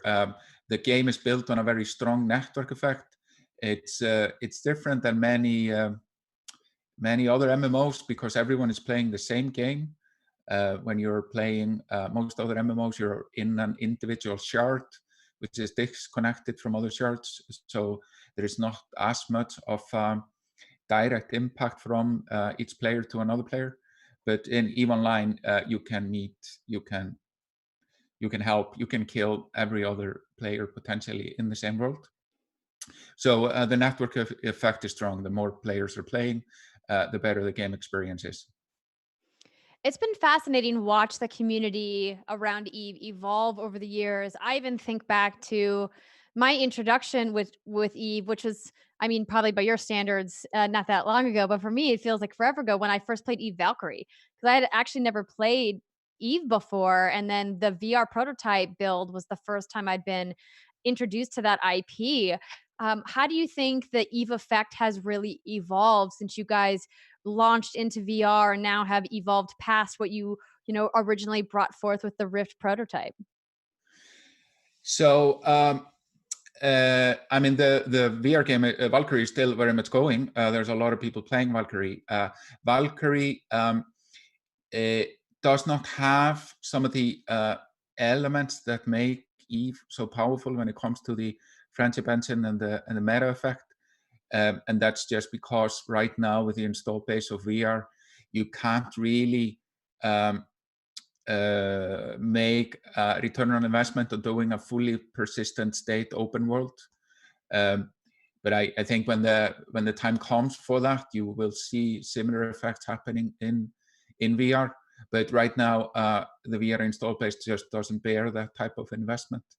So we kind of keep Valkyrie going, and it is more just like a great spaceship shooter session based game, and we wait for the day where we can do something more with it. But in the meantime, we're very focused on just enhancing these aspects of Eve, and that's why we're investing all this time and energy in researching it. It's kind of fascinating that we've been working on this game for 20 years and we're still figuring out what makes it tick. I think it's fantastic that the legs of Eve have continued to grow and keep going. Jeff Grubb has a question, actually, which is an interesting one. Do you embrace loss in the design? Because it seems like something other designers try to avoid. Yeah, so the first line written in the game design document for Eve was, "Death is a serious matter." And so this concept of loss, and most importantly, it's really about consequences to your decisions. We very much believe that games are fundamentally different from other formats, is that they allow you to make decisions. You're not really making a lot of decisions when you're watching TV, reading a book, looking at a painting. But when you're playing a game, and certainly a play like EVE Online, you are making decisions about doing this versus that, etc. And we wanted there to be consequences to your decisions. And that was more done out of intuition initially. We have later come to understand that this is the foundation of the human learning loop. Humans, like most mammals, they learn by making mistakes and learning from them. And they all do that through play. All mammals play in an effort to learn, and you can really capture that in a game, and you can do that in a way that no other format can do. So this kind of idea that there can be a tremendous loss if you do the wrong thing. You can trust your friends, you can betray your friends, you can you can say what you do or do what you have to say or not. That is very much deeply in the ethos behind EVE Online. Well, Hilmar, thank you so much for your time today. I could keep asking you questions, and we do have a couple more questions that appeared in the Slack. If you do have a question, Phil Hilmar, about the Eve effect or about CCP, you can join him in the Hero Stage Q&A Zoom breakout room. Again, you can find those links in the announcement channel. But thank you for your time today, Hilmar, and enjoy the rest of your day. Okay, thank you. While I have a quick moment with you guys, I just wanted to take a time to talk a little bit about GamesBeat, the organization putting on everything that you've been watching today and yesterday here at GamesBeat Summit's virtual event in 2020. GamesBeat provides insightful gaming coverage for industry execs, and it's currently ranked #2 by TechMeme in Voice. They are a small but mighty team of writers making a difference for the gaming community. If you want to amplify your thought leadership around games or reach our coveted audience of decision makers, please reach out to us at partners@venturebeat.com. Now let's get on to our next panel, the mainstreaming of esports, moderated by GamesBeat lead writer Dean Takahashi. Joining him is Mark Chang of Intel, Ari Segal of Immortals, Joe Barnes of Anheuser-Busch, and Grace Dolan of Samsung. Enjoy. Hello, this is Dean Takahashi. I'm the lead writer for GamesBeat at VentureBeat, and welcome to our panel on the mainstreaming of esports. And I'm going to have our panelists introduce themselves, starting with Joe Barnes of Anheuser-Busch. Please tell us a bit more about yourself and then the involvement you have in esports and games, Joe. Definitely. So Joe Barnes here. I lead sports marketing for Bud Light in the United States. I oversee our esports partnerships in addition to NFL, NHL, college, and soccer. On the esports side, I lead all of our partnerships on the league and team side, including with Ari and Immortals over there, in addition to our full Twitch media buying strategy and esports content. You're welcome. And Mark Chang of Intel. Hi, Mark Chang with Intel. So I'm director of gaming and esports at Intel. And I actually started the gaming and esports marketing strategy at Intel over the last 5 years. I have over 15 years in this space. So I pretty much say I've been doing for 15 years what my mom's told me to stop doing as a child for a living. So I've worked in comics, anime, TV, movies, gaming, and esports. And at Intel, I set up all of our main partnerships, or our global agreement with ESL across IEM, ESL One, and their whole portfolio, Overwatch League, Tencent with LPL. Let's see, the list keeps going. But we also have a lot of our own properties as well. Intel Master Challenger, which is the biggest collegiate esports series in China. We started that, and also bringing esports in conjunction with the IOC to the winter and summer games. So those are some of the things that I've been leading over the years. Well, Mark, you either don't want to grow up, or I guess esports has just grown up with you, I guess, right? We do a couple things once in a while, yeah. And Grace Dolan of Samsung. Hi, I'm Grace Dolan. I'm the Vice President of Marketing for the Home Entertainment Division at Samsung. That includes TV, audio, and the memory business. And the scope of that marketing role is really consumer, shopper, trade marketing, partnerships, some innovation, and how I'm involved in esports and gaming. Basically, all of our products are connected to a gaming experience, whether we're connected to a console or connected to a PC. And because gaming is such a huge passion for our consumers, we take it really seriously and have a lot of dedicated resources to making sure that every step of that consumer journey, from pre-innovation to actual experience and interaction with the hardware, is really delivering the best experience, especially with gaming, for our audiences. So I'm excited to be here to talk to you some more about what we're doing today with esports and with gaming innovation in general. Cool. And Ari Segal, he's the CEO of Immortals Gaming Club.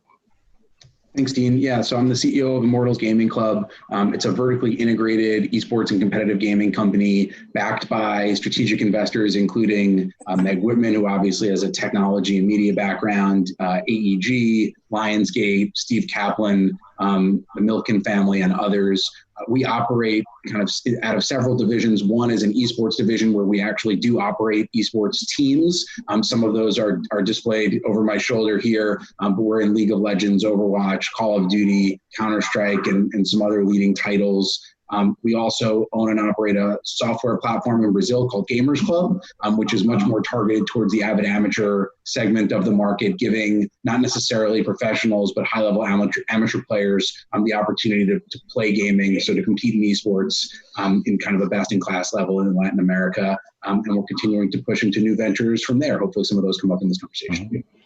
So Ari, let's keep you going here and ask you, what do you think about esports pivoting to digital because of the pandemic? And is there a big thought that this particular question spurs for you? Well, I guess I don't even consider it a pivot towards digital. I mean, just think about that statement on its own terms, right? Like esports lives digitally. To the extent that there's an in real life component, that in real life component sits on top of the core product itself and just enhances the user experience or the audience experience or creates some differentiation. By the way, this isn't so different in many ways than what traditional sports are encountering, where you're trying to figure out a way for the live experience to compete with the couch, right? You have your huge plasma TV, you have NFL Sunday Ticket. How can the Rams get you to come out to SoFi Stadium? So I think all of the world is trying to figure out how do you balance or create a live experience that is additive to a digital experience. And esports has a little bit of an advantage in the sense that the digital experience is kind of the core thing itself. It's not a convenience, it's actually the thing. In terms of like a long-term ramification of this moment that we're in, I think, and I've talked about this with some of our other panelists here too, and welcome their thoughts, but I think there's a great leap forward for esports and competitive gaming in that the digital experience now writ large is becoming mainstream. People are having happy hours with friends and recognizing that socialization that takes place digitally is not lesser than an in-person social opportunity or experience. It's just different. And kind of down that barrier and removing the otherness of digital as compared to physical or analog or in real life, I think accrues just to the benefit of esports and gaming as they become more accepted forms of media or entertainment or competition or just socialization. And Mark, how about you? From your perspective of being on the ground, what do you see about the pivot to digital, and any other big thought associated with that? Honestly, I think Ari nailed it right. I was, starting out with the same thing is esports has been digital, right? The IRL element is actually new to the digital, and people looking at it from the outside are, for them it's all new, right? But for those of us that have been in the space for a while, this has literally been the core of esports is digital, and the IRL has been new. And now we're actually seeing, I think, without the IRL element, we're actually seeing a spotlight on how important both components are. So the digital, I think, is hugely important, and that is the core, as Ari said. Totally agree. The IRL, that is completely additive.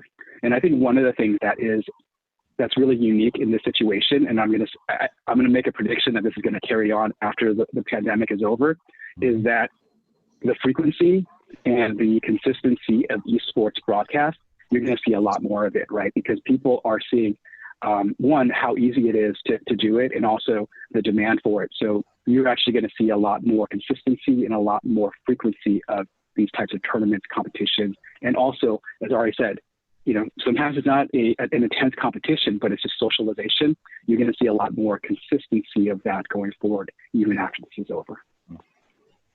And Grace, how about you? Yeah, I mean, they took all of the good talking points, guys. I mean, you're right. I am fascinated to see what happens to real life sports, actually. Like the changes in the programming, tactics, and strategy of real life sports, and how much esports becomes integrated and how much those two worlds emerge. I think that will be the biggest change, because everyone's right. Like, there is no such thing as like the digitization of esports. That's the foundation of esports, right? So there's been no change there. It's the change everywhere else on a macro level, and how consumers are absorbing and re-acculturizing themselves. Is that a word? To this new world that we've created post-COVID. Yeah, I think you're maybe referencing the NBA 2K battle that Kevin Durant participated in, and then I think iRacing had racing simulators with the pro drivers on ESPN. And the whole just 12-hour esports marathon on ESPN that in a different time would have existed on ESPN2, right? And it's now on ESPN, and it will take an increasingly more prominent role within the whole world of sports. And Joe? Oh, sorry. And Joe?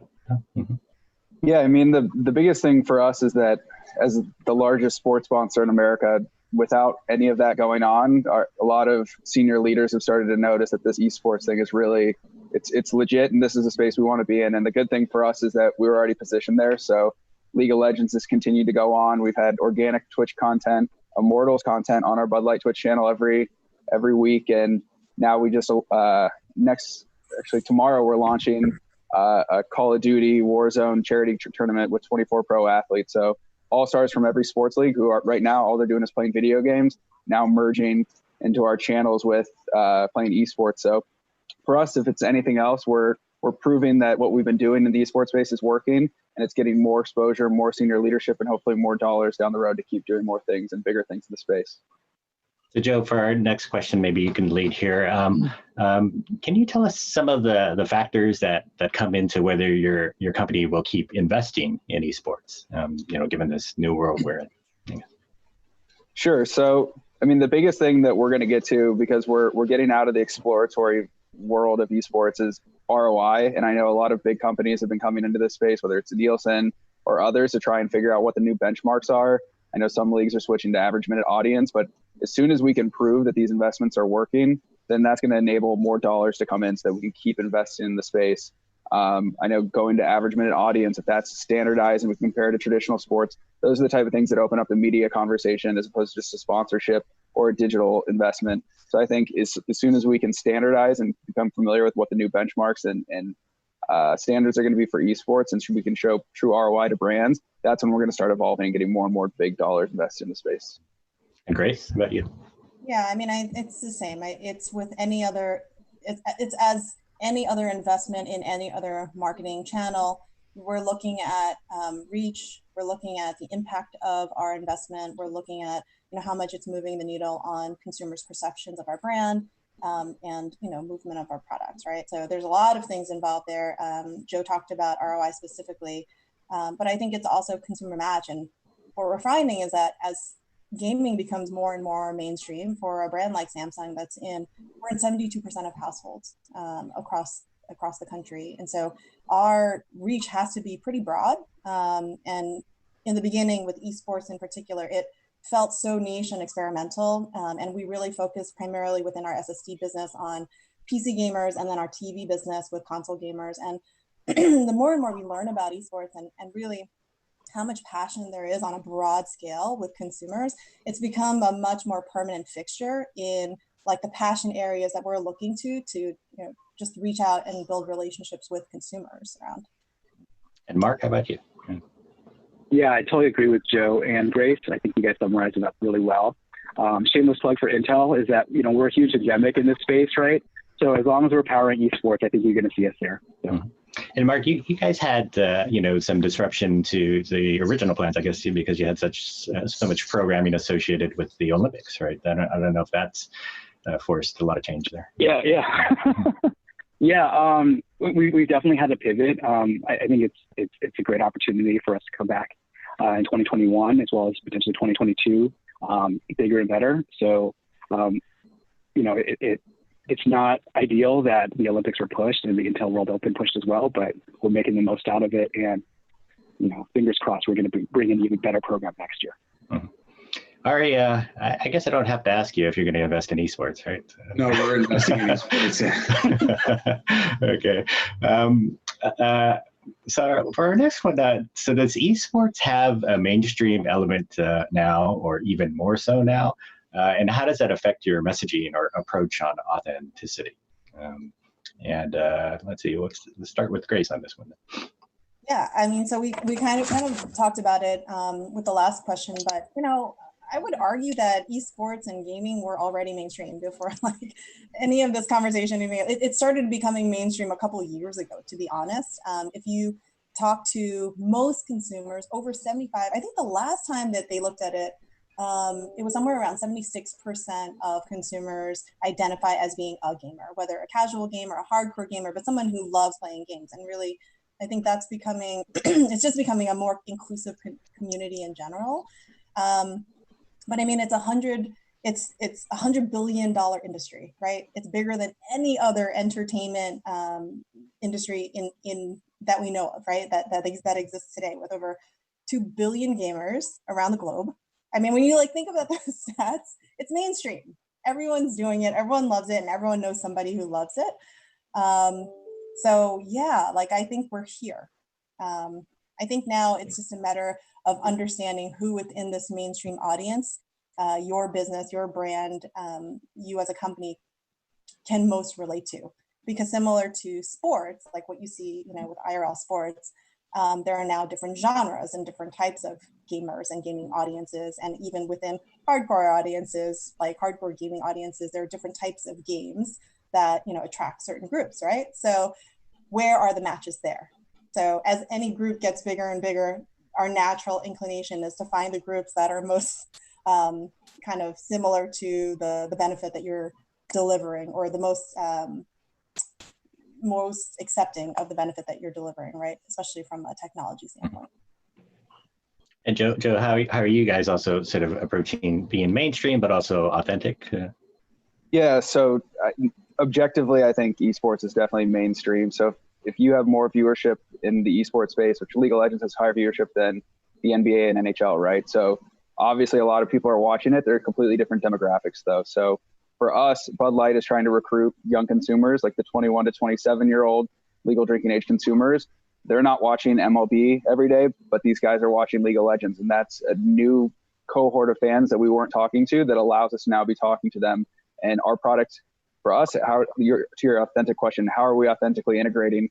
So unlike Intel, we're not going to make you play much better. But what we can do is we can offer you some fun, exciting new content. So with League of Legends, we now have the official post-game show. So every day after Monday night League of Legends, tune into the Bud Light Twitch channel, and we've got 30 minutes to an hour of programming that's casual, it's fun, it's over beers. And that's where consumers like to see our space, because we added something fun, new, that never existed. It's something you can relax and have some beers and enjoy on a nightly basis. Ari, how about you? Yeah, so just to kind of build on Joe's point, but then I'll double back, and Bud Light, as Joe's mentioned, is one of our partners. And something that we really like about the association with that brand is the value proposition to consumers and to our fans is around elevating experiences. And note, I didn't say that it had to be a live experience or a digital experience. It's just Bud Light wants to be there when you're experiencing something and help you elevate that experience for yourself, your friends, et cetera. And so at Overwatch League this year, the grand final in Philadelphia, there was this kind of move the payload activation that Bud Light did, which was basically taking something that is a game mode and bringing it into real life and having Bud Light not only enable this very real experience that's directly connected to the game, but have their product be there to kind of wrap the entire thing under this umbrella of fun and kind of once in a lifetime novelty. There's few things that could be more authentic than that in a brand plugging into the core reason why people love to play the game and delivering something special and memorable and unique. I mean, that is authenticity. And truly, it was a one of its kind thing. I guess to the broader point around mainstreaming, Nike, I think, many years ago decided that every person was an athlete. And as a company, their mission was to treat each individual as an athlete, to find the athlete in each of us. You're not an athlete if you play professional basketball. You're not an athlete if you play high school soccer. All of us move, all of us emote, all of us experience, and therefore there's an athlete in each of us, and Nike's job was to identify that source of athlete within us all, uniquely, individually. And I think that that's what's happening now with gaming. I mean, everybody is a gamer. We don't necessarily think of ourselves as gamers. That word hasn't been applied to people at scale, but my mom playing Candy Crush is a gamer. My dad playing Words with Friends with his friends, he's competing in games. That is esports. So there's going to be a transition over time of consciousness of the fact that we're all gamers. We're already gamers today.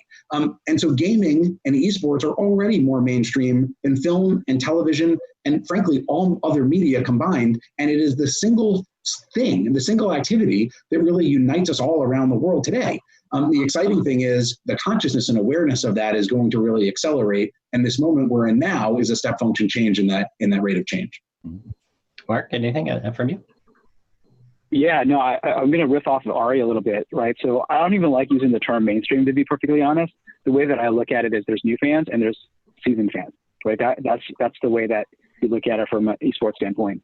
And when you have new fans coming in, you're not going to question their authenticity or say, hey, you're a mainstream fan, because that is actually, you're excluding, right? Versus being inclusive. And for us, it's all about being inclusive. So one of the things though is when you have a new fan coming on, there are new fan challenges, right? And how do you tackle some of these new fan challenges? And different leagues have done it in different ways, but I'll give one example. When we went to Pyeongchang to the Winter Games, that was the very first time StarCraft 2 had really kind of hit the, okay, fine, I'll use the word mainstream, right? Hit the mainstream as we were doing the competition with the IP, right? So as we all know, StarCraft 2 is a little bit, how would you say it? It's kind of a deep game, let's call it that, right?